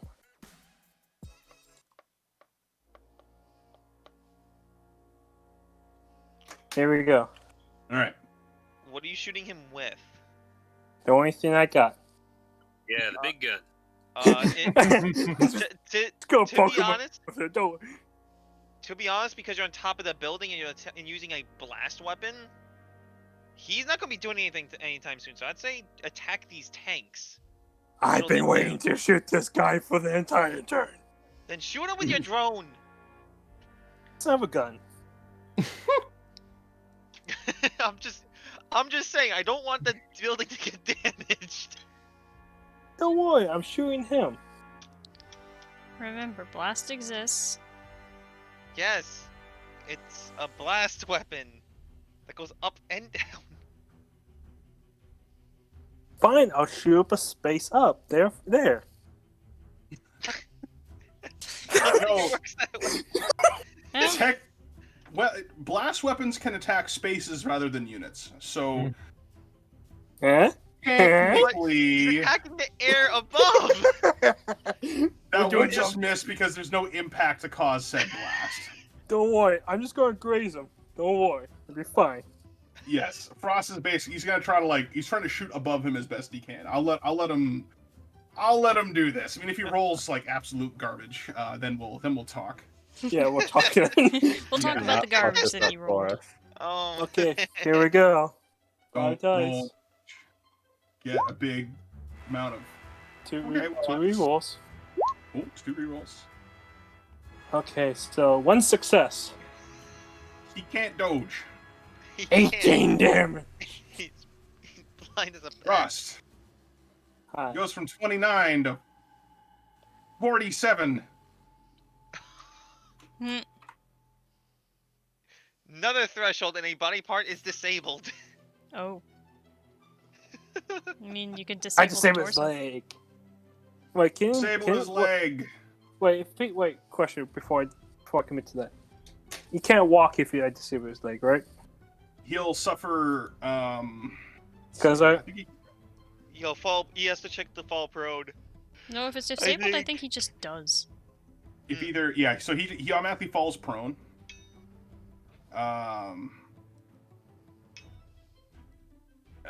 let's see here, being prone. Yeah, prone, it costs +1 MP to move per action. If so he can still like drag himself across the ground. I'm so coming. Is that the one that also charged us? No, I think that's the one that's been contending with Dundam. No, that one came from the north. The one that charged us came from this side. I don't remember. Am I at risk of falling off if I move there? Move where? Right here. To this little edge. Over here? Like a smash test, you possibly could fall off. Yeah, if somebody shot you in the leg, or if they decided to hit you really hard with a smash weapon, yeah, you could probably fall off. Okay. I'm just thinking real quick. And how much movement points does it cost to move down a building? It'll cost you an AP to move down a building. So if you want to go over here, cost you AP to drop down to this level, and then you just kind of keep going after that. Or you can go over here. Yeah, that's what I was thinking. Because he can't see at the moment, so I'm just gonna be like, 3 movement points, an AP to go down, and then just yep. 1, 2, 3. There we go. He's blind. He's on the floor. He doesn't know where anyone is. Oh, you know. Not having a good time. So is that it for Boulder? Yeah, that's my turn. All right, dance, Blossom, dance. Alright. Thankfully, I don't have to worry about any movement-based stuff for this, because I can just go here. I don't have my sword, unfortunately. But I can Was it disabled? It's disrupted. It comes back after my turn. But I can still annoy this guy by shooting at him with the thing. So I will spend 2 AP to fire the rapid fire grenade launcher. That is 5 dice since I am close proximity to him. And play boop. Okay, that is 4 successes. Don't. So he's gonna spend his 3 dice. He's like, nah, man. Don't piss off Dunban. Oh, look at that. He Only one manages. You got one squeaks through. That is 7 damage. All right, so he goes from 26 to 31. 26 to 31. He loses an armor. Threshold gains of each token, and a hard point other than a primary weapon is disabled. So he's got some jumping jets. He's got some shouldery shields and the Flammenwerfer. Whatever that last one was. Flamethrower. He just keeps saying it funny. Alright. Well, that's what it is. See, It's a that's the Flammenwerfer. German. Yeah, still, it's The just. Flammenwerfer. It's just funny. Do I want to risk it with my sword? Doing an improvised attack.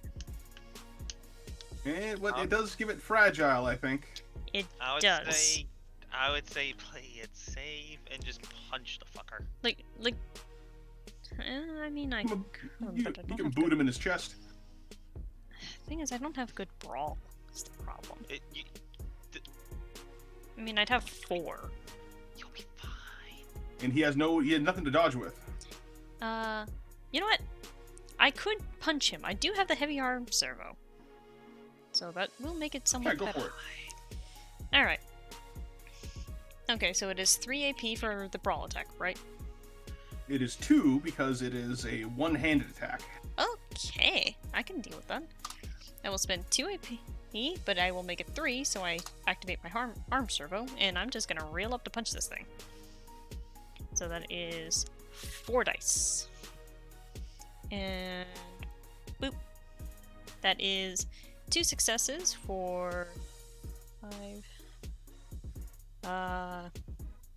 It's like 7. 7 damage. Yes. All right, and he's got 1 armor, so he goes up to 31 to 37. All right. What's that do? He gains another breach token, gains 4 heat, loses 4 AP.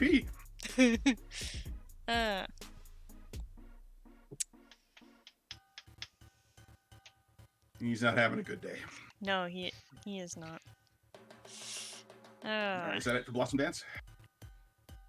I mean, I could just throw my sword down and punch him again. It wouldn't be as strong because of the arm servo, but... And let's be funny. Punch him again. Alright. Alright. Same amount of dice, just no bonus to the damage. Okay. That is 5 damage. Successes. You're just wailing on this guy.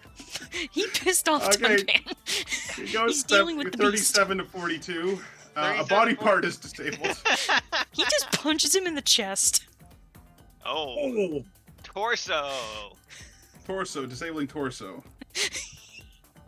What does that That do again? is 3 system failure tokens. Oh, Doesn't that also do At the pilot time your damage? AC is dealt this. Yes, please roll me a 1d5. Alright. R//R 1d5. 2 damage. Okay, the pilot takes 2 damage. He's got no arm. Well, he's got. What has he got for armor? I know he's got a pilot suit on of some sort. But pilot suit gives no armor. No, Yeah. he's got some kind of suit on. I Yeah. know he's got that. Like, I'm just gonna say that they have angered the beast. The boar. Yeah. Okay, he takes the 2 damage. What's the damage? Loses 1 AP. Man. Loses another 1 AP further, so he's at -5 right now. What the fuck? Tunpan cracked the robo knuckles of this thing.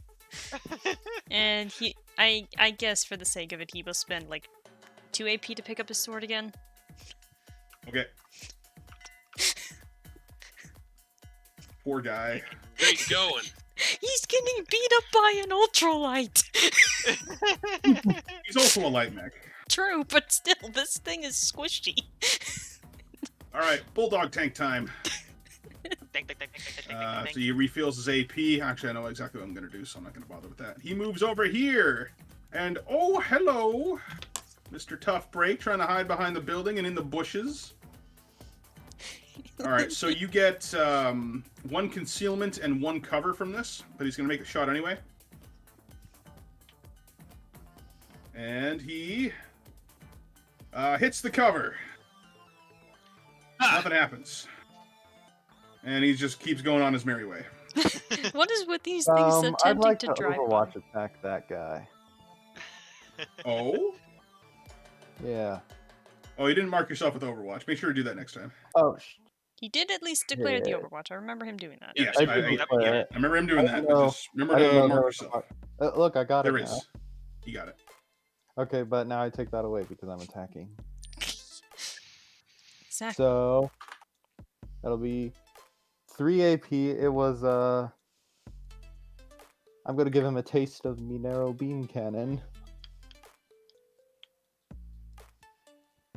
It better be worth the heat cost. Oh man, you're burning up. 3 successes. All right, he's spending 5 dice. He doesn't want to blow up from that. Oh, oops. Did I say 5 dice? I meant to say 5 AP. Yeah. Let me re-roll that. That's not kosher. But is it All right, he dodges that. Good for him. All right, so you're really heating up now. Are you at 15 heat? 9 out of 10. Oh, okay. Johnny, you're burning up there. I'm fine. I'm fine. Everything's fine. was This just saying- cockpit's like on fire. Like, meanwhile, Peacemaker just can barely see, like, Dunban's mech wailing on something. But Just, you're- you just hear faint screams in the background. you're just, Whoa, you die! you're just in the background. Ha! This guy can't handle 9 heat. Yeah, like you just hear Dunban screaming over his arms, die! He is mad. You're up. Please use those jet boosters. Okay. friend. Well, I can't do much to get into range, so I think I'm just gonna. You got jet boosters, remember, friend? Yeah. Oh man. Which that's 1 movement, 2 movement, 3. Yeah, the jet boosters are 4, essentially your heat cap's worth of movement. 5. And you can just walk the rest of the way. Well, he also has a reach weapon. Well, you could just go like 3 heat there, and then just walk in here. Then he can hit both those guys. Actually, doesn't even need to go that far. He can just go like right here. Yeah, exactly. Right here, how much heat would that cost me? All right. So if you go if you spend 2 heat, you can get here, and then you can rush up to. Actually, hold on a second. Are you a medium or are you light? Light. Okay, yeah. So you spend 2 AP, or sorry, not 2 AP. You spend 2 heat, get there, and then you move the rest of your movement to get here. Okay, then I do that. But first, I get my AP back because I'm built to last. Oh, by the way, because you've jet boosted previously, actually, you know what? We could actually do that in reverse. You could walk the 6 spaces, then jet boost, and then you can jet slam one of these bastards with your Oh! with your heat lance. Yeah, it wouldn't do too much. I'm gonna do that. You could. All right, so what we're gonna do is technically you're supposed to kind of pull that all into like a separate attack, but because you're using your heat lance specifically to attack them, we'll take the jet slam bonuses here, like the +3 weight class damage, and add a multiplier for smash. We're just gonna add an extra 3 damage to your base damage, and then give it smash. Just casually give smash.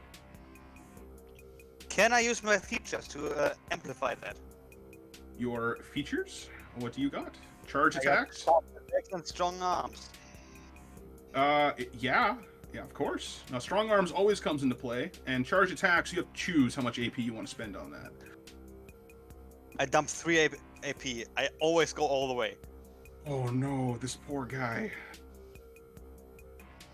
He hasn't even got all the payments done on his tank yet.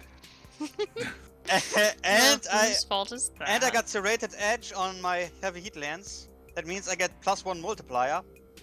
And with monomolecular edge, I get my weapon has Pierce 2. Right, so effectively, what you're firing at here is you got a base damage of 12. Yeah. Plus 3 from the jet slam, which I'm going to give you. And then you get another 3 from charge attack, so you're up at 18 now. And then your multiplier goes up to 10 because of charge attacks and serrated edge. So you have an 18 and 10. You're going to skewer this thing like a little piece that's blocky. 18 D10.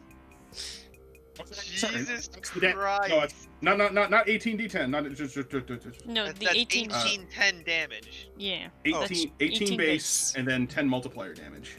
So your attack is going to be 6 and 1 here. So yeah, roll 7 dice for that attack. 7 dice. You're still doing stupid 7 amounts dice. of damage, though. You're doing like frost levels of damage. Here we go. 7 mean- D10. You haven't seen Flow in action. Oh god, Oh, he's scary. Oh All no! right, so Oh. let's see, what are you hitting on here? 8. So that is 1, 2, 3. This guy does not want to become part of your Greek dish, so he's going to spend 3 AP, He and doesn't he want to gets become. no successes. He doesn't He's want to making become part of a kebab or a gyro. No. Fenris is making a Caesar salad here. It's souvlaki. You've seen the souvlaki skewer. Yes. So this is 18 plus 10 plus 10. What does that all come to, Fenris? If you could do the math for me, please. 18 plus 10 plus 10. Scary 38. things. 38, I think. Yes. This guy, and you have Pierce too, by the way, right? Yep. Yeah. Yeah. All right. So this tank Immediately wrecked. goes from 0 to 38 damage and just explodes immediately. You hit the side of this tank so hard that it flips through the air. Like, actually, you know what? No, it doesn't even flip. You just skewer this thing right through. Like, your lance is like white hot. Boom! You pick it up, you shake it around a bit, the pilot falls out and runs away. And you throw it over your shoulder and explodes behind you in a big ball of blazing glory. Cool guys don't look at explosions. Okay, now before we forget heat, how much heat do I get? 2. A lot. Just 2. Praise be to the jet boost. Is there any other wild thing you'd like to do this turn? Actually, you know what? You spent a lot of AP doing that. That might be a better idea, just to maybe. I'm just gonna let it sit for a while for now. So apparently we, in fact, do have 2 absolute But before monsters. I had my turn, I opened the comm channel, the open comm channel, one more time, and say to all of the raiders, I told you, jackets. And then I close the channel again. Turn over. All right. Surrender please, now. Prepare to fight. But at Could this you point, there's please no make fighting. a presence and charisma test? Harry. Oh Good god, job. and both of these are terrible. But you're succeeding on 6s. Oh yeah, I if you see could. that. Okay, presence is -1, and charisma is 3. You're rolling 2 dice, succeeding on 6s. 2d10. Yep. Really though? All right. Okay. So this tank is afraid, and this tank is also afraid. Good. As they should be. I mean, at least they're not the fiddler over there. Getting absolutely. Going on. He's like, I can't see, I can't hear. I'm Oh, deaf, I'm not even blind, talking and about that dumb. one. I'm talking to one that's been contending with Dunban because apparently he is ready to just wreck his shit. Hey Dan, can I take care of can I take care of that fiddler? I haven't had much action this fight. Yeah, that's fine. I was Awesome. gonna mop up the rest of the tank. If I can, I might Thank take a you. shot at the other fiddler, though. All right, this tank is coming around the corner, wondering what the hell that explosion was, and then fires the shots at the Athanatos. 2 hits, 16 damage. That one didn't get the memo. Nope. He's like, hey, what you guys talking about?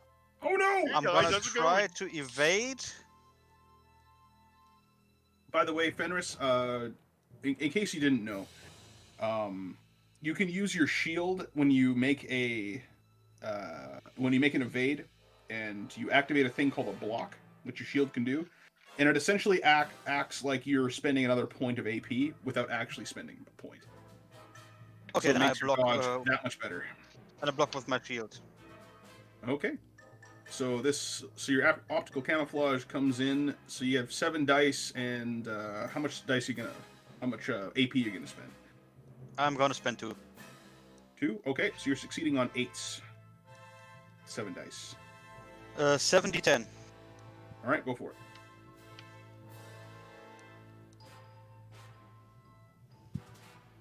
You block one of the shots. The other one gets through, and you are dealt 8 damage minus your armor, so you take 5.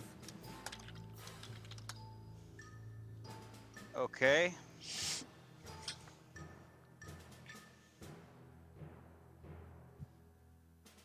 A hardpoint item other than a primary weapon is disrupted. All right. I'm at Hard 17, point. by the way. 17. Okay. So their hardpoint item A, one of your jet boosters is going down.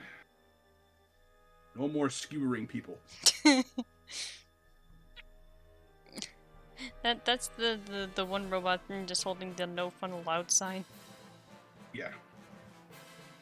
So by the way, disrupteds will clear at the end of your next turn. Mm-hmm. Alright, that's it for the Bulldog tank. Next one. Oh, that one exploded. And this one is a scared. It proceeds to run away. It doesn't shoot because it's too afraid. And then he stops. This fiddler here is he didn't get knocked down, but he gets up again. And he's oof. Ooh. Okay, you think you're pretty tough, do ya? You think you're all that in a bag of chips? Get a load of this. And then he's gonna punch you with one of his heat claws again. I was gonna say, we're beyond all that in a bag of crisps. Chips! You Philistine! And then he slashes you with one of his claws that's still active. 3 successes. Alright, on me.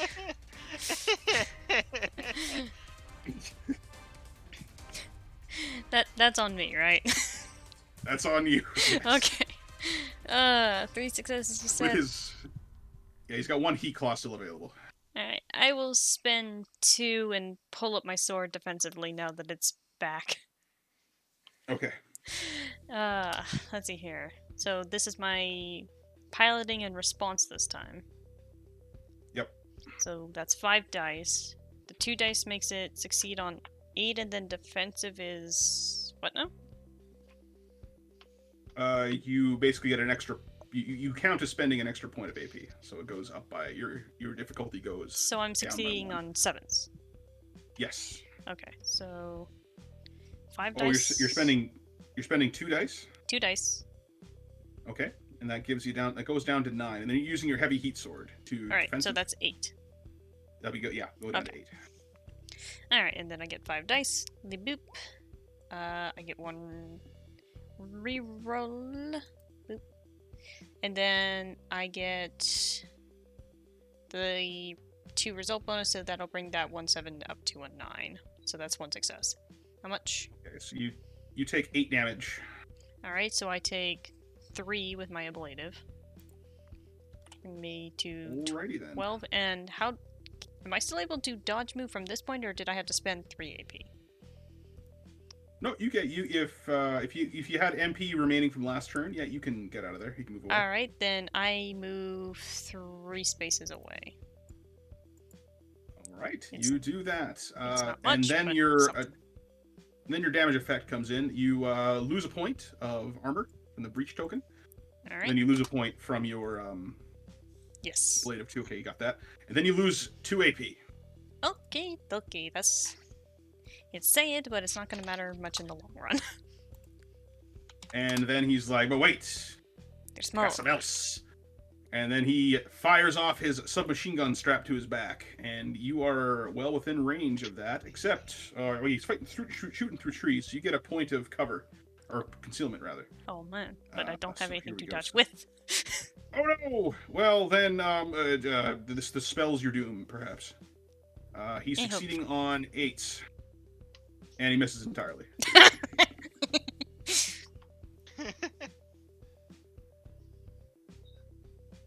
Okay, so his disrupted arm clears. His disabled torso is still, Problem. well, that's still present.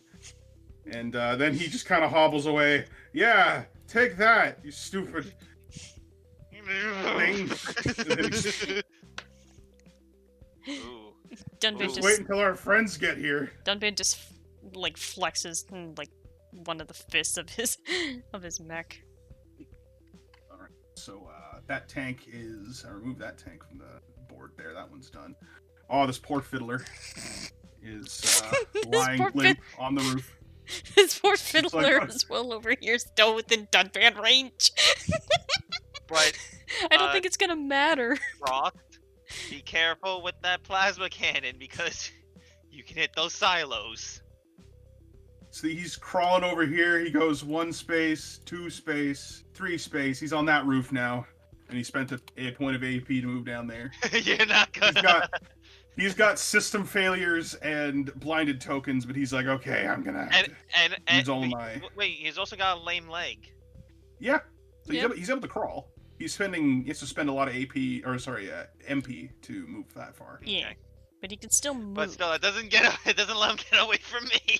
The thing is Nope. that both fiddlers are not in good position because 1 AP. even the one that moved away from Dunban is still within Dunban range. That's the problem with him. Where the heck is the? Where's the reset action? Did that? Oh, there it is.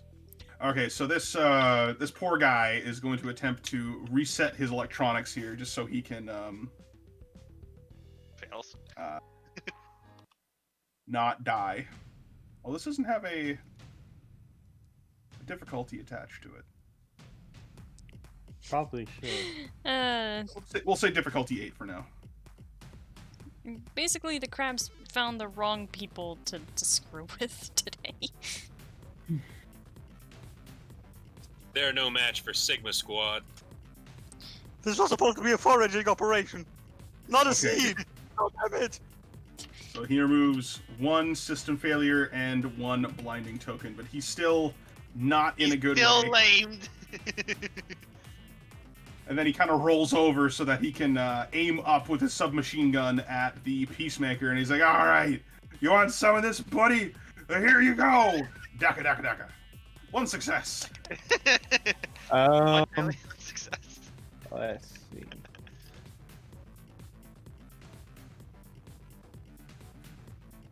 It's 7 damage, or sorry, 8 damage coming at you. This is a ranged weapon, isn't it? Mm. So I'm using. Oh no, 7 damage. Sorry, 7 damage. So I'm evading using insight and handling. Yep. Okay. 3 plus 4 dice. And what were the AP costs on evading? Yeah, so you spend 1 AP and you get to succeed on 10s. By spending 2 AP, you succeed on 8s. Or sorry, 9s. And then and then going down. To a maximum of a succeeding on 6, I think, when she spent 4 AP. Alright, I'll spend 2 AP so I can succeed on 9s. 40-10. Excellent. And I believe... Oh, I should get 2 more dice on that because I have optical camouflage. Let's just... You crushed. Yeah! Just phase out of existence. Mm-hmm. That is 1, 2, 3 successes. So you doge entirely. At this point, you could move since you haven't really spent any MP. I could indeed. 1 space. I mean, I could use my last AP to make a controlled fall. You could. I think I'll do that, and I'll go right here. The guys are so blind, like, yeah, I got him! When in fact, he missed completely. Yeah, I bet I shot that guy up. He's dead now. Ha ha ha. Okay, and I will stop there for now. All right, that's it for him, and the rest of the system failure and blinding clears, and the disrupted too, and that's when he realizes that he didn't hit him at all, And now he's sad. Yeah, he's sad. Toughbreaker. That lame leg still is gonna hurt his dodge though. So Toughbreaker is going to reactivate, gain all its AP back.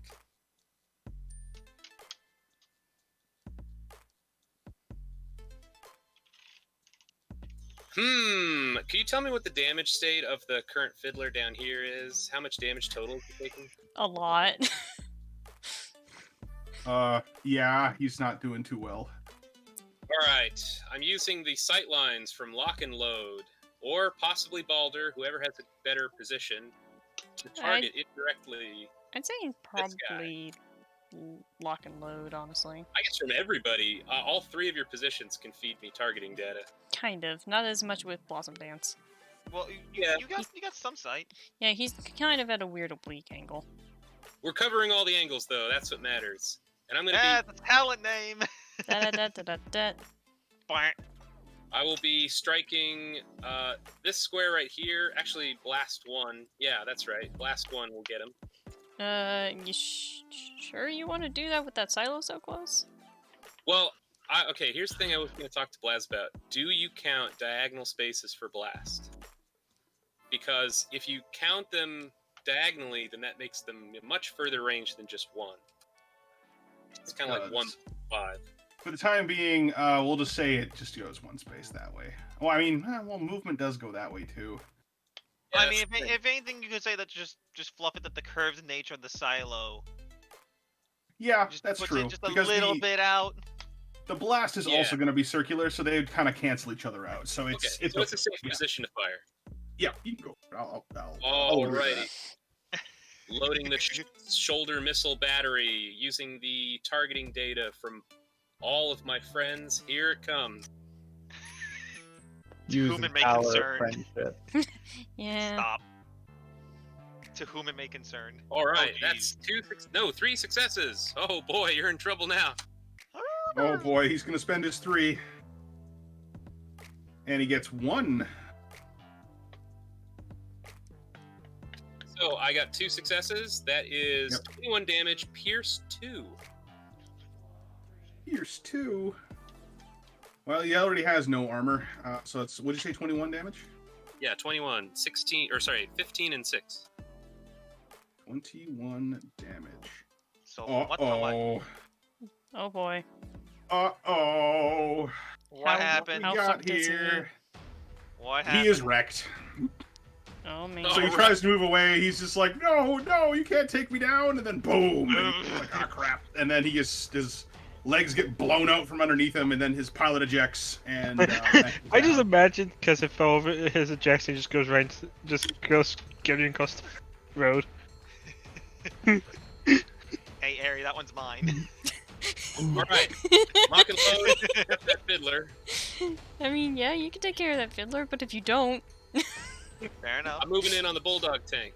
Alright, so Okay, he takes and he charges forward. 1, 2, 3. Also, we can salvage some of the hardpoint stuff from these mechs. Even though they are disabled, we can repair them and get free equipment. We also need parts for the command center. The clause in your contract indicates that each mech taken out is part of, it's Exotech property. I was gonna say, it's a matter of Exotech is willing to let us do that. That's why you're getting the bonus each time you take one out. Yeah. I'm launching rocket pods at the bulldog tank in front of me. Which is close cracking, so I get to roll 5. Here it comes. Actually, I'm gonna empty the payload. Why not? Oh man! No man, empty payload. I got Drop the book. 9, so by spending 1, I have 8. Drop the book on him. 8 dice, correct? Additional? But I only cap at 10, right? Yep. Yes. So 8 minus 5 is we got 3 left over, so I got a result bonus of 3. Oh boy. Alright, that's 3 successes at least. Alright, you pump 3 successes worth of damage into him, and he's gonna try to spend he doesn't wanna die. He's gonna spend 5 using his 4 little dice, gets 2 successes. Does he have any negatives because of that fearful status? He's not gonna shoot next turn. Because he's scared of a Thanatos. He's gonna immediately just move as far away as he can as possible. Okay, I wasn't sure what that would mean. Alright, so 1 success gets through, is that correct? Yes. So he takes Alright, so a heavy missile pod spam just ignites the entire area surrounding the mech. It only takes a single rocket to the face. That's 8 with Pierce 2. Alright, so you give him 8 damage, which means he gains a breach token and loses 2 AP. So he's really feeling it now. Is he All right. moving at all, boss? And Oh yeah, he's getting out of there. I exploit. Okay, He can't dodge. go ahead. He can't. He can't dodge. Yeah. Can't do anything about it. So go This is ahead. becoming a bit of a signature move for Hans. After firing the rockets, he fires up the heat drill and slams it into the tank.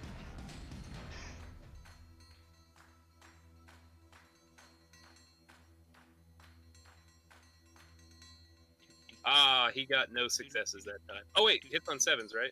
Yeah, still nothing. And then he gets the heck away. He's moving all the way over this way. The shot goes wide. All right. I still have some movement left, so I am going to move forward. To here. Actually, no. I'll Wait a join minute. you soon. If I can. Okay. I got enough to get. Let's see if I get 1, 2, 3, 4, 5, 6. Yep, that's just enough. All right, and now I'm going to attack with my free hand. So this is a brawl attack against the bulldog tank to his left. Okay.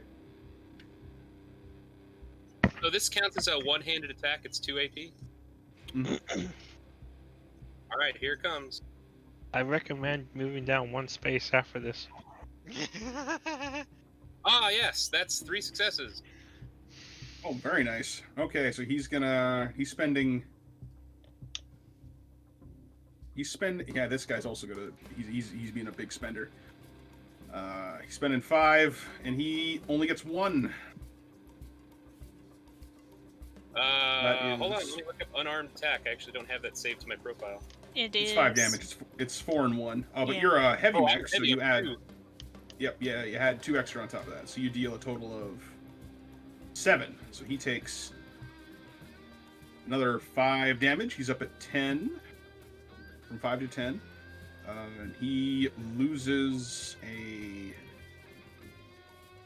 point of armor and suffers a motive failure this turn. All right. Or And next just turn, rather. as Balder suggested, Hans is going to push his mech to the limits and get the heck out of there. There's a reason why. You said 1 space or 2? I'll do 1 space. There we go. I end my turn. I Alright. mean, one space was fine. Well, pretty effective, though. All right, rock and road. It's lock and Rocky load. road. I think that's That's what I said. And Mm, 1, 2, ice 3, cream. 4, 5, 6. 5, 6, 7, 1 8, dance. AP. Now, hardpoint Victor blinder. looks up at the building. Oh no. Oh no. Okay, hardpoint blinder. What's? I mean, like he can't even shoot you. Yeah, so. The more blind, if he's blind, he can't. He has a hard time dodging. If he's blind, he has a hard time attacking. Oh, I thought he'd have a hard time dodging. It just affects your attack. Okay, then never mind. Never mind that. Well, SMG. Oh, you know, just SMG -2. a guy casually. So, 5 dice versus 6 with rapid fire 2.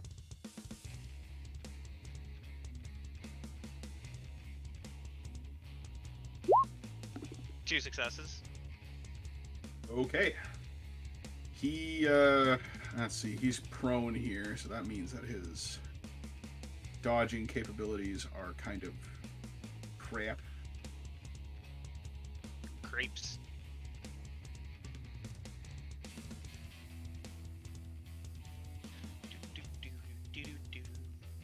Let's see here. It doesn't say that it's actually. Oh yeah. Close combat attacks against a prone unit reduce their difficulty by 1, while ranged attacks increase their difficulty by 1. In this case, yeah, you can't get any better than 6. So yeah, you kind of capped out there. So he's going to attempt to roll out of the way using 3 AP. No. He gets 2 successes.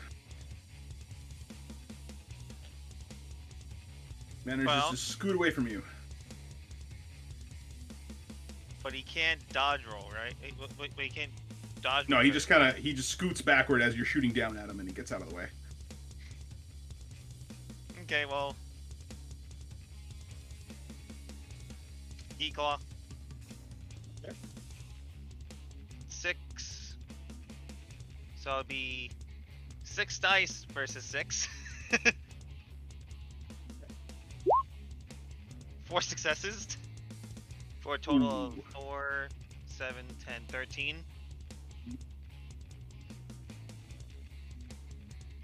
13? Yeah, 13 damage. Oh yeah, you're a medium. What do you mean medium? Well, you add your weight class to base damage. Oh, that's right. I forgot. Okay, so it should be more than that. I gotta make a note of that.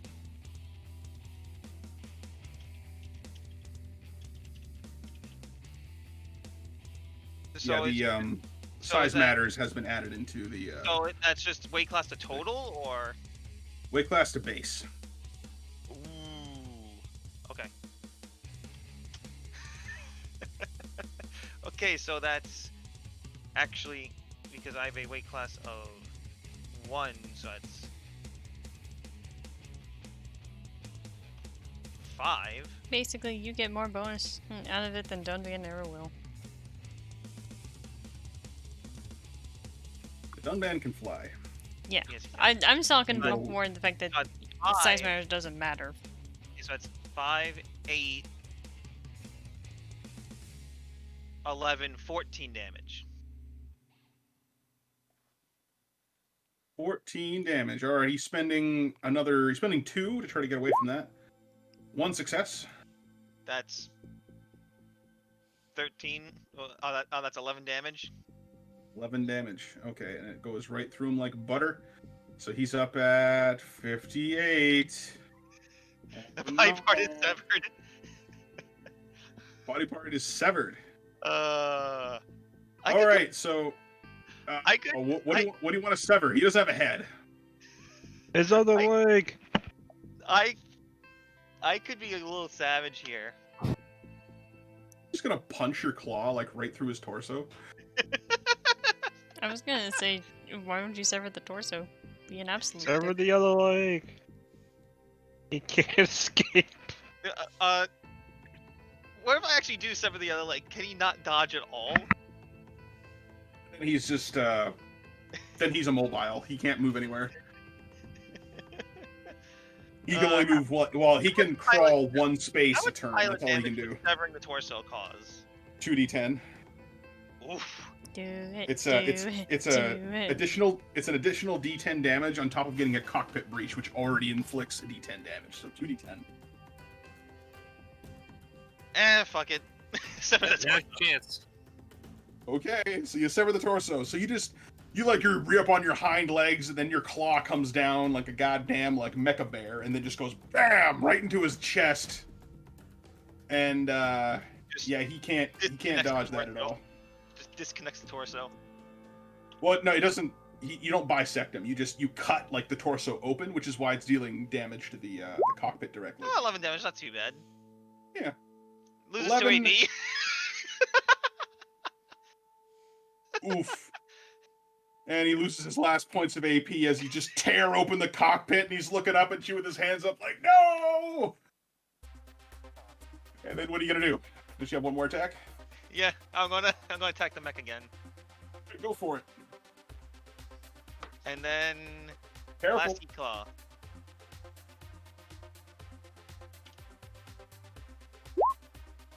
Another 4 successes, so another 14. Wait, no, 14. Oh, right. DJ, you might want to. 5, Here we go. 8, 11, yeah, Okay. 14. I need you to roll a d10. Oh no! Holy. You know, on the plus side, if he damages the building, it's not coming out of my paycheck. So I'm taking this as a win. Roll the d10. Come on. Whoo! Power system is only Ooh. destroyed. So you destroy the power system, and the fiddler is down. That was so close though. You. All right, so Great. now you Now you actually bisect the mech. You just you punch your claw like right through the mech. You slice off what little of the torso remains, then your claw goes down into the roof of the building. You defiddled the crab. Whatever that means. Killed the crab. Wait, hold on, Blaz. Considering Tali is a trained EMT and she's well versed with blades, even though this is not technically a blade, so to speak, it is still a blade weapon. So would she still have enough precision to effectively bisect on that roll to destroy the power system instead of just going for the A+ explosion? Just curious. Probably adjust the ratio in which things would explode. Probably only on a 10 would it actually explode. That's actually useful. Holy crap. Hell yeah. I am going to make a note of that. Where am I going to put that note? Alright. Somewhere on here. So is that it for lock and load? Yeah. Okay, that last bulldog tank. He sees the action going on down there, and he's like, "Nope, I'm afraid. I'm out of here." He just leaves. All right, so He's done. Run. we're gonna change this rounds thing. We're only gonna make you guys survive one more round of combat. However, we're gonna spice things up a little bit because Toughbreaker. You see something on your scopes. Oh no, I'm picking up a signature in the area. It looks Russian. Russian. Russian? What? And he's accompanied by gunships. It's Christmas time already? Moscow. You see a massive, meaty mech. Its ID signature comes out as the Moscow. Oh no, it's Nikolai. Oh, In come on. Russia, Moscow comes for you. Prompt aerial units. And here they come. It's fucking Nikolai. This thing is gigantic. It is towering, even over the Toughbreaker too. It is a few meters taller than it even. Well then. And it is it's got these big, huge, broad shoulders and this just this thick, meaty armor on it. And on its shoulder, on the edge of its shoulders, it has these two long shields that come down that are on these articulated mounts. And its shoulders and arms are covered in missile pods. Oh, it's like we got a missile boat coming in hot. Dunban And you're just getting a raises you're his getting a sword. comm signal from it. Yeah. You dare answer. Toughbreaker answers.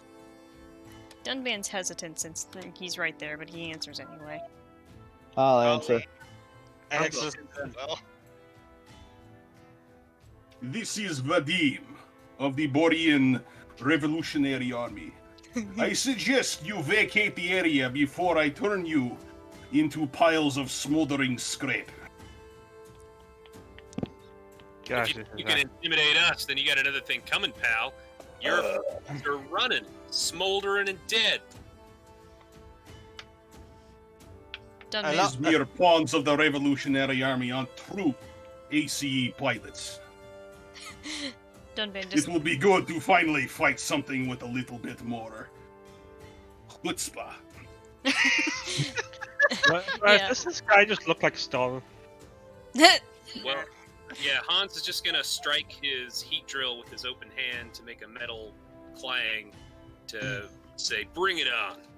Alex pipes up. Alright. I was gonna Alex, pep say, up. hold on. Yeah, Alex pipes up towards Moscow. Oi, Stalin! Do you know what a Matryoshka doll is?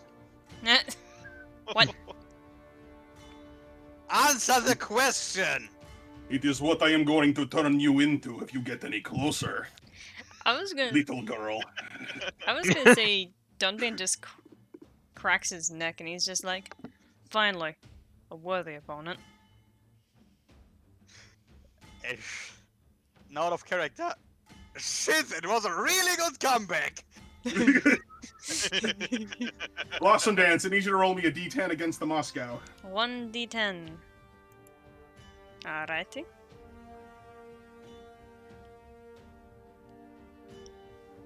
Ow. Okay, we're doomed. I read one-liners. Oh boy. Wait, we need. You're going before the Moscow. Oh boy.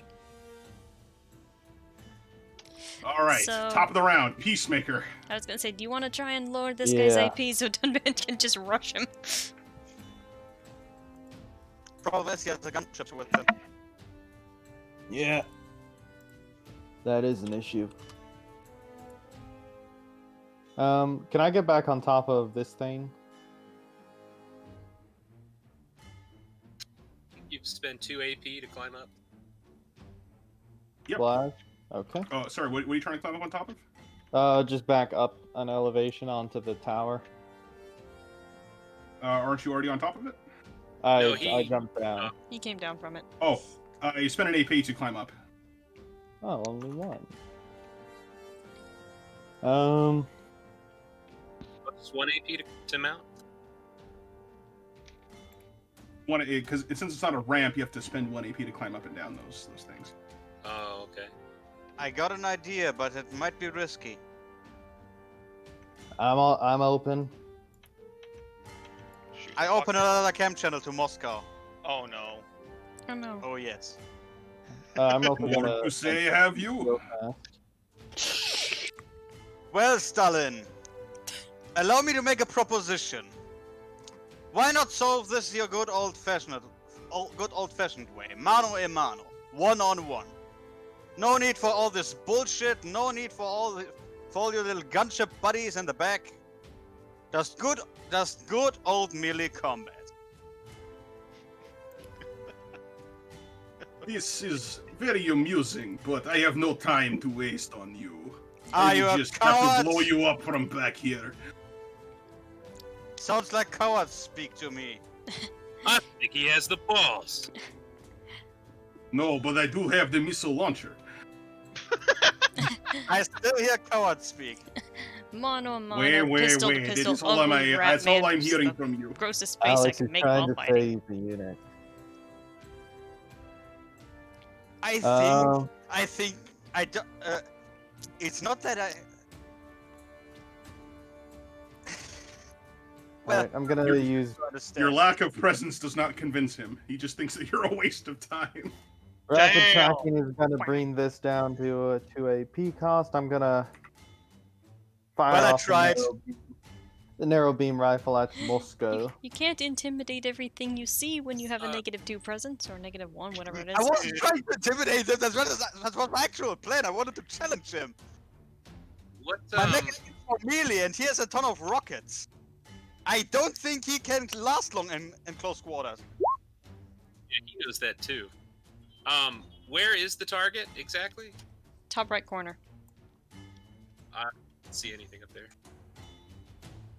Oh, did How? it not load in? It's right here. Okay, Right. next turn I'm gonna help you. That's left.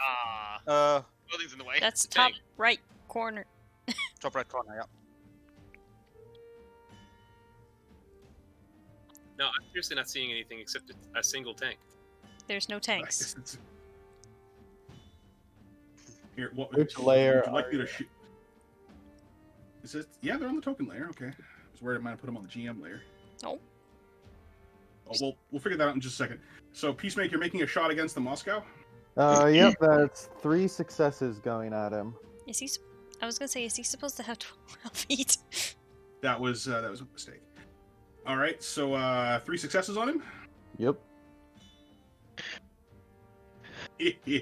Tiny little man with big beam gun. Very amusing. He spends 3 AP. Seed on 7s. And he's got... He absorbs 2. Okay, that's 1 success with Pierce 2, so 6 damage. He tanks it. Shit. Well,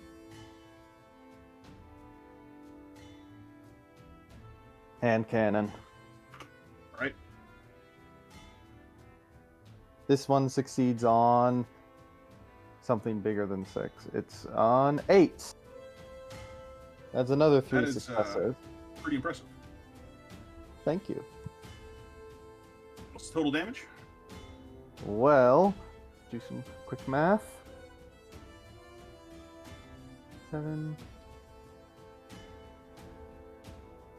17 damage total. He's going to spend 2 to succeed on 8.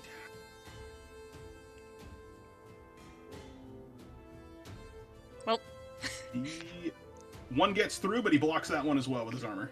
Mm-hmm.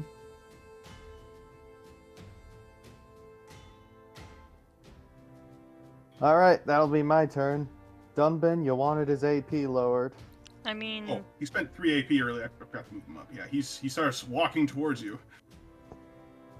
oh boy. Go get him, buddy. I mean, is there anything Baldur can do, or are you just too far away? Alder's turn. Oh, you have no idea what I'm about to do. Oh, no. I have been calculating this for the past 5 minutes. Oh Also, no! make sure you calculate your heat loss. Oh, trust me, I'm about to do what you call a pro gamer move. Oh shit. oh boy. Oh, Please no. don't do. Please That don't do makes what me I think afraid you're with doing. Frost saying that. Oh, just give me 1 second. Do what I think you're doing. What do you think he's doing? Bullshit. I don't know, but do it.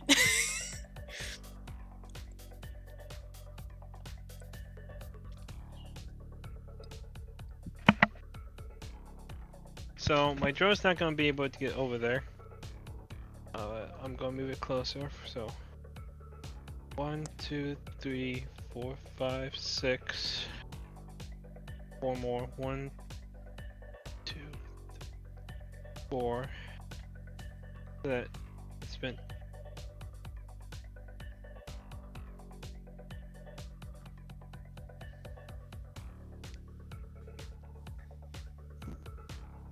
He's gonna be. Yeah, he's one up my drone, sadly. But now here comes the pro gamer move. Hmm. So my heat goes down to 10. My AP goes back up. But it's two AP to brace, right? Yes. For you? Yep. Okay, here we go. So watch this. I'm gonna move 6. You know, I'm gonna spend an You AP. spend an AP to get up the building? Yep, just about to do that. Okay. And then I'm going to brace for 2, right? Okay. Okay. Mm-hmm. And then so that's 5. I'm gonna vent 2 heat. So I got down to 8. Alright. And then I'm gonna spend 3 AP to shoot. And I go back up to I reach my max heat cap. But I managed to get there! Oh god. Oh, I told you, pro gamer move! now let's hope you actually do something good with it. Oh, Oh, you're this gonna is be where way the battle overheat. comes in. You're gonna be way overheat, my dude. And then I'm gonna I shoot. believe in you. I'm sending you the bill. Go for it. Here we go. I got 1! Oh. Oh man. Uno. Oh god. I dare him to take that hit. If he's such a big man. I think he's proven to be much smarter than we're giving him credit. I mean, just because he's My one-liners Russian, didn't work. it's just because he's Russian does not mean he's stupid. I never say you were stupid. Just look at the heavy. I went to college and got a very good education. What is wrong with all of you? Do you have? Do you I have never questioned his intelligence. Do you have doctorate in Russian literature? I have doctorate in kicking your ass. He's going to spend 1 AP to succeed on 9s.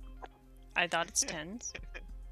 So close! And he deflects it with his shoulder. Just pwing! It's just gone. But You doesn't know- he have to succeed on 10s if you spend only 1 AP? Ah, but he's got a thing. Ah. He has a thing. He's an advanced man. You know, This is advanced mech fighting. funny enough, Because worse he than evaded, fighting. because he evaded my attack, I get 1 AP back. Oh boy, does that Oh, help? good for you. Because of Learning Machine. Does that do anything of special interest though, Frost? He gets No, an I AP just wanted my back. 1 AP back. Is that your pro gamer move? Also, Well, it'd be helpful if he had like a backup weapon, like a missile launcher or something. Yeah. Like that. He could. It would help him in some situations. But yes, that was my pro gamer move. I'm just happy I was able to do that with the amount of AP I had. You know, it wasn't a bad pro gamer move. I will give you credit for that. That was. You are a credit to team. All right. Blossom Dance.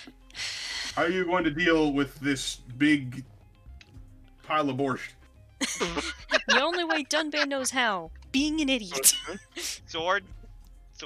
Well, Oh the thing- no, that's the last thing he'd expect. Okay, so I'm gonna have Dunban move here first. Just get right in front of this guy's grill. And he is going What to... is this? You are getting closer to me?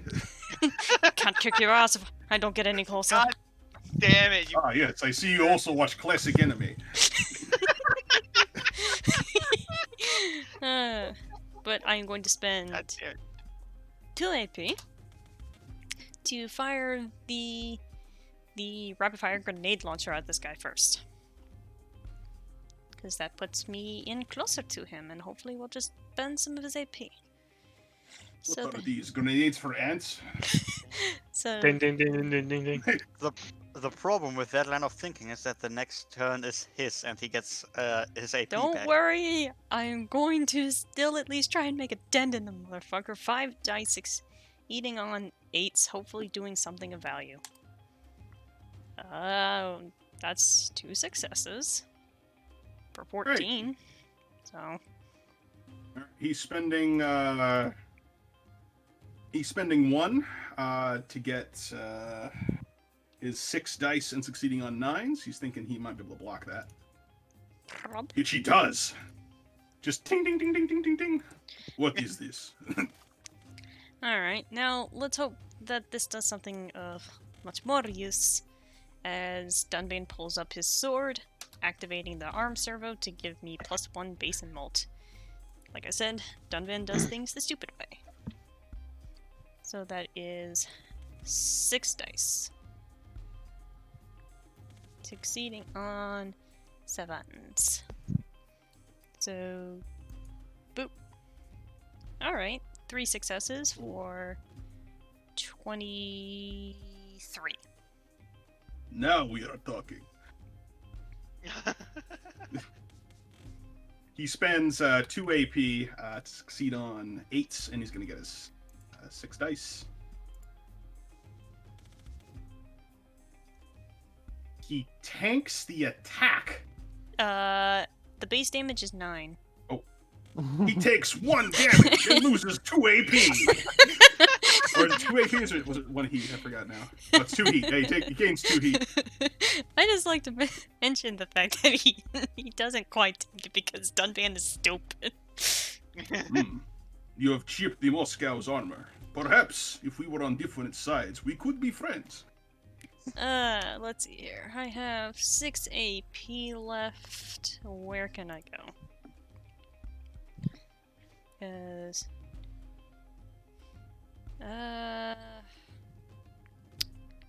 yeah, Dunban's just like, did what I can. Later. And he's just... Where are you going? We have so much to talk about. Yeah, he's just gonna be like, later! It's very rude. Oh well. Now it is Vadim's turn. Yeah, Dunban's just like, yeah, I'm not about to try and die. Man, that entire turn could basically be summed up as, oh no! Anyway. I mean, to be fair, Dunban at least managed to chip him a little bit. That's still better than the other 2. Let me see. You have scary sword, that is okay. You have weird beam gun, I could blow you up. You have... I like you. I will destroy you first. What's happening? I wasn't paying attention. You're getting I like attacked. the cut of your jib. You are getting attacked by missile pod. Okay. Yeah. So he's gonna I shot fire. him, didn't I? Here At we least he has an huh? AP. Well, first, actually, he's going to. What is he going to do? Yeah, he's gonna fire a missile pod at you. So here it comes. He's got how many dice now? He's got 6. So here we go. Missile pod away. He's got a thing that lets him succeed on 7s. Whoosh. Oh shoot! Oh shit. So you're It's dead. crunch time. At least that's not done, man. How much damage does that put? A lot. Hang on a second. 4 times 3 plus 9 is 21. Okay. Step You have to so- say to yourself. Now that's a lot of damage. That So- boy gonna need some flex tape. To show off the power flex tape, I saw this AC and What out. was so what was dodging again, boss? He was targeting you. I was wondering what dodge. I was wondering what the dodging. Oh, how dodge was handled? Oh yeah, it's because I haven't been shooting you very much lately. Yeah, I I forgot. should do that more often. All right, so you spend a point of AP, and that determines what your dice are succeeding on. In this case, if you spend 1 AP, you succeed on 10s. So the more AP you have, I think yours is insight and response right now, or insight Oh. and handling. right, the dice that you, it's insight and handling. Sorry. Oh, by the way, he's making a fire attack on you, so the cover on the roof, unfortunately, does nothing for you. Or the only way I can actually roll is if I spend 1 AP. So I guess I'm going to spend 1 AP. And somehow my cat's turned on my Xbox. And break. Frost. Laugh in the face of death. I dare you. I always laugh in the face of death. I'm great. Like I said, good thing it's not done, man. Just given the fact that, you know, That was Squish. so close. well done. So close. And so you knock off 4 damage off of that, so you take 17 instead. Oh, Only taking one. that's 9 going through that armor. Yeah. All right, so you So I'm at 10. sorry, you're at 10. All right, so you lose want 2 AP one. and you get a breach token. Oh, I need that AP. No, you don't. Where you're going, you don't need AP. Which one's the breach token again? That's lowering your armor. You lose 1 point of armor. Okay. See, it's gonna get me confused every time you say it. Oh, but it's good that we reference things so we can reference other things. It's just it's a game design thing. You know, I find great Alright, and- appreciation that the AC's name is Moscow, but it's spelt the way that the Germans do it. Hence the song. Yeah, I know, but it's still Hence the funny. song. I'm well aware of the song. It's no Yeah, less right. funny. All right, so he's gonna do it a second time. Oh no! He's gonna share the love, and he's gonna fire at Peacemaker this time. Okay. So same deal. Don't die. 1, 2, 3, 4, 21 damage. Still kind of dying.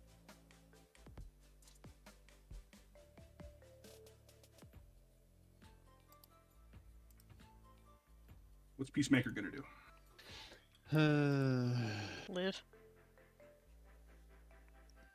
All you guys gotta do is survive this last round. That's all you gotta do. All right, I got 2 AP to spend. I'm gonna spend it. So, what's handling? Sorry, he actually didn't have to spend the AP on that second attack because he's got a thing. Oh no. Of course, he has a thing. Ding, ting, ting. Handling is 1. Insights. I'm back, by the way. Welcome back. Welcome back. Plus Oh, thank you. camouflage. So 60, 10, and 2 AP makes me succeed on the 9s, right? Yes. Yes, sir. I got one! You got 1. Okay, you take 17 damage. Yay! Only 17. What happens to me? All right, so Hey. you're Oh, did you factor in your optical camouflage? I did. That's why I rolled 6. Did you re-roll your dice because you have a concealment bonus from the optical camouflage? Does it? No. Might And help. these dice give you concealment bonus, so I should make those re-rolls if you could. it. Didn't It doesn't help. Well, I mean, An attempt was made. But it failed. Gold star. all right. So you take 17 damage, which is reduced by 4 from your armor. So you take 13. 0 to 13.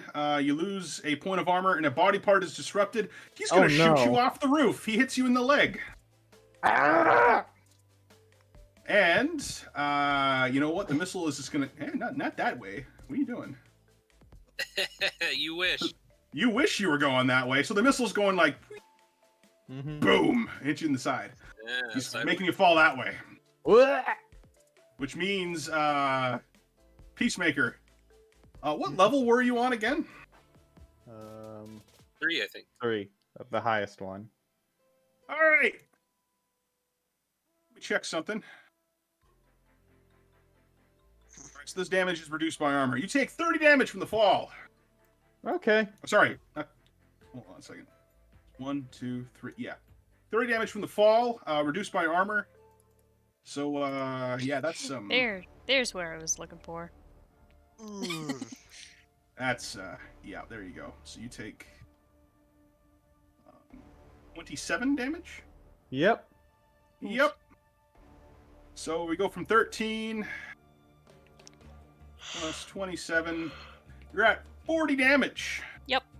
So you lose 1, 2, 3 points of armor. So your armor has been stripped and a body part is disabled. He's gonna knock you in the head, is what he's gonna do. Oof, ouch, my head. Oof, ouch, my bones. Let's see here. You gain 3 blinded tokens that can't be removed until repaired. Alright, how do I add more than 1? So hover your mouse over the token that you clicked, and then just press the 3 on your keyboard, and it should just add 3. There you go. Okay. All right. Well, Gunban, he's not done with you. Yep, here he's got one more for you too. So this one he actually has to spend a point of AP for. So he's gonna fire that off. Whoosh. All right, so you are hit with a 17 damage. How do you plead? Well, don't I get a little bit of concealment as well? Yes, you do. You get a point of concealment. So Alright, you get a and I feel reroll like of my Uno. sword ain't really gonna help with this. Not as such, no. Alright, so I will spend my AP to succeed on 9s. And I get... If you guys have any CIWS weapons, they can help you against missiles. Nope. They're like, you can use them to block missiles. Nope. Okay. Okay, so I have 4, no bonuses, 3 rerolls. So 4 dice, boop. And I will use 2 of those rerolls, boop. Actually, no, I need that last roll as well, because it's 9s, you dingbat. And that's 1 success.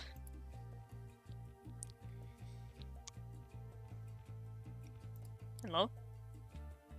All right, 1 success. Yep. Okay, so you take 13 damage. 13, I take 10, that brings me up to 22. 22. Okay, so you lose a point of armor, and a hard point or primary weapon is disrupted. He's gonna go after that sword. He doesn't like that sword. It hurt him. It's always Pleased this. by that. They might want to consider getting a weapon dock with a spare. And for his final trick, We're just getting started. he's gonna shoot a missile at lock and load. I was wondering when you'd come at me. I came at you, bro. All right, only 2 successes on you. 13 damage coming at lock and load. Okay. And this is his last one, right? This is supposedly last one. Supposedly. Well, that tank is dead. So, -3. Spending 3 AP, so I succeed on 7 or 8.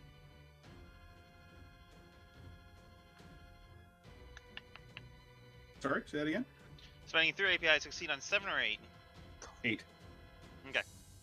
And this is what roll again? Insight This is and insight handling. handling. Insight handling. So it's 5 versus 8. Average roll.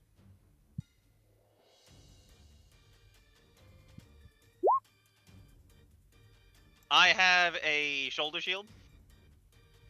Okay.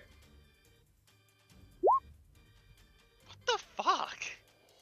Oof. All right, 0 to 13. 0 to how much armor do you have? 10. 10. Okay, so you have a blade of 2, right? Yep.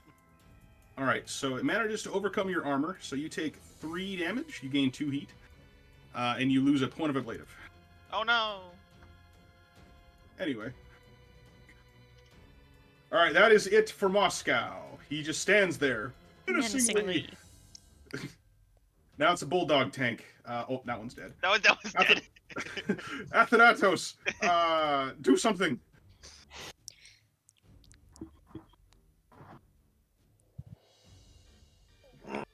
If anything, take out that last tank, please, because we're sitting ducks, and we have to survive those 3 gunships. Yeah. So take out the tank. Fenris? Yeah, I don't think Yeah. Alex could get any further up the field to deal with the gunships, so dealing with the tanks is probably the best bet. Yeah.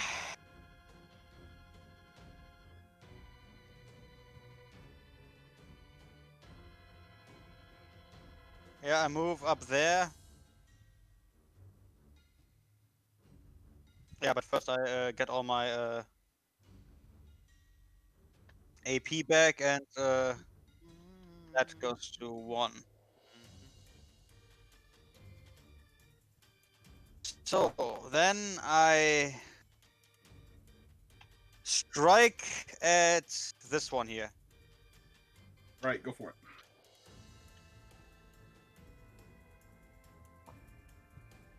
Okay. Close striking 1. Melee 6. And I get +1 multiplier. Okay. That means 8d10 or 7d10? Oh, it's just your close tracking plus, I think it's melee for you, right? Okay, then 7d10. That's pretty formidable. Okay. I got Pierce 2. +1 multiplier. And I throw charged attack and strong arms behind it. Okay, he's gonna try to spend. He's gonna spend 5 to get the hell out of there. He gets 2 successes. He manages to escape your Lancy attack, and yeah, he's just gonna blitz off map. He escapes. He's just like, nah, man, I'm out of here. Yeet! So much for that. So I'm down 6 AP. Pretty That's much a- for nothing. So Athanatos, is that you? Is that your turn? There's not much else I could do. I have no MP left, and I need the. And looking at Moscow, I'm going to need the AP. Well, we have one more round left. We just need to survive. We just need to survive the gunships. That's easier said than done. Yeah. All right. This bulldog tank is going to flee. Doesn't it have a motive failure? Oh, it does. It can't flee. The guy jumps out and he flees. All right. Because you know what's coming next. He's like, oh no, it's the Moscow! And he just jumps out of his tank and runs away. I mean, unless old Stalin over there gets bored, we are boned. He's out. Osprey time. We can take him. So the gunship is moves 6 spaces that away, and is going to fire its rocketopod at the Athanatos. Oh, Actually, no, you're too far away. Actually, he's not going to do that. Just can fire at the lock and load instead. He's on the level. These things should be flying, by the way. Can't even see because of this fiddler. Just moving it to look. Okay, yeah, you don't have any AP. Oh, here, we can just do move to front. There we go. Oh, beautiful. And rocket pod. He's gonna fire at lock and load. Here we go. Whoosh. 2 successes. 12 damage on lock and load.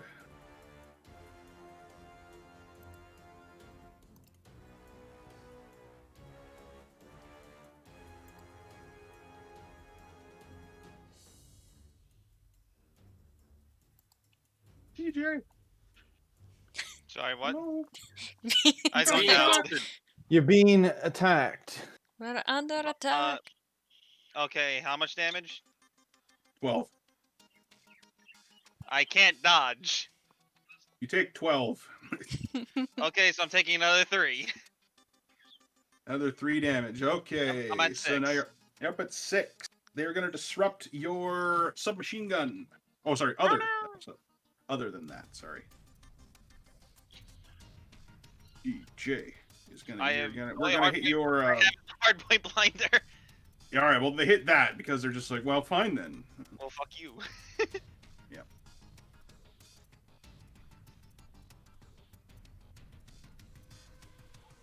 And next one.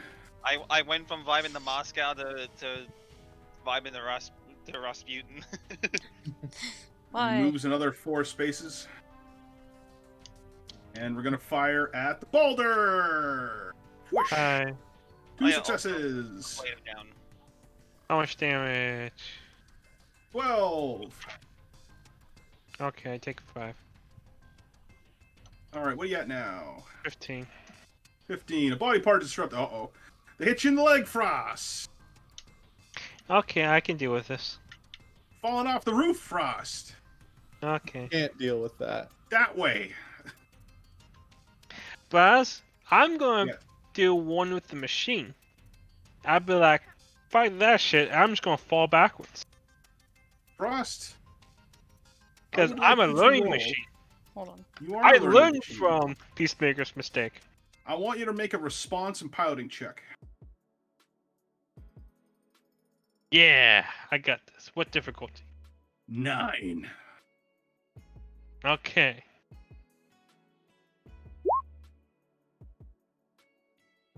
No, I tried.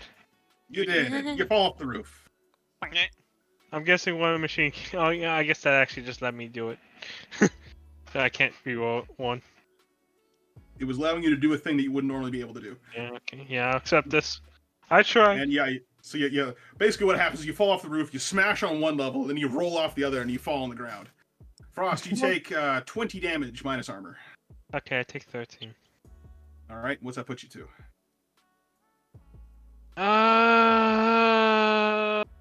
28. 28. Oh, you gain 4 heat and a breach token, 2 breach tokens, as a matter of fact. Also, Hey guys, is it kind of hot in here? It's burning up. Kind of hot in here. Alright. I guess I don't have to deal with the cold. Alright, I will be right back, so please don't kill me. And I delegate my roles to DJ if I'm gone long enough. Okay. Do we know how much MP she's already spent?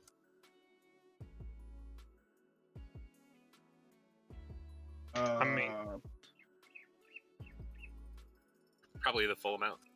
Yeah, because they were there, they went here, and then they blitzed over here. Yeah, that makes sense. All right, just for rolling. Well, I don't think she could even dodge anyway.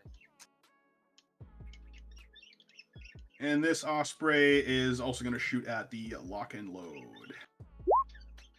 2 successes, 12 damage, lock and load. How much again? 12? 12. That is 4. I'm at 10. 10. Alright, you lose 2 AP and you get a breach token. Oh no. And ablative, so -2.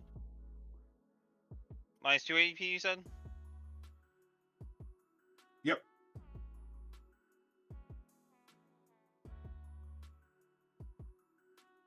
And that is the last of the Ospreys. Toughbreak. Yeah. Make him pay. Refilling AP. At this point, Toughbreaker surveys the battlefield. He's knocked out 3 tanks and 1 mech. And he's looking at those juicy gunships. He wants to go after them. He readies his shoulder-mounted rocket launcher and he fires it. All right, where's it going? Right here. Holy shit! And it's hitting 1, 2, 3, 4 successes.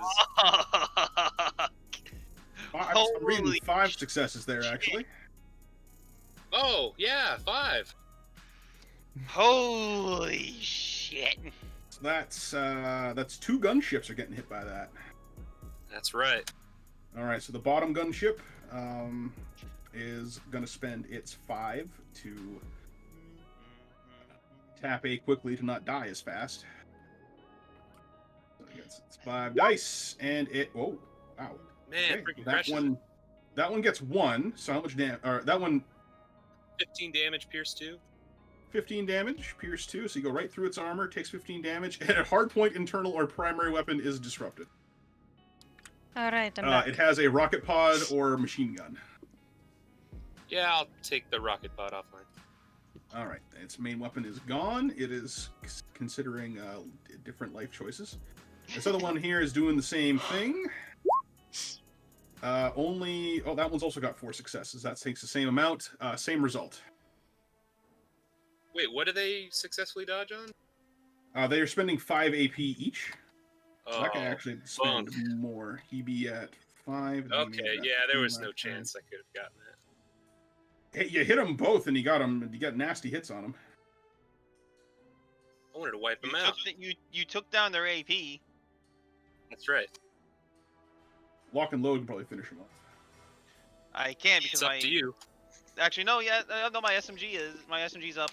And would I be able to swipe at them with with my heat claws or no? They're too high up in the air. They're hovering. Unless you Fair were enough. like leaping off of a roof, or you also were hovering. Or you had jump jets. If you climb up that tower, you can take a flying leap and try and hook him. Ah, shit. I had an idea for a final Hail Mary, but it is Moscow's turn before mine. Shit. All right. Let's see. Where were we here? Oh yeah, that's right. And a hardpoint internal or prime weapon is disrupted on that other Osprey. I'll do the same thing. All right. Both the rocket pods are taken offline. And Toughbreak, got any other bright ideas? Okay, so that costs 2 AP. Yep. And, yeah, I'm gonna make a break for it. Make a break? Make a I'm gonna tough get behind break. this cover, is what I'm saying. I don't have any more rockets to fire off. They're fully spent. Well, shit. Indeed. I think I'm just going to... yeah, I'll hang out right here. I got nothing All right, else lock to and do. load. We're gonna have to meet. Yours is going to be the last turn of this match because it's getting a little late and we've been running out a little too long again because I can't manage my time.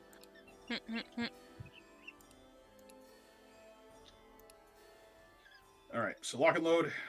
You take us out. Okay, so Now the thing is, I cannot get up on top of that tower, right? You can climb if Yeah. you want. I don't have arms. Oh, you got your front arms. You can climb up that. Like that's not hard for you to do. You just haul yourself up for you have to spend 1 AP to do that.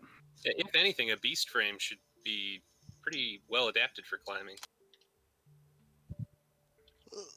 Depends on it's a case by case basis, I Mm. think. I feel like for his Wait. it probably wouldn't be too bad. You just go like that, like spend one, and then what's your plan? Okay, so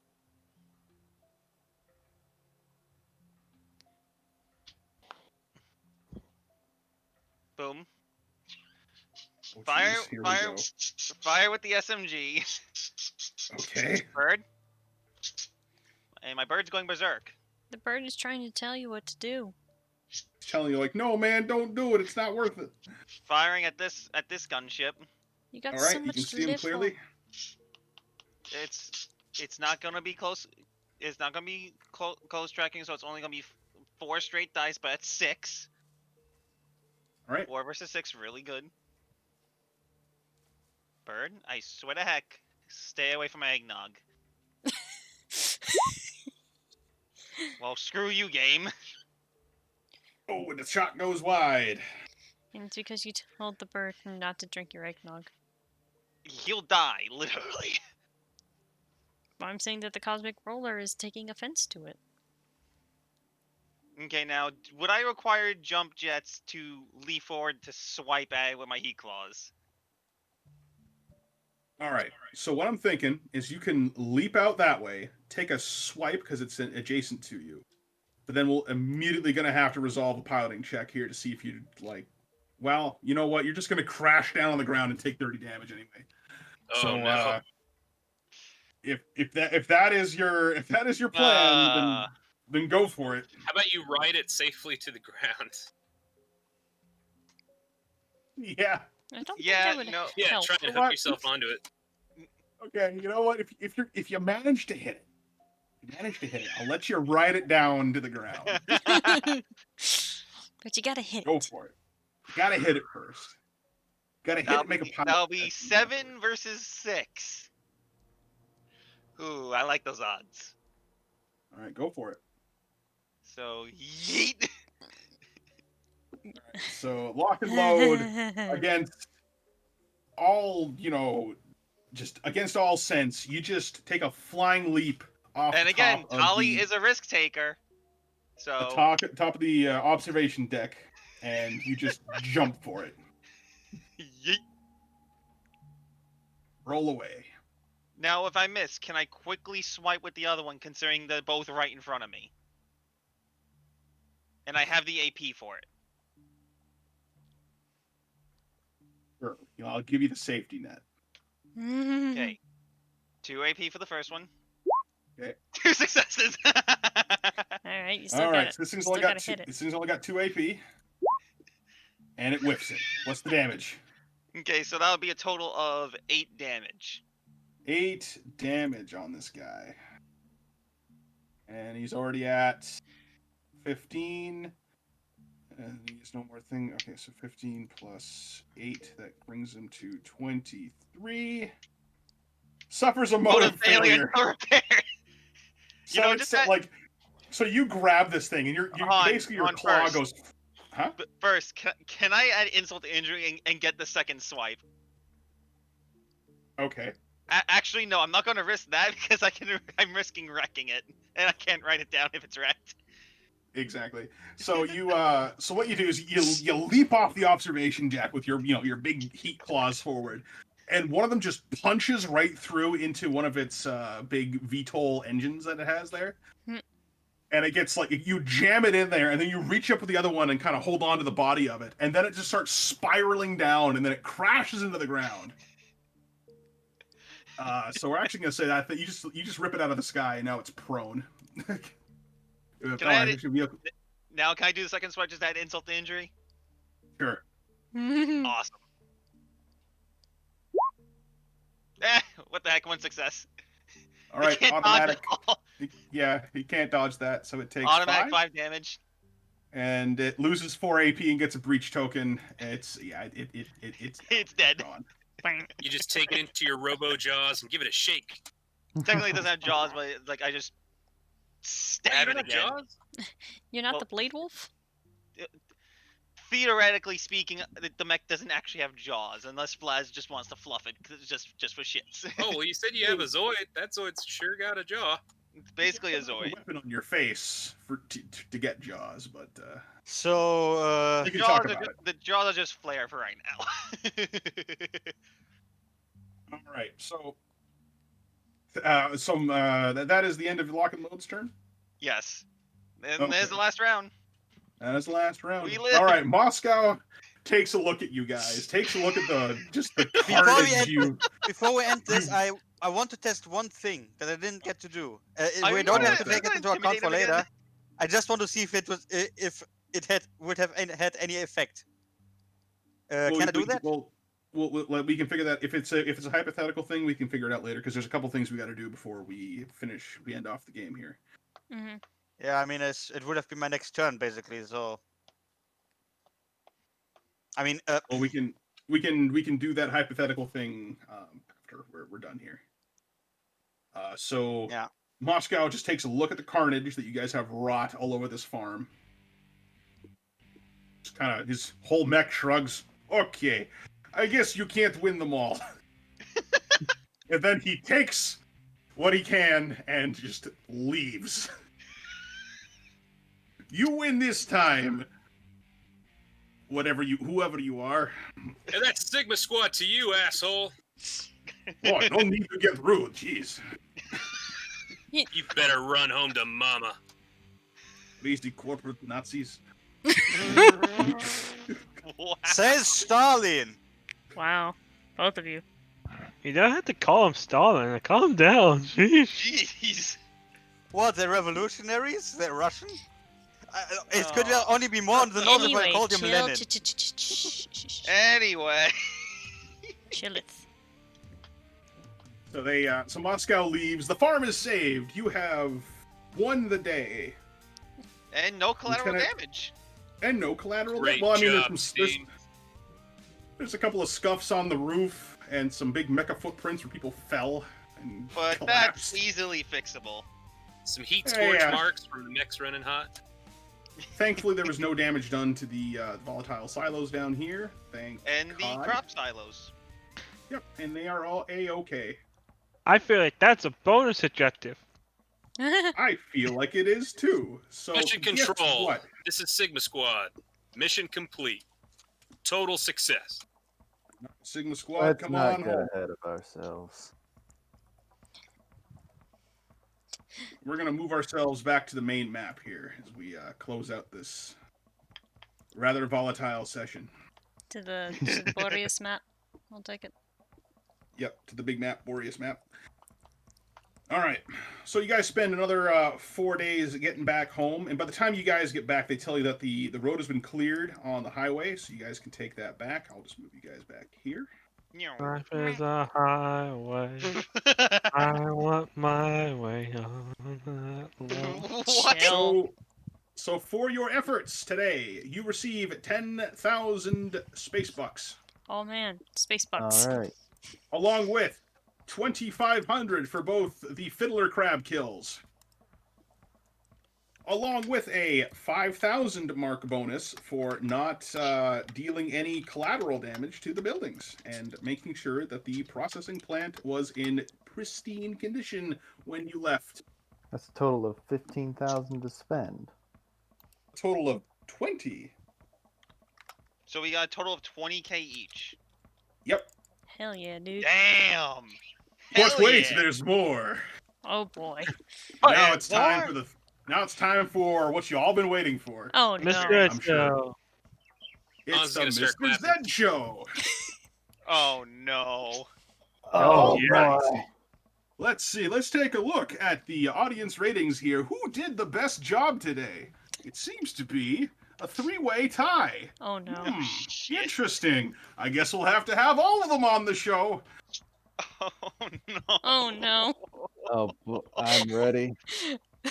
Are you? Who is it? Who is it? Are you ready? So you guys are like in your berth, and the lights just all shut off, and suddenly there's like 3 spotlights just somewhere on the ceiling, kind of circling around. And you just hear Dumbman quietly say, "Oh shit." Oh shit. Come on. Oh, I is hope this it's me. that I hope red one of us- thing? Oh boy. Oh no. Spotlight hits DJ. Oh. Ali, you have been selected Oh, for boy. your absolutely ludicrous jump. Why would you do that, you insane bastard? Hey, The next. she does have the complication risk taker. Yes. The final the next spotlight lands on Hans Tough for just brutalizing those tanks and getting 1 ACE kill. Oh yeah, and he's gonna strike a pose and start flexing them muscles. And finally, our final contestant for this evening. We're just doing far beyond what was needed. A returning participant in the Mr. Zed show. Oh no. Oh, hey. We're Nobody. turning that tank into a piece of chicken Slovakia. Nobody. If you could be so kind as to take your D100s. And let's find out what you get on the Mr. Zed's Wheel of Wonder. Oh no. All right, you schmucks. Roll it up. Ooh, rolled low. Rolled low. Roll high. Oh boy.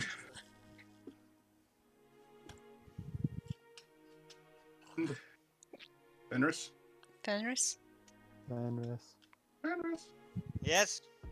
D100. Alex got picked again. Oh shit. Ah fuck! Well, that is a D100. What's with all the low numbers, you guys? I don't Oh know. boy. All right, so you guys have all won the exact same prize. Huh. Yep. Hans is just too excited. He's So clapping. you get a minor prize choice. Each of you, the 3 of you, can claim a public item from the ACE or weapon or item list that is worth 10,000 marks or less. If you have any marks left over from your purchase, it is deposited in your group treasury.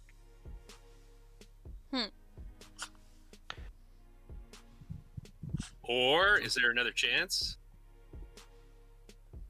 Or you could combine your 3 choices into another spin. So it's either it's either triple or nothing. Or rather, you can basically trade in the 3 of your spins for one more spin, and who knows what it could be. Hans is going to huddle around with his 2 contestants on the stage. Oh boy, what do you think we should do? I say we go for it. Blaz, what was the prize again? A thing from the public weapons or a mods table worth what? So you get to pick an ACE weapon, item, or mod for your ACE, of course, but it has to be worth 10,000 marks or less, and anything that's left over is deposited in the group treasury. Okay, so personally, No. Tali's not in combat anymore, so she's a little bit more level-headed. Let's just take the 3 things and get a little bit into the group treasury because we don't have a lot in there. Oh, come on! Hans is going to point at the really low scores that they rolled. We got all the bad rolls out of the way! We're surely going to get 100. Let's go for it! That's not how odds work. No. Are you sure about that? That's not how math works. That's not how it works. Hans I'm is gonna scratch undecided, his head. I'm undecided between the 2 options. I could leave it up to a coin toss. How about a roll off between Tali and And Hans, whichever one rolls higher is Alex's choice. What's it gonna be, contestants? I could- Time's oh, I running could- out. I could roll a d2. Or you could. Roll any Okay. die and say evens or odds. Okay, Hans is 1, Tali is 2. Okay, 2!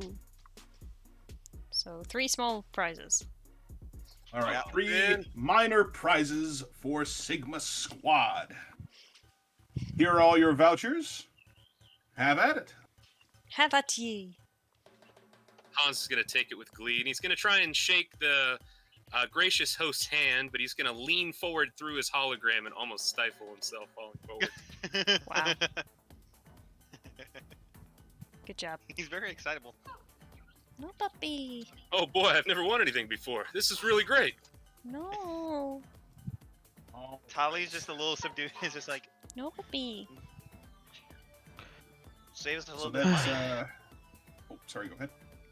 It just saves us a little bit of money. It does. That's a great result. All right, 3 You cheers guys- for Sigma Squad. Hip, hip, hooray! Hooray. hip, hip. Oh, we're doing it. Hooray! And one more. Hip, hip. All of us. Hooray! Hooray! You only got one other person. I think that explains everything. I'm just laughing. Dunman's probably drinking another sarsaparilla at this point. Sits on the sass. Perilla. Hey, All Duncan, right. you want to go spend pizza? Sure. I need Oh, a bite. and one more thing that I have been told to present to you, Sigma Squad. It is your contract with Exotech Consolidated. Congratulations. About time. You're entering into the big leagues now. Hello! Leagues, rather. So Oh, now you have righteous. the We did it, guys. so now you have the ability to purchase any piece of tier 1 gear from the Exotech list. Hell yeah, dude. And right now Good there's only job, tier 1 everyone. pieces of gear. So there you go. I'm proud of all of you. I think we made an effective fighting team today. And I gotta say, thank you for trusting me. Dunman just Yeah, kind of whatever you say. makes a weird face like, I didn't trust you with nothing in that fight. Oh, so you want me to reflect that in your report, huh? I think you followed orders perfectly well. You were an A+ scout. Way to go. Are you going to attempt to clap him on the back or something like that for that? Yeah! Because he's like, touch me and I'll kill you. All right, easy there. But hey, good job. And he's just gonna shake his fists in the air. Okay, guys, let's bring it back in. Time for some crunch. So you guys can take a downtime activity because I forgot to mention those before. Yep. Yeah. And you also get 5 whole experience points. Oh man. Oh boy. Once I can get my mouse working again, it'll be Oh, nice. could you repeat that? 5 whole experience points? You get 5 experience points, and you can take your downtime activity for the week. Which- And What does that include again? so you can do the if you go to the core rules under the downtime missions and downtime section, you'll see that there is 3 options that you can take. You can Ellie. move some skill points around. If you don't like where they are currently, you can tinker on your mech so it's not going to cost as much to repair it. You can take an R&R. Take some I got a take some question R&R for and you. get some dice. Oh yeah. We need to find salvage to help fix up the Ellie. command vehicle. Stop. All the stuff that we downed, does any of that contribute to our cause? Well, now that you have a contract with Exotech, they can also send you guys supplies. Hooray! So you don't have to worry about salvaging that kind of material. So now it's just a matter of just repairing the damage that has currently been dealt to the mobile command center. And there is there are pricing there's pricing for all of that needs to be repaired. So With the bonuses we received today, I think we can fully repair it. Blaz, quick question though. Yes. Considering that I use my affinities to avoid well, I didn't really use my affinities to avoid an AC explosion, but I successfully took a high cost risk and succeeded. Get away from my eggnog, you. and succeeded going with my complication of risk taker. Do I get anything extra or not in this case? Well, that's what got you on the show. Oh, okay. That was your reward for just doing some balls out insanity. Okay, just asking. Yeah, it was a long shot, but boy, it was sure pretty. Yeah. All right, well, thanks everyone. That was an excellent episode, and we got quite a lot accomplished. All right. Well, that mission's has now been taken off your list. Yeah. Yeah. I'll finalize my downtime stuff after all of this is said and done. But I believe we are all good and done now. Mm-hmm. You're all good and done now. I apologize for going overtime again. It's fine. That first part, I probably should just tighten that out. I think next time, what I'll just do is just get you guys to where you're gonna, and then we'll do it as fast as possible. Yeah. But And now that you guys are building up your mechs, I don't think I'll have to throw as many tanks at you for them to be a threat. Now it's gonna be big bad ACE time. Now you've experienced the Moscow, which is a thing that is a thing. And do we get any renown for this? Absolutely, everybody gets a point of renown. Oh yeah. What about squad renown? Does that change too? Yes, your squad renown equals your combined renown. Oh, okay. So We're actually going to be adjusting that later on, and what we're planning on doing with that is you can spend your renown on getting cool things for your team. I'm not exactly too sure all what we're going to do with that just yet, but I will let you guys know when we get there. Also, Blaz, quick question. You said that So- the voucher was for 10K, right? 10K. Awesome. And also, if anything, Tali's special item came into play because it's an old good luck charm from her father. So that probably caused a little serendipity there. Alright. I believe if we are all good and done now, I hope you had a good time watching the stream or the VOD, whichever it may be, and we'll hopefully see you some other time. Yeah, Worth thanks for waiting on joining you. us. I had a lot of fun. Very much so. Very good Later. session, and a very good de-stressor for my finals.